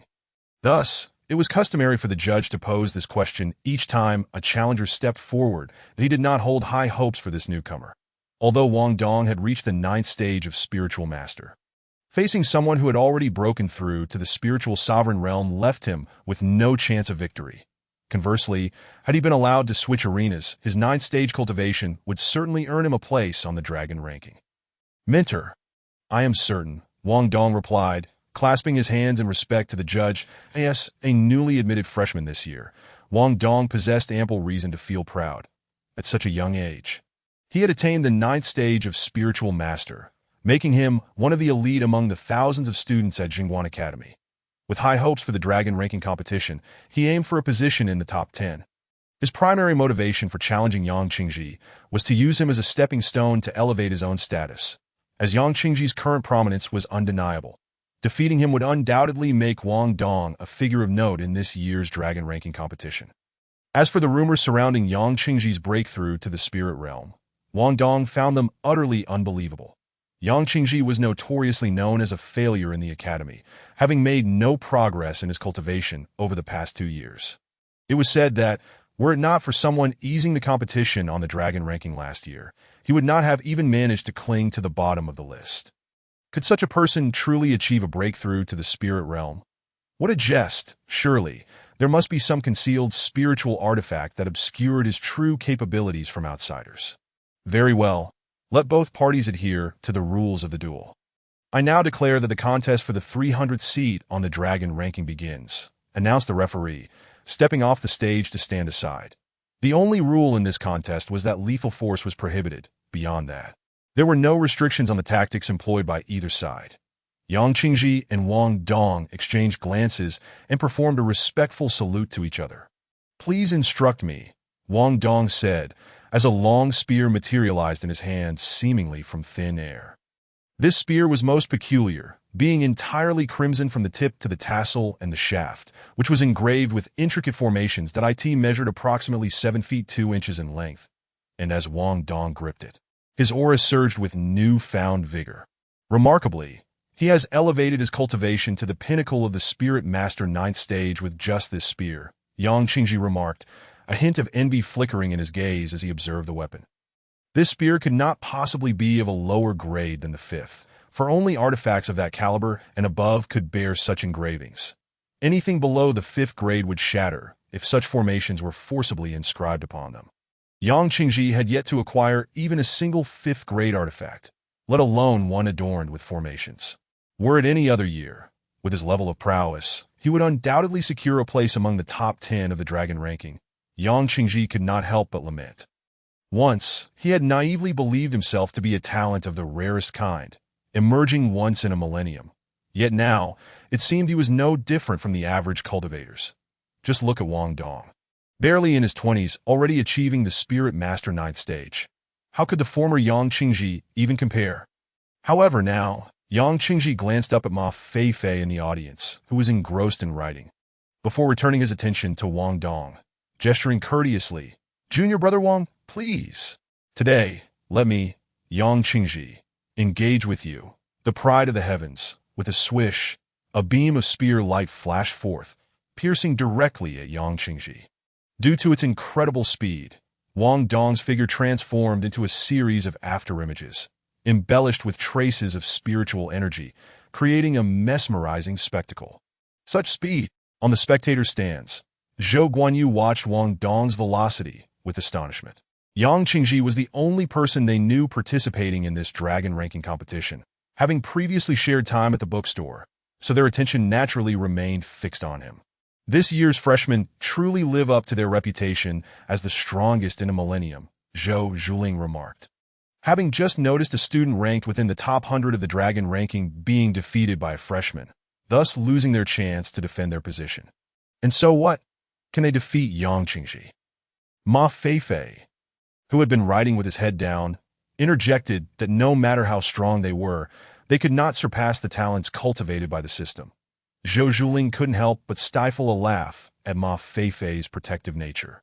Indeed, compared to Yang Qingji, they are certainly lacking, she mused, as women often seem to abandon their principles in the presence of men they admire. Zhou Guanyu rolled his eyes and shifted his posture, returning his focus to the match. The Zhenguo Academy operated on a 4-year system, and differentiating students by year was straightforward. A peony was embroidered on their sleeves, with freshmen bearing a single bloom, and so forth. For instance, Yang Qingji's sleeve displayed 3 blooming peonies. Got it! In the arena, Yang Qingji managed to catch the spear's tip between his index and middle fingers. The crimson spearhead, under the pressure of Yang Qingji's fingers, failed to advance even a fraction. Impressive! The students observing the match from below gasped in awe. A strike from the pinnacle of the Spirit Master 9th stage had been effortlessly neutralized. Wang Dong's face was contorted with strain, clearly exerting all his strength. In stark contrast, Yang Qingji appeared remarkably relaxed. While some believed they could withstand a hit of that level, none imagined they could do so with the same casual ease as Yang Qingji, who merely pinched the spear between 2 fingers that if Yang Qingji's previously enigmatic cultivation had left others hesitant. The strength he exhibited now decisively extinguished the hopes of any remaining challengers. Brother Yang is truly formidable. Feng Xinglie, standing on the platform, remarked, watching Yang Qingji catch the strike with his fingers. If it were me, I certainly could not achieve such effortless grace. This was spoken by a senior student in his 4th year, whose sleeve bore 4 blooming peonies, and he was ranked 7th on the dragon ranking. The others fell silent, observing Yang Qingji, particularly the aloof Xia Yozi, whose expression darkened with palpable wariness. What has this waste experience to enhance his abilities so dramatically? None could have anticipated that after merely a month of absence, Yang Qingji would return with such formidable prowess. Even the current top 10 students on the dragon ranking were uncertain of their chances against him. Why? Wang Dong channeled all his spiritual energy, attempting to wrench his spear from Yang Qingji's grip. Yet no matter how hard he tried, he could not extricate it. Junior brother Wang, it's time to concede, Yang Qingji said with a slight smile, gently shaking the spear's tip. Wang Dong felt an irresistible force radiating from the spear, flinging him backward. The entire confrontation transpired in a mere 10 seconds. Yang Qingji successfully defended his position. The mentors who had been closely observing the match sighed at Wang Dong, who had been cast off the stage. What a pity. Had he not sought out Yang Qingji, he might not have faced such a fate. However, this year his name would undoubtedly be absent from the dragon ranking. Wang Dong sat dazedly on the ground, gazing at Yang Qingji on the stage, frustration boiling within him. He had so many techniques unutilized, countless high-grade artifacts unproduced, and even spiritual herbs that could temporarily elevate his cultivation. He had prepared extensively for this dragon ranking competition, yet he had not had the opportunity to showcase anything. He had considered the possibility of encountering a formidable opponent, even of facing defeat, but he had never envisioned such an outcome. Such a blow was unbearable for the proud Wang Dong. Ha! Wang Dong flipped over, grasping his spear and glaring at Yang Qingji on the stage. I refuse to accept this. Wang Dong, this is the dragon ranking competition. What do you intend to do? Withdraw, a mentor admonished. I end the dragon ranking competition. Unruliness was strictly forbidden, regardless of one's connections. Wang Dong had already been thrown off the stage, and according to the rules of the match, he had lost. His expression darkened, his grip on the spear digging deeply into his flesh, blood seeping out. Ultimately, he relented, murmuring, I concede. Then, dragging his spear, Wang Dong slowly departed from the Jiaolong plain, leaving behind a solitary, despondent silhouette. Do you require a moment of rest? The mentor inquired. A successful defender is entitled to a brief respite to recover their expended spiritual energy. Yang Qingji shook his head, indicating that it was unnecessary. Then, let the defense continue. Wang Dong's defeat altered the perception of Yang Qingji's strength among many students.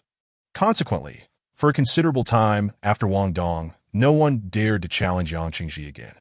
This year's dragon ranking competition promises to be captivating. Chapter 40. The rise of the freshmen. This year's dragon ranking competition has proven to be more intense compared to previous years, with numerous defenders being toppled by challengers, a staggering proportion exceeding 50%. In other words, half of the students from last year's dragon ranking have met their downfall in this competition. Most notably, A significant portion of these defeats has been inflicted by first-year freshmen. This cohort, hailed as the strongest in a millennium, has validated their prowess. The state of Chu is on the rise. This sentiment echoed among many. In the distinguished seating area, the newly appointed King Yin Hung of the Yin Kingdom observed everything with concern. He had not come to witness the dragon ranking competition, but rather to seek an alliance with the state of Chu. Not long ago, the withdrawal of the Qin army stemmed from unrest within their own territory, specifically the defection of the Yin Kingdom. Historically, the Yin Kingdom had existed in the shadow of the Qin, always playing the role of a subordinate. During the Qin's assault on Chu, both the Yin and Qi kingdoms followed Qin's lead. Unfortunately, the previous King Yan's sudden demise led to the pro-Qin faction's prince failing to seize the throne, resulting in the anti-Qin Yin Sun inheriting the position. This shift triggered a series of subsequent events, with the Yin Kingdom's defection compelling the Qin to halt their campaign against Chu. Now, Yin Sun had traveled great distances to seek an alliance with Chu to prevent the Qin from redirecting their attention back to the Yin Kingdom. While alliances are one matter, Yin Sun did not wish to witness Chu growing excessively powerful. Sitting beside Yin Sun, Yin Sheng, sensing his master's anxiety, understood the source of his concerns. Though his lips remained still, his voice reached Yin Sun's ears through the art of sound transmission. Your Majesty need not worry. The Saint of Chu harbors no grand ambitions. Under his stewardship, the state of Chu is destined for ruin. This was a technique of sound transmission, unattainable by any practitioner below the rank of spiritual king. With the Saint of Chu present, how difficult it is, Yin Sun sighed. Since the emergence of the saint, the state of Chu had been safeguarded for over 2,000 years, instilling awe across the entire Songlong continent. The resurgence of the Great Chu owed much to the saint's contributions. The sage of Chu has aged, Yin Sheng remarked lightly, at the venerable age of 3,500 years. Failing to transcend into the realm of immortals, he would inevitably succumb to the ravages of time. Yin Sun cast a fleeting glance at the sage of Chu, an extraordinarily ordinary old man clad in a gray hemp robe. His white hair cascading over his shoulders, his face etched with the marks left by the passage of years. Perhaps sensing Yin Sun's gaze, the sage of Chu slowly turned his head to meet his eyes, revealing a pair of profoundly deep eyes from which Yin Sun seemed to perceive the tides of time, that he slightly lowered his head in a gesture of respect towards the sage of Chu. The sage offered a faint smile before turning his gaze back to the competition. Yin Sun withdrew his gaze and looked towards the arena, speaking softly. Master, do you truly believe that the sage of Chu possesses only the cultivation of the sixth stage of spirit sage? Among the 5 nations, the 5 sages, the sage of Chu held the highest cultivation at the 6th stage of spirit sage, while Yin Sheng was the lowest at the 3rd stage, with the others hovering around the 4th and 5th stages. Yet this data was a relic from 500 years prior. Upon hearing this, Yin Sheng revealed a hint of a smile, stating, Your Majesty, one must recognize that I have already attained the 7th stage of spirit sage, although the sage of Chu may not possess the same innate talent as us. His dedication to cultivation is profound. After 500 years of tumult, how could he remain stagnant? If my estimations are accurate, he is but a step away from the final threshold. Just one step away from entering the realm of immortals. Yet, no one believed that the sage of Chu could traverse that final step. Without transcending into the realm of immortals, the life of the sage of Chu, who had lived for over 3,500 years, would ultimately reach its conclusion. The passing of the sage of Chu would herald the disintegration of the state of Chu. At that time, it would also mark the day when our great Yin sweeps across the 4 nations, achieving the unification of its Songlong continent. Yin Sun's lofty aspirations were reminiscent of Qin Shi Huang. Look, someone has ascended to the arena of the top 10 on the dragon ranking. The audience in the stands erupted in exclamations. The arena for the top 10 on the dragon ranking had not been challenged in the first round for many years. Countless spectators turned their attention to the scene. Student Zhang Yibei. May I seek guidance from Senior Brotherly? Finally, someone had stepped onto the stage to challenge the top 10 on the dragon ranking. That Li Chun, ranked among the top 10, looked at Zhang Yibei, who was walking up the stage, and could not help but chuckle. Why choose me? This year's top 10 on the dragon ranking, along with the newcomers, were hailed as the strongest cohort of the past millennium. The students in the arena had long anticipated that someone would rise to challenge the defending champions. Yet they had not expected that the first to be challenged would be himself. Jiang Yibei, upon hearing this, teased, "Isn't it simply because senior brother Li is ranked last? Are you squeezing a soft persimmon? This is not your usual style, Jiang Yibei." The two were already acquainted and did not mind Jiang Yibei's jest. However, Jiang Yibei was a prominent figure among the newcomers, characterized by his prideful nature and penchant for challenging the strong. One must navigate cautiously, lest they meet with disaster. Senior brother Li, Jiang Yibei laughed. Just now, Wang Dong suffered defeat due to carelessness and is likely hiding at home weeping. I certainly do not wish to share his fate. Being peers, Wang Dong's strength was no less impressive, and Jiang Yibei had naturally kept an eye on him. Hence he had witnessed the match between Wang Dong and Yang Qi. Li Chen nodded, his smile fading, standing straight and solemnly stating, "Then, junior brother Jiang, please proceed. The defending battle for the 300 seats on the Dragon ranking begins now." With the referee's command, the defending battle for the top 10 on the Dragon ranking officially commenced. Whoosh! Jiang Yibei launched the first attack, transforming into a shadow, rushing towards Li Chen. As he ran, a white long sword materialized in his previously empty palm that Li Chen slightly bent at the waist, conjuring a gleaming white long sword in his hand as well. Clang! The swords clashed, producing a deafening sound that sent both combatants reeling backward. Li Chen retreated 3 steps while Jiang Yibei only took a single step back. However, given that Li Chen was in a passive defensive stance, it suggested that their strengths were closely matched. Jiang Yibei summoned his spiritual energy, enveloping the blade with a thin layer of energy, and with a push from his toes, he lunged at Li Chen once more. Li Chen let his sword hang at a 45-degree angle, the tip pointing towards the ground, channeling his spiritual force to execute a flourish, creating a crater in the ground. As he lifted his sword, a wide trench was carved where the blade had passed. Boom! This time, before they even closed the distance, their powerful spiritual forces collided, resulting in an explosive shockwave. The tremendous sound brought a hush across the entire Jialong plain. As all spectators turned their gazes towards the source of the commotion, even those still engaged in battle on other arenas glanced over, drawn by the sound. This was the first time since the beginning that a sound had reverberated throughout the Jialong plain. Now, this is what a battle should be. Ma Feifei observed the scene with renewed interest.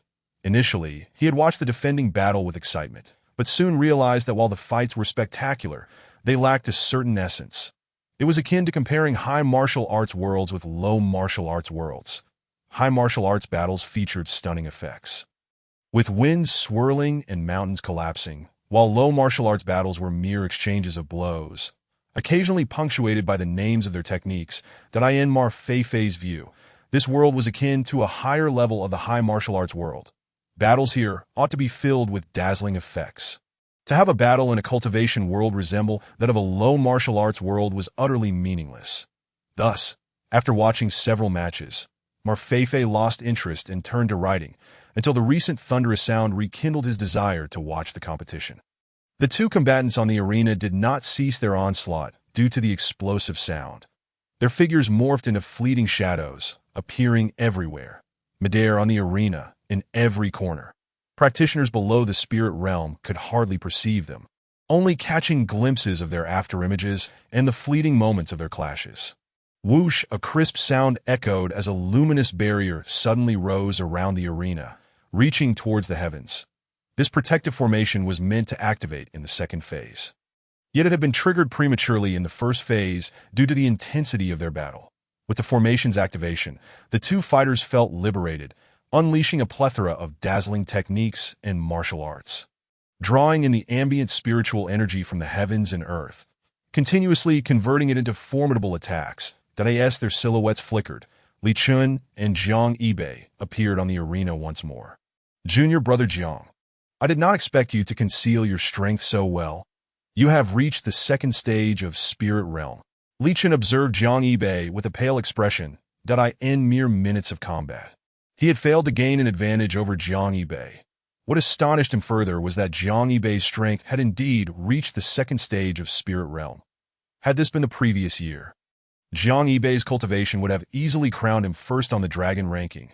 Zhang Yibei responded with a gentle smile. Senior brother Li, it seems you too have hidden depths. His expression was not entirely composed either. He had assumed that Li Chun had only recently stepped into the spirit realm, confident that he would prevail.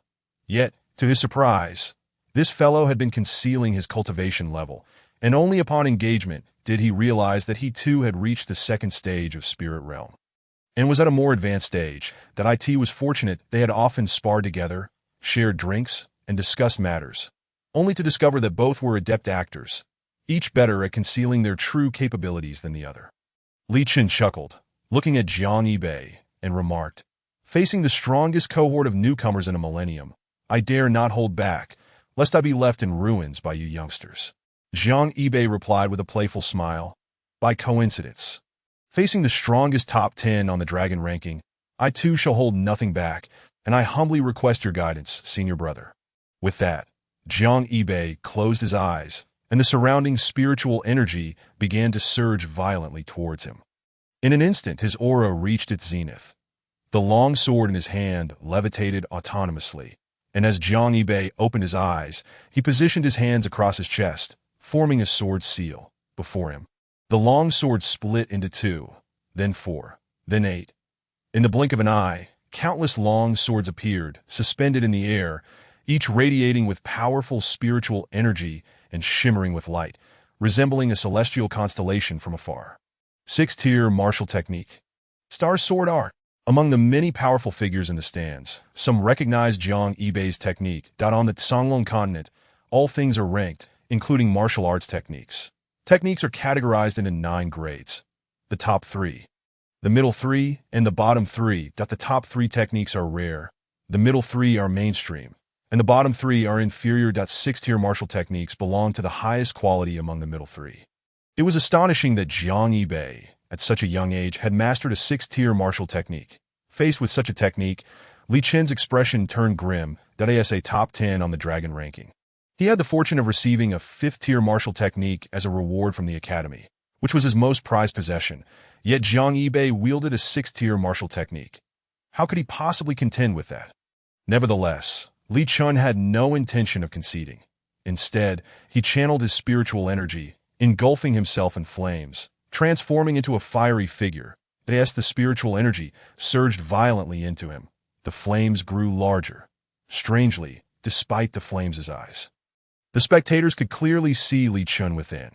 He was encased in flames, untouched, standing perfectly intact. 5th-tier technique, Netherfire technique. The Netherfire technique was a relatively rare technique that essentially utilized the transformation of spiritual energy through the Netherfire to inflict devastating damage on foes. Unlike ordinary flames, Netherfire was an otherworldly fire that burned not flesh, but spiritual energy. Whoosh! As Zhang Yibei activated his technique, countless long swords imbued with the power of stars surged towards Li Chun. Li Chun transformed into a figure of fire, with immense flames coalescing into a giant. A long sword pierced the flames, consumed by the infernal fire, turning to ash. Yet, there were too many swords, with each one that burned. The dark flames dimmed a little, and the giant shrank further. After more than half of the long swords had been incinerated, Li Chun could no longer withstand the onslaught and was hurled off the stage by the star sword technique. Collapsing to the ground, Li Chun spat out a mouthful of blood, the flames enveloping him gradually dissipating. Defeated, with Li Chun cast out of the arena, everyone on the Jiaolong plain gazed in astonishment at this spectacle. It was the first time in a millennium that a scholar from the top 10 of the dragon rankings had been vanquished in the first phase by a challenger. The top 10 of the dragon rankings. If the top 300 were considered the elite of heaven, then the top 10 were unparalleled geniuses.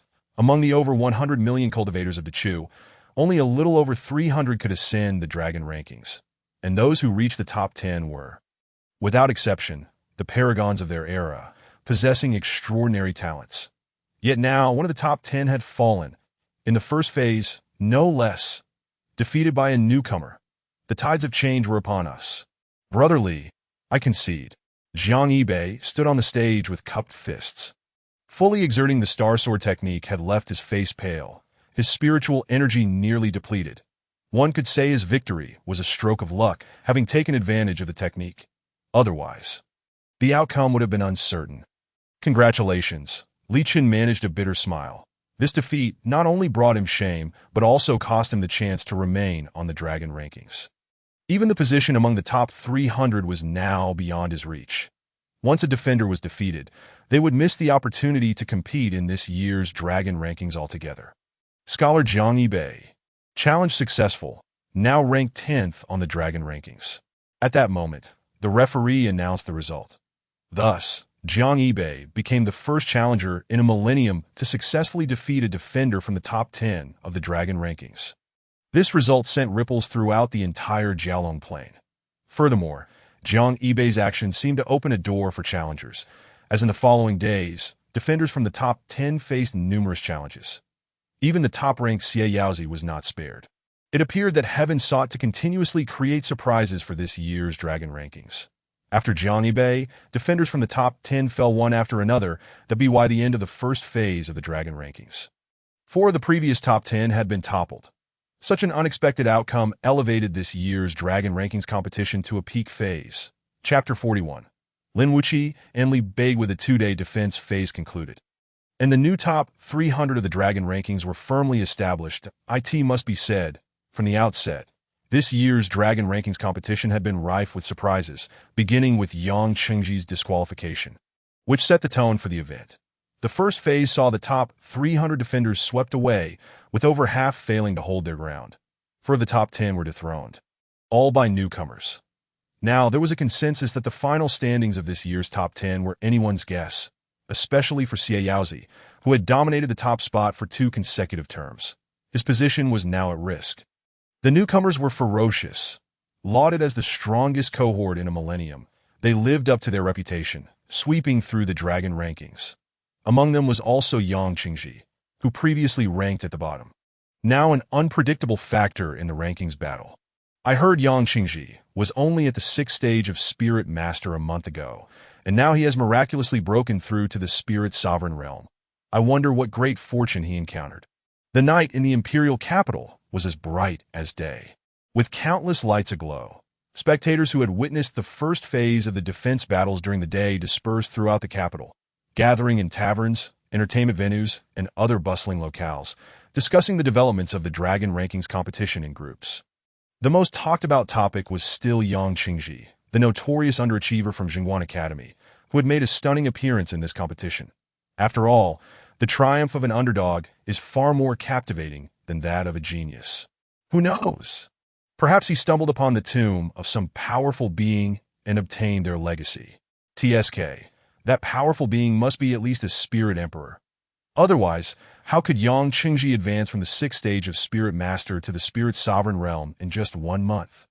The path of cultivation, apart from diligent practice, is indeed influenced by fortuitous encounters that can determine how far one can go.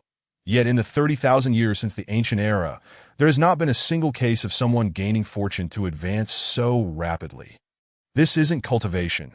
It's akin to drinking water, leveling up every few days, even breaking through the bottleneck from Spirit Master to Spirit Sovereign.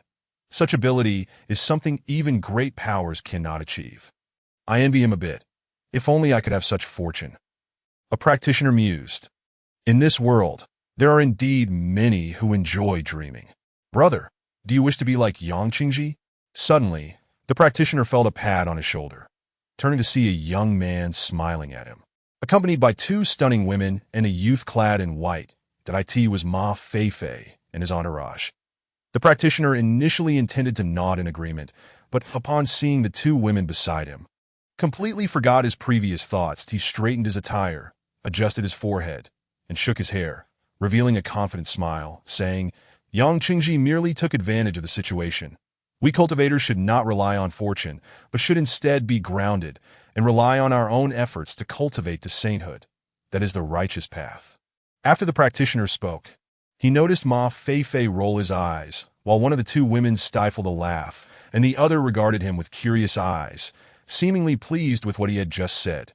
Instantly, the practitioner's confidence soared, and he flamboyantly produced a white folding fan.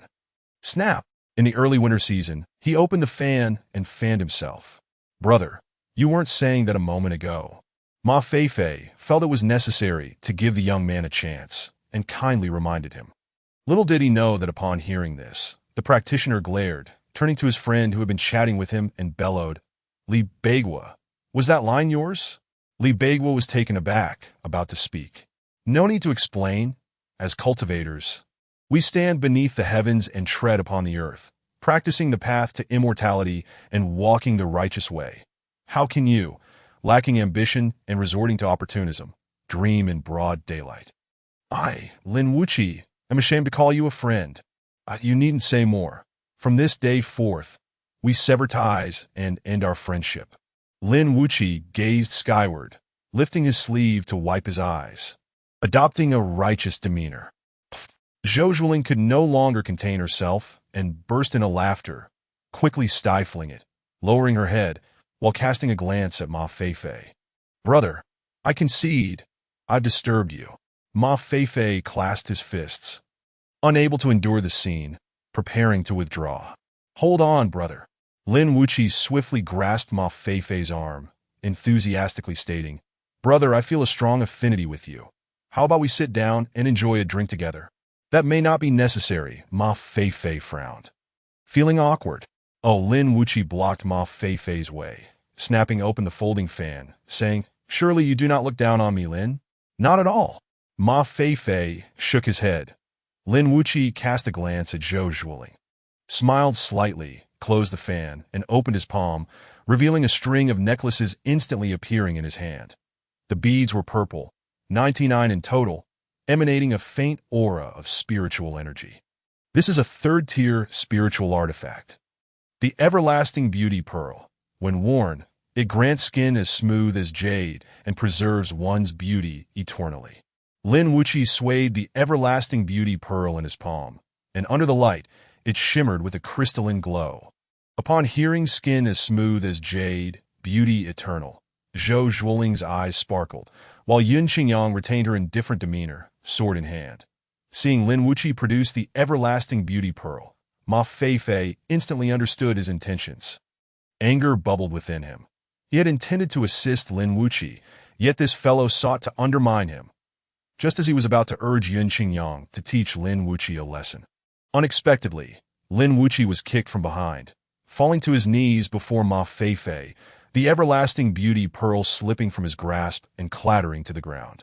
Lin Wuqi, did you not tell me that the Everlasting Beauty Pearl was not taken from the tomb?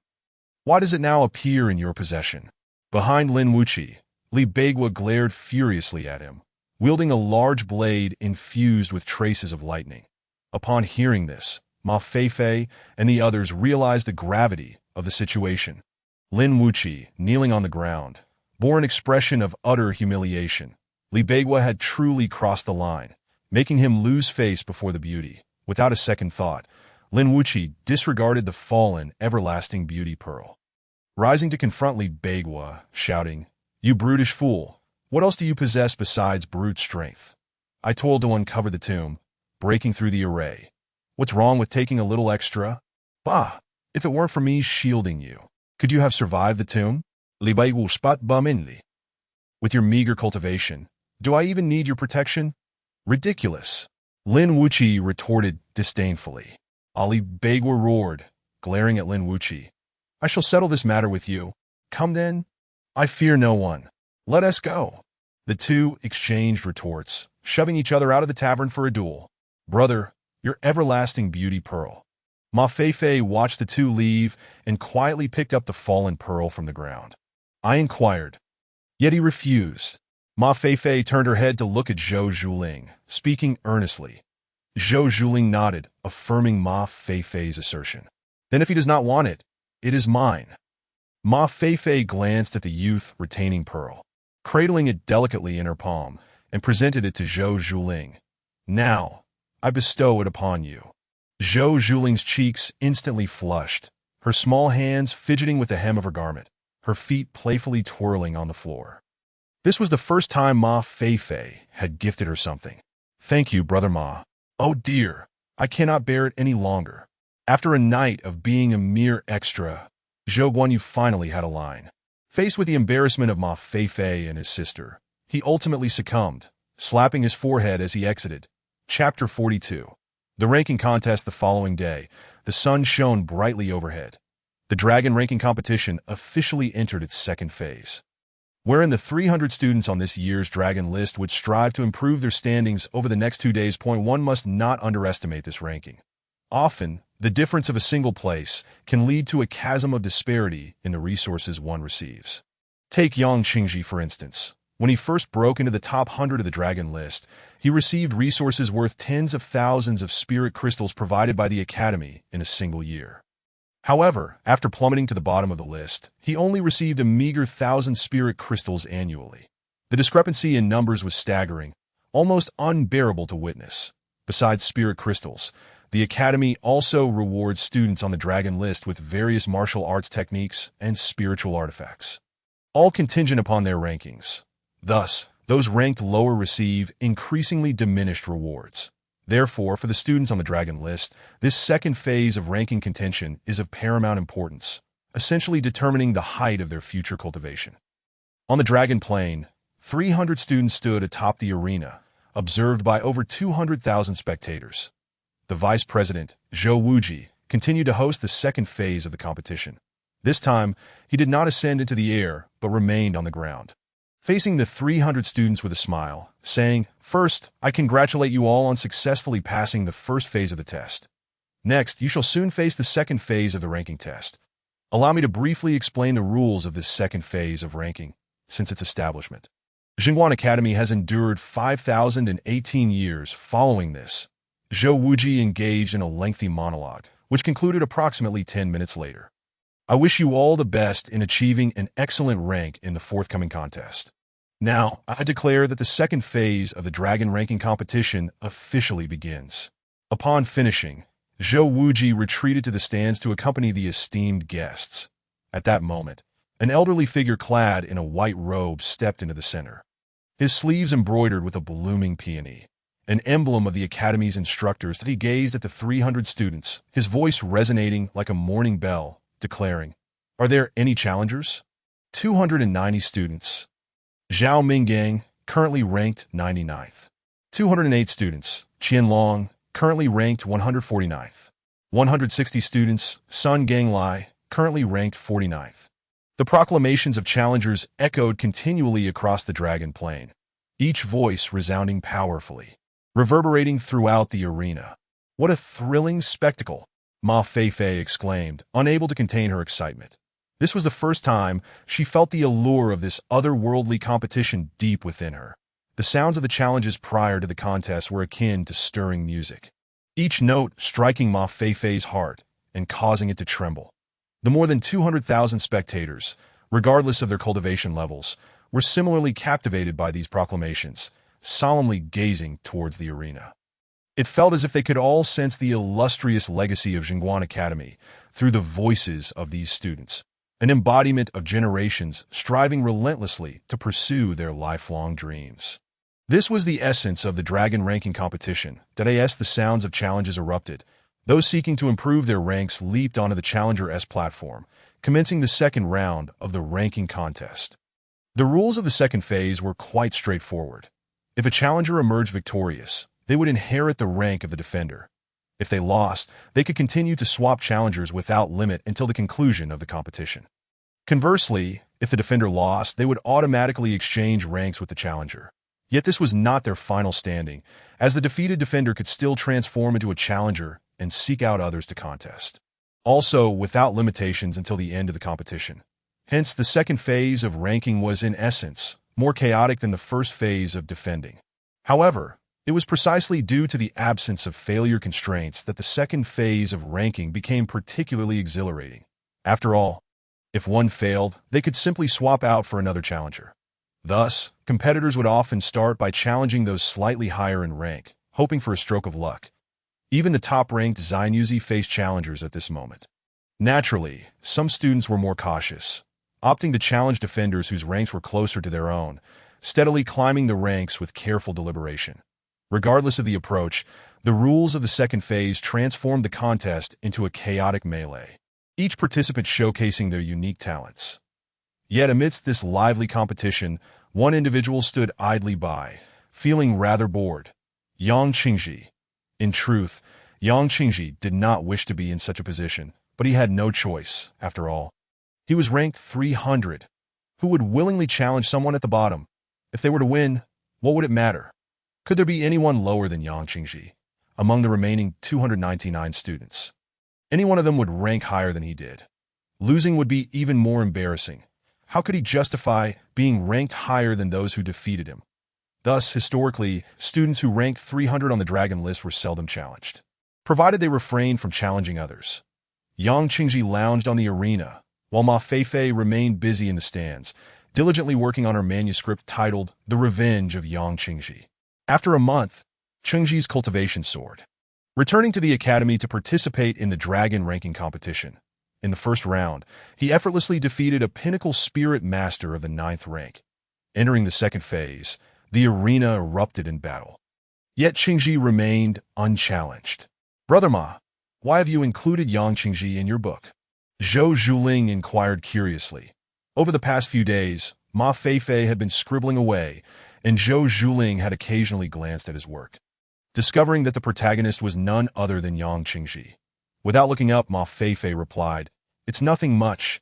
I just find his journey quite inspirational, resembling the narrative I wish to craft, so I decided to use him as a prototype." Zhou Zhuling, half comprehending, glanced at Ma Feifei's writing materials and asked, "Are all the books in the bookstore written by you, Brother Ma?" The titles in the bookstore bore names she had never heard of. Upon hearing this, Ma Feifei paused his writing, tilted his head in contemplation, and replied, "I suppose you could say that." How could Ma Feifei articulate this? If he claimed otherwise, it would be untrue. Yet, those books were indeed his creations. And it was only due to the system that they possessed certain unique abilities. Without the system, they bore no distinction from ordinary tomes. Conversely, to assert that they were his would also be misleading, as the content was not entirely his original work. However, now that he was in this other world, and with no one else aware, it seemed reasonable to claim authorship, although he had always believed these books to be his. Receiving confirmation from Ma Feifei brought Zhou Zhuling a sense of joy. After all, it was a timeless truth that talented women often admired gifted men. "Brother Ma, your writings are truly magnificent, especially that one titled Princess Returning Pearl.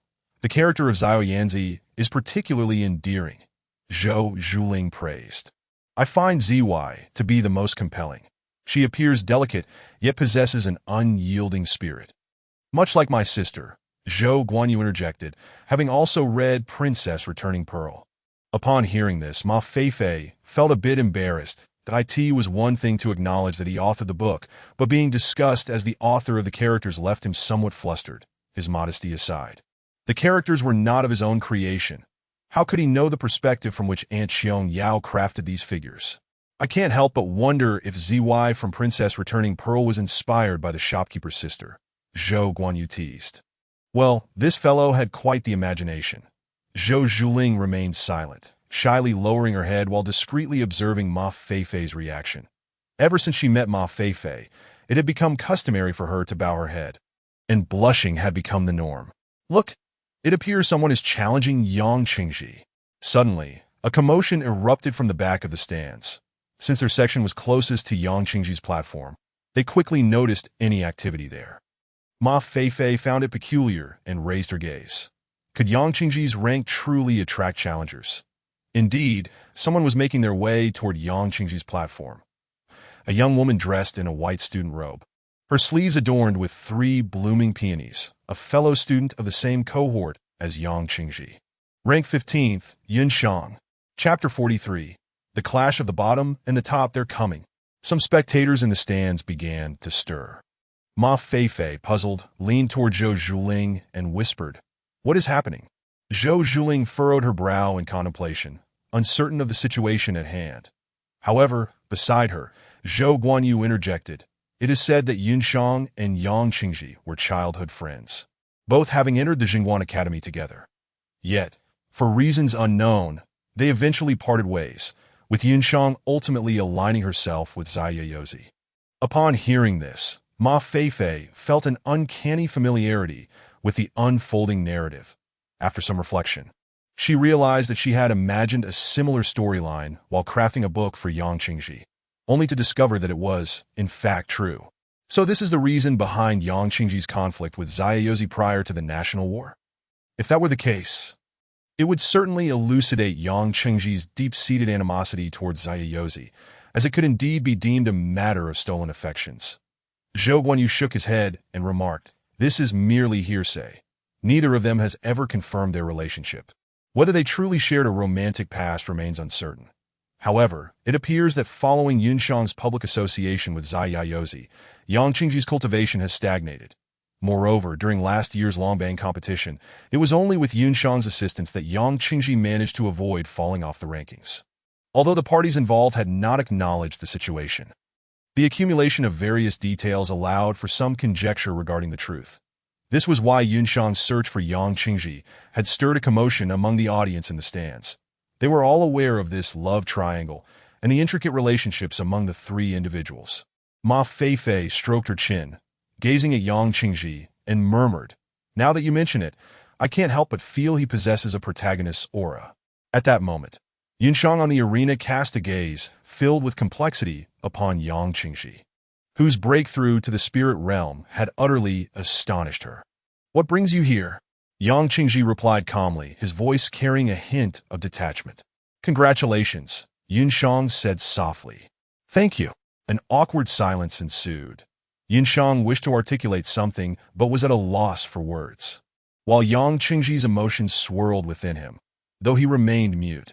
"Student Yunshang, are you here to challenge the rankings?" A nearby mentor interjected, unable to contain his curiosity.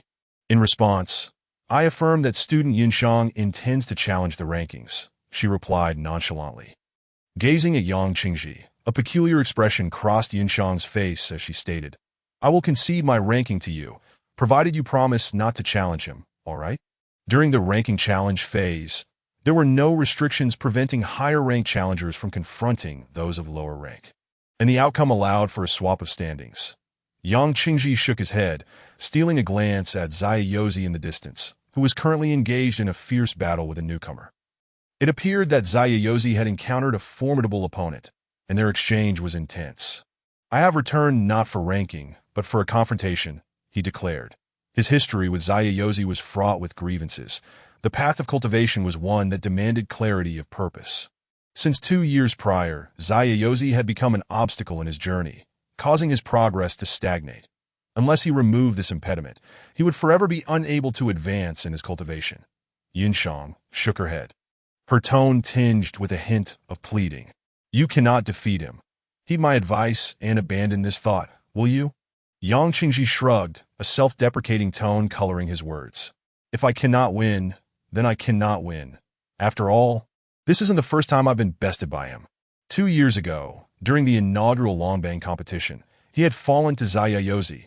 A month ago, in an internal conflict, he had again succumbed to Zaiyozi, and he had grown accustomed to it. This time is different. He will kill you," Yunshang stated earnestly.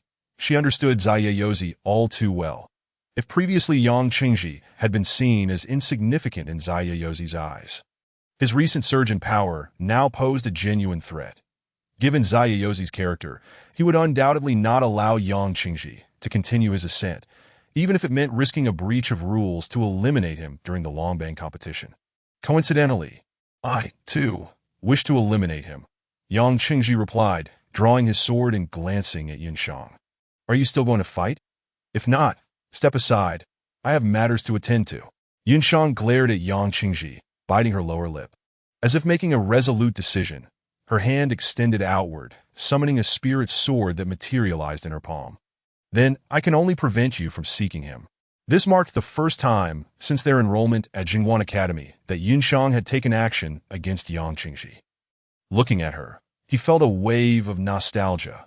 With a flourish of her spirit sword, a crack appeared between them. "From this moment forth, we are mere strangers." Yunshang's eyes glistened with unshed tears, her heart inexplicably heavy. As the surrounding spiritual energy began to stir, the spirit sword in her grasp trembled, seemingly unable to withstand the overwhelming force of the energy, with a piercing sound that shattered the air. Yunxiang lunged at Yang Qingji and the two engaged in combat. Throughout the exchange, Yang Qingji remained on the defensive, leading Zhou Guanyu to comment. It appears they truly have unresolved matters. As the 15th-ranked competitor on the Longbang, Yunxiang had indeed progressed to the spirit realm. Yet she was only at the latter stages of the first rank that in contrast. Yang Qingji had reached the second rank, rendering it nearly impossible for Yunxiang to triumph over him. Nevertheless, the skirmish saw Yunxiang taking the initiative, while Yang Qingji remained reactive, with several opportunities for counterattack slipping away without action. Yang Qingji is truly infatuated, remarked a seasoned gossip enthusiast. After all, they were childhood friends, even if she has chosen another. Another audience member chimed in, revealing that many were aware of the situation. Who could blame Yang Qingji for not matching Zayayozi? The world is such that without strength, one can protect nothing. It's no wonder Yunxiang gravitated towards Zayayozi. In the eyes of the world, Yunxiang's decision was not misguided. She was merely adapting to the laws of this realm, recognizing that only by aligning herself with the powerful could she hope to advance further. Yet, with Yang Qingji's recent surge in power, he is not to be underestimated, another audience member analyzed. But what does that matter? Setting aside cultivation levels, does Yang Qingji possess the same foundational strength as Zayayozi? His father is a spirit monarch. In the path of cultivation, innate talent is undoubtedly significant, yet without a robust foundation to support one's endeavors, the journey is fraught with difficulty. Everything relies on individual effort and exploration. However, with a solid foundation, the path becomes not only smoother, but also allows one to sidestep numerous pitfalls. But one cannot overlook that the legendary Chu Buang was once merely a woodcutter in a village, who went on to establish the mighty Chu state and attain the status of spirit saint. Are you merely quibbling? By your logic, wouldn't that mean anyone could become the next Chu Buang? How can you be sure Yang Qingji isn't the next Chu Buang? The discussions among the audience had veered off course. On the arena, Yunxiang continually attempted to inflict damage upon Yang Qingji, yet no matter her efforts, even with her utmost force, she could not harm him in the slightest. As they clashed, Yunxiang grew increasingly astonished, for she realized that Yang Qingji's cultivation was not merely at the first rank of the spirit realm. It was at least one tier above hers, meaning he was at least at the second rank. How has your cultivation progressed so rapidly? Perhaps this is fate, Yang Qingji replied, a rare smile gracing his face as he glanced toward Zayayozi, who had just concluded his battle, leaving him as the sole presence on the arena. Coincidentally, Zayayozi was also observing the duel between him and Yunxiang. And upon meeting Yang Qingji's gaze, a cold smirk crept across Zayayozi's face. Ding, bang, the crisp sound of collision resonated as Yunxiang was forcefully ejected from the arena.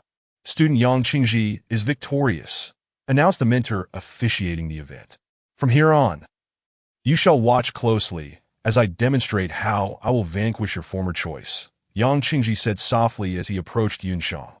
Rising to his feet, he met Zayayozi's gaze from across the arena, their eyes ablaze with the fire of battle, as his cloak seemed to be animated by their shared intensity. Yang Qingji, ranked 300 on the Longbang, challenges the first-ranked Zayayozi.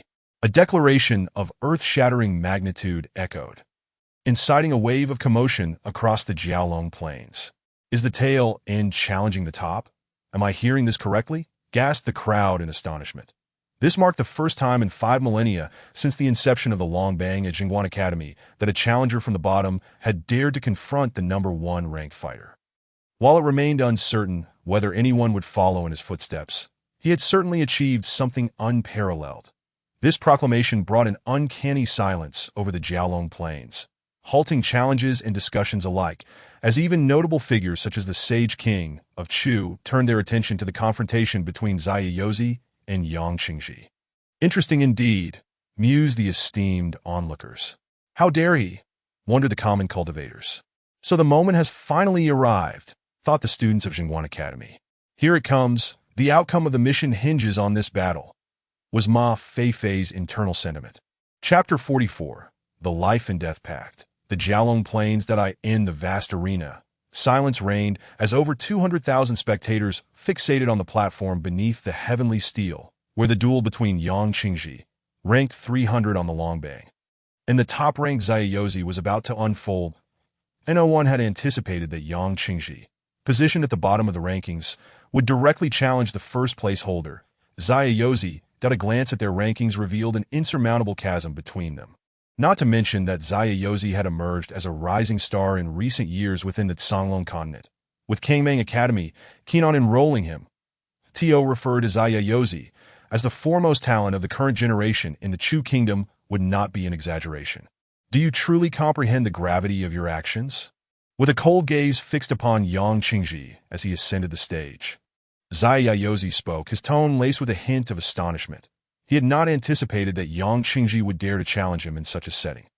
I must admit, I feel slightly anxious. My legs tremble ever so slightly. Yang Qingji exhaled softly, stretching his limbs before turning to Zayayozi and asserting, I challenge you indeed. I am aware. Do you presume I would hesitate to eliminate you?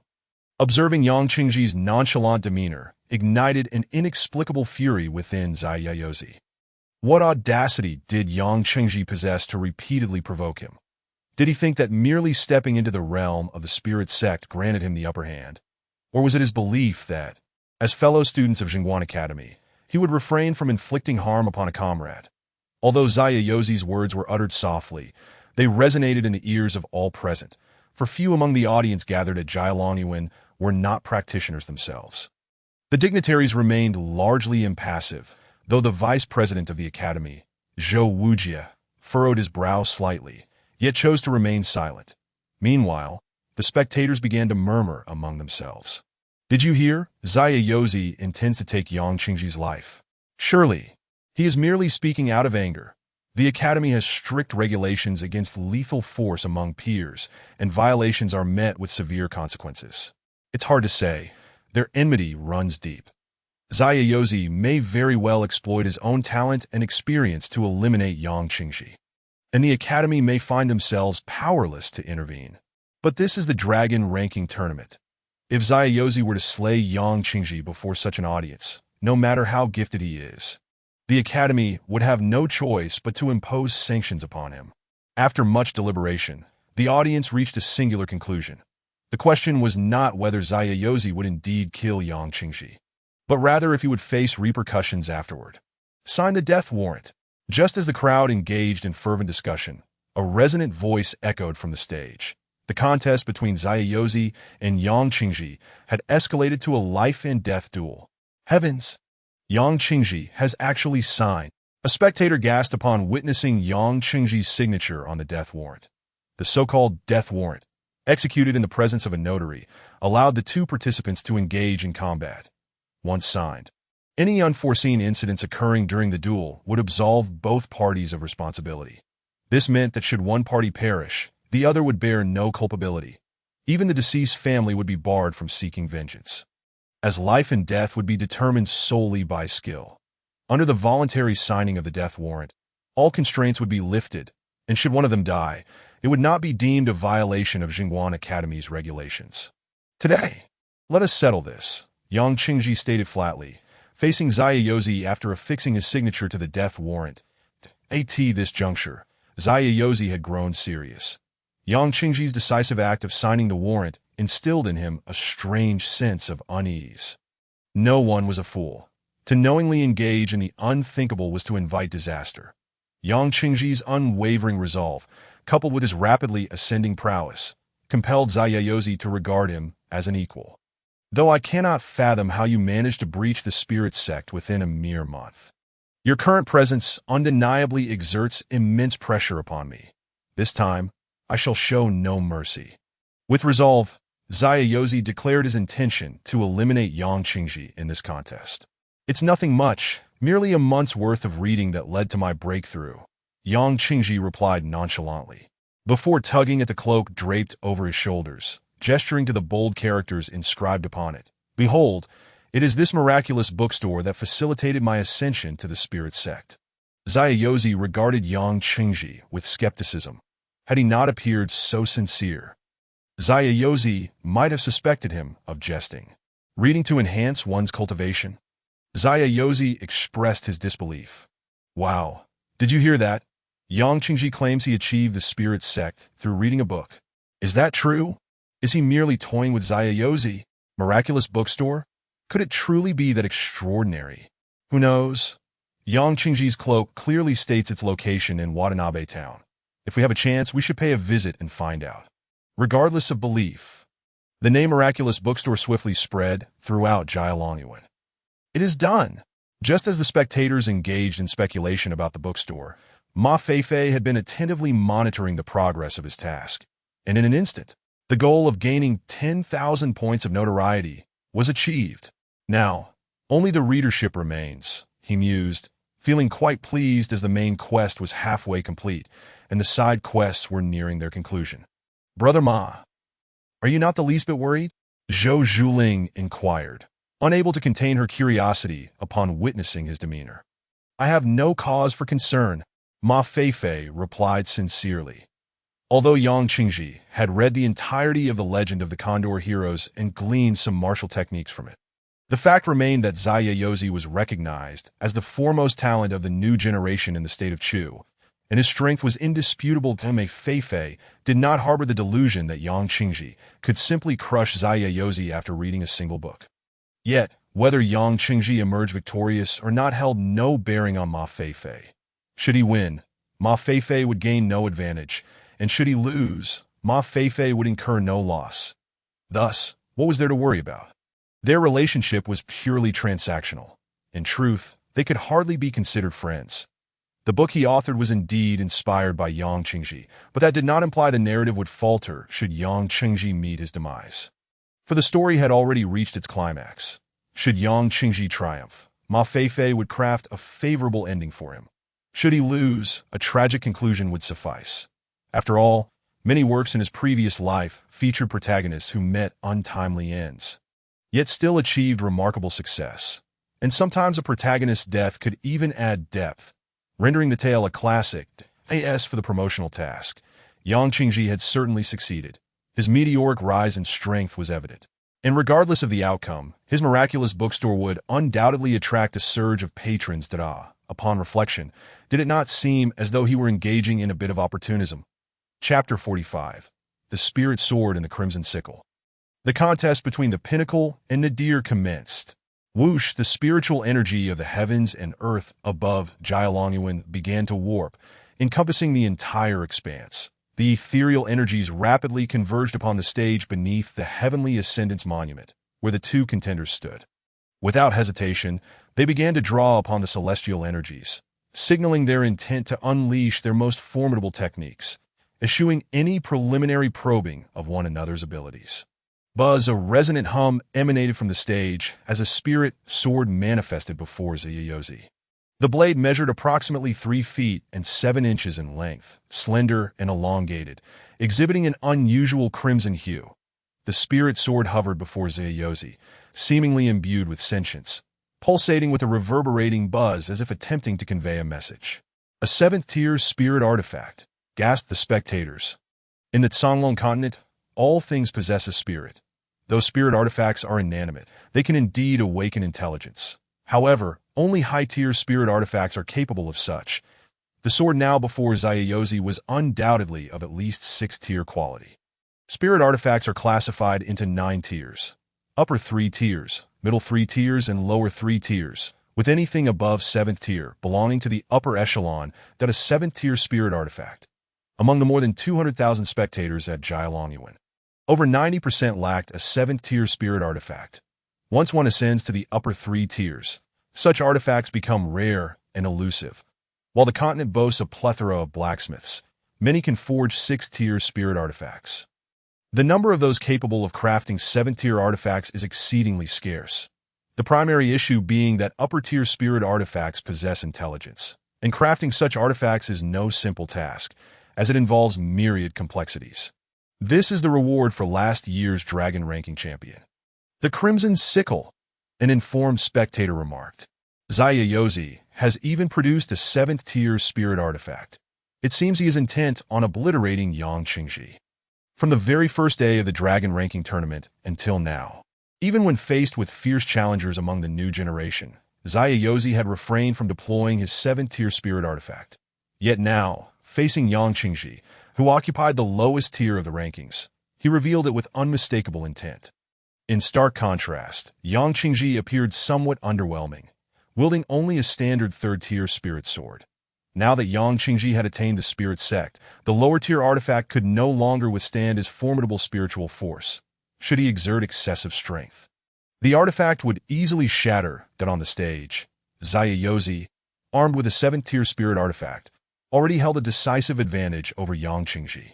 Whoosh, a sharp wave of sword energy lunged toward Yang Qingji. Puff! Yang Qingji retaliated with a wave of sword energy to intercept it. Buzz! The collision of sword energies resonated, sending shockwaves that radiated outward. The fabric of Yang Qingji's cloak rustled violently. The two exchanged glances before charging forward, swords drawn. Clang, clang, clang. The sound of their fierce clashes reverberated through Jialongyuan, nearly every second punctuated by the resounding impact. Clang. Ultimately, Yang Qingji's spirit sword could not endure the might of the 7th-tier sword and shattered with a resounding crack. The overwhelming sword force surged through the fracture, piercing Yang Qingji's chest. Puff! Though he immediately summoned his spiritual energy to shield his front, he could not wholly avert the strike from the 7th-tier spirit sword, and he staggered back 5 steps, blood spilling from his mouth. He is simply too weak, spectators lamented upon witnessing this scene. Zayayozi's prowess was indisputable, and paired with a 7th-tier spirit sword, Yang Qingji had no chance of prevailing in this contest. In the arena, the carefree master had gained the upper hand and showed no signs of halting his assault. Rather, his movements became even more ferocious. Channeling his internal spiritual energy, he infused it into his spirit sword, causing the crimson blade to gleam with an intensity akin to fresh blood. Whoosh! The master, wielding the power of a 7th-tier spirit sword, thrust directly at Yang Qingji. In response to this strike, Yang Qingji discarded the remnants of his sword, extending his right ring finger. With a surge of internal energy originating from his dantian, he directed it through the Jian gallbladder acupoint, traveling along the shoulder past the elbow and between the radius and ulna, ultimately reaching the side of his ring finger. A beam of light, embodying an awkward antiquity, shot forth towards the carefree master. The master raised his sword to block, only to be pushed back 3 meters, his formidable momentum abruptly interrupted. Astoundingly, this strike from the carefree master was thwarted by the emitted light. "What kind of martial arts is this?" gasped the onlookers. The right hand's ring finger. The Shaoyang Sanjiao Meridian. "This is the 6 Meridian's divine sword," exclaimed Ma Feifei, his jaw nearly hitting the ground in astonishment. But wait, isn't the 6 Meridian's divine sword from demigods and semi-devils? The Legend of the Condor Heroes only features a simplified version. The one yang finger, Ma Feifei pondered, scratching his chin, struggling to grasp the intricacies. Could it be due to the spiritual energy? Those familiar with the Legend of the Condor Heroes knew that the one yang finger was a technique for acupoint striking. Essentially a tactile combat skill requiring the user's fingers to make contact with the opponent's acupoints. Upon striking, it relied on the one yang finger's force to disrupt the opponent's internal meridians, rendering them immobile. Ordinarily, it would not be employed in midair, unless one reached the 1st-tier realm. Conversely, the 6 Meridian's divine sword represented the pinnacle of aerial finger techniques in demigods and semi-devils. Its initiation is an aerial strike, fundamentally a non-contact technique. Its effects bear a physical resemblance to a genuine metal sword, capable of inflicting piercing damage without being confined to acupoints. Moreover, under the user's immense internal strength, the 6 Meridian's divine sword could sever objects.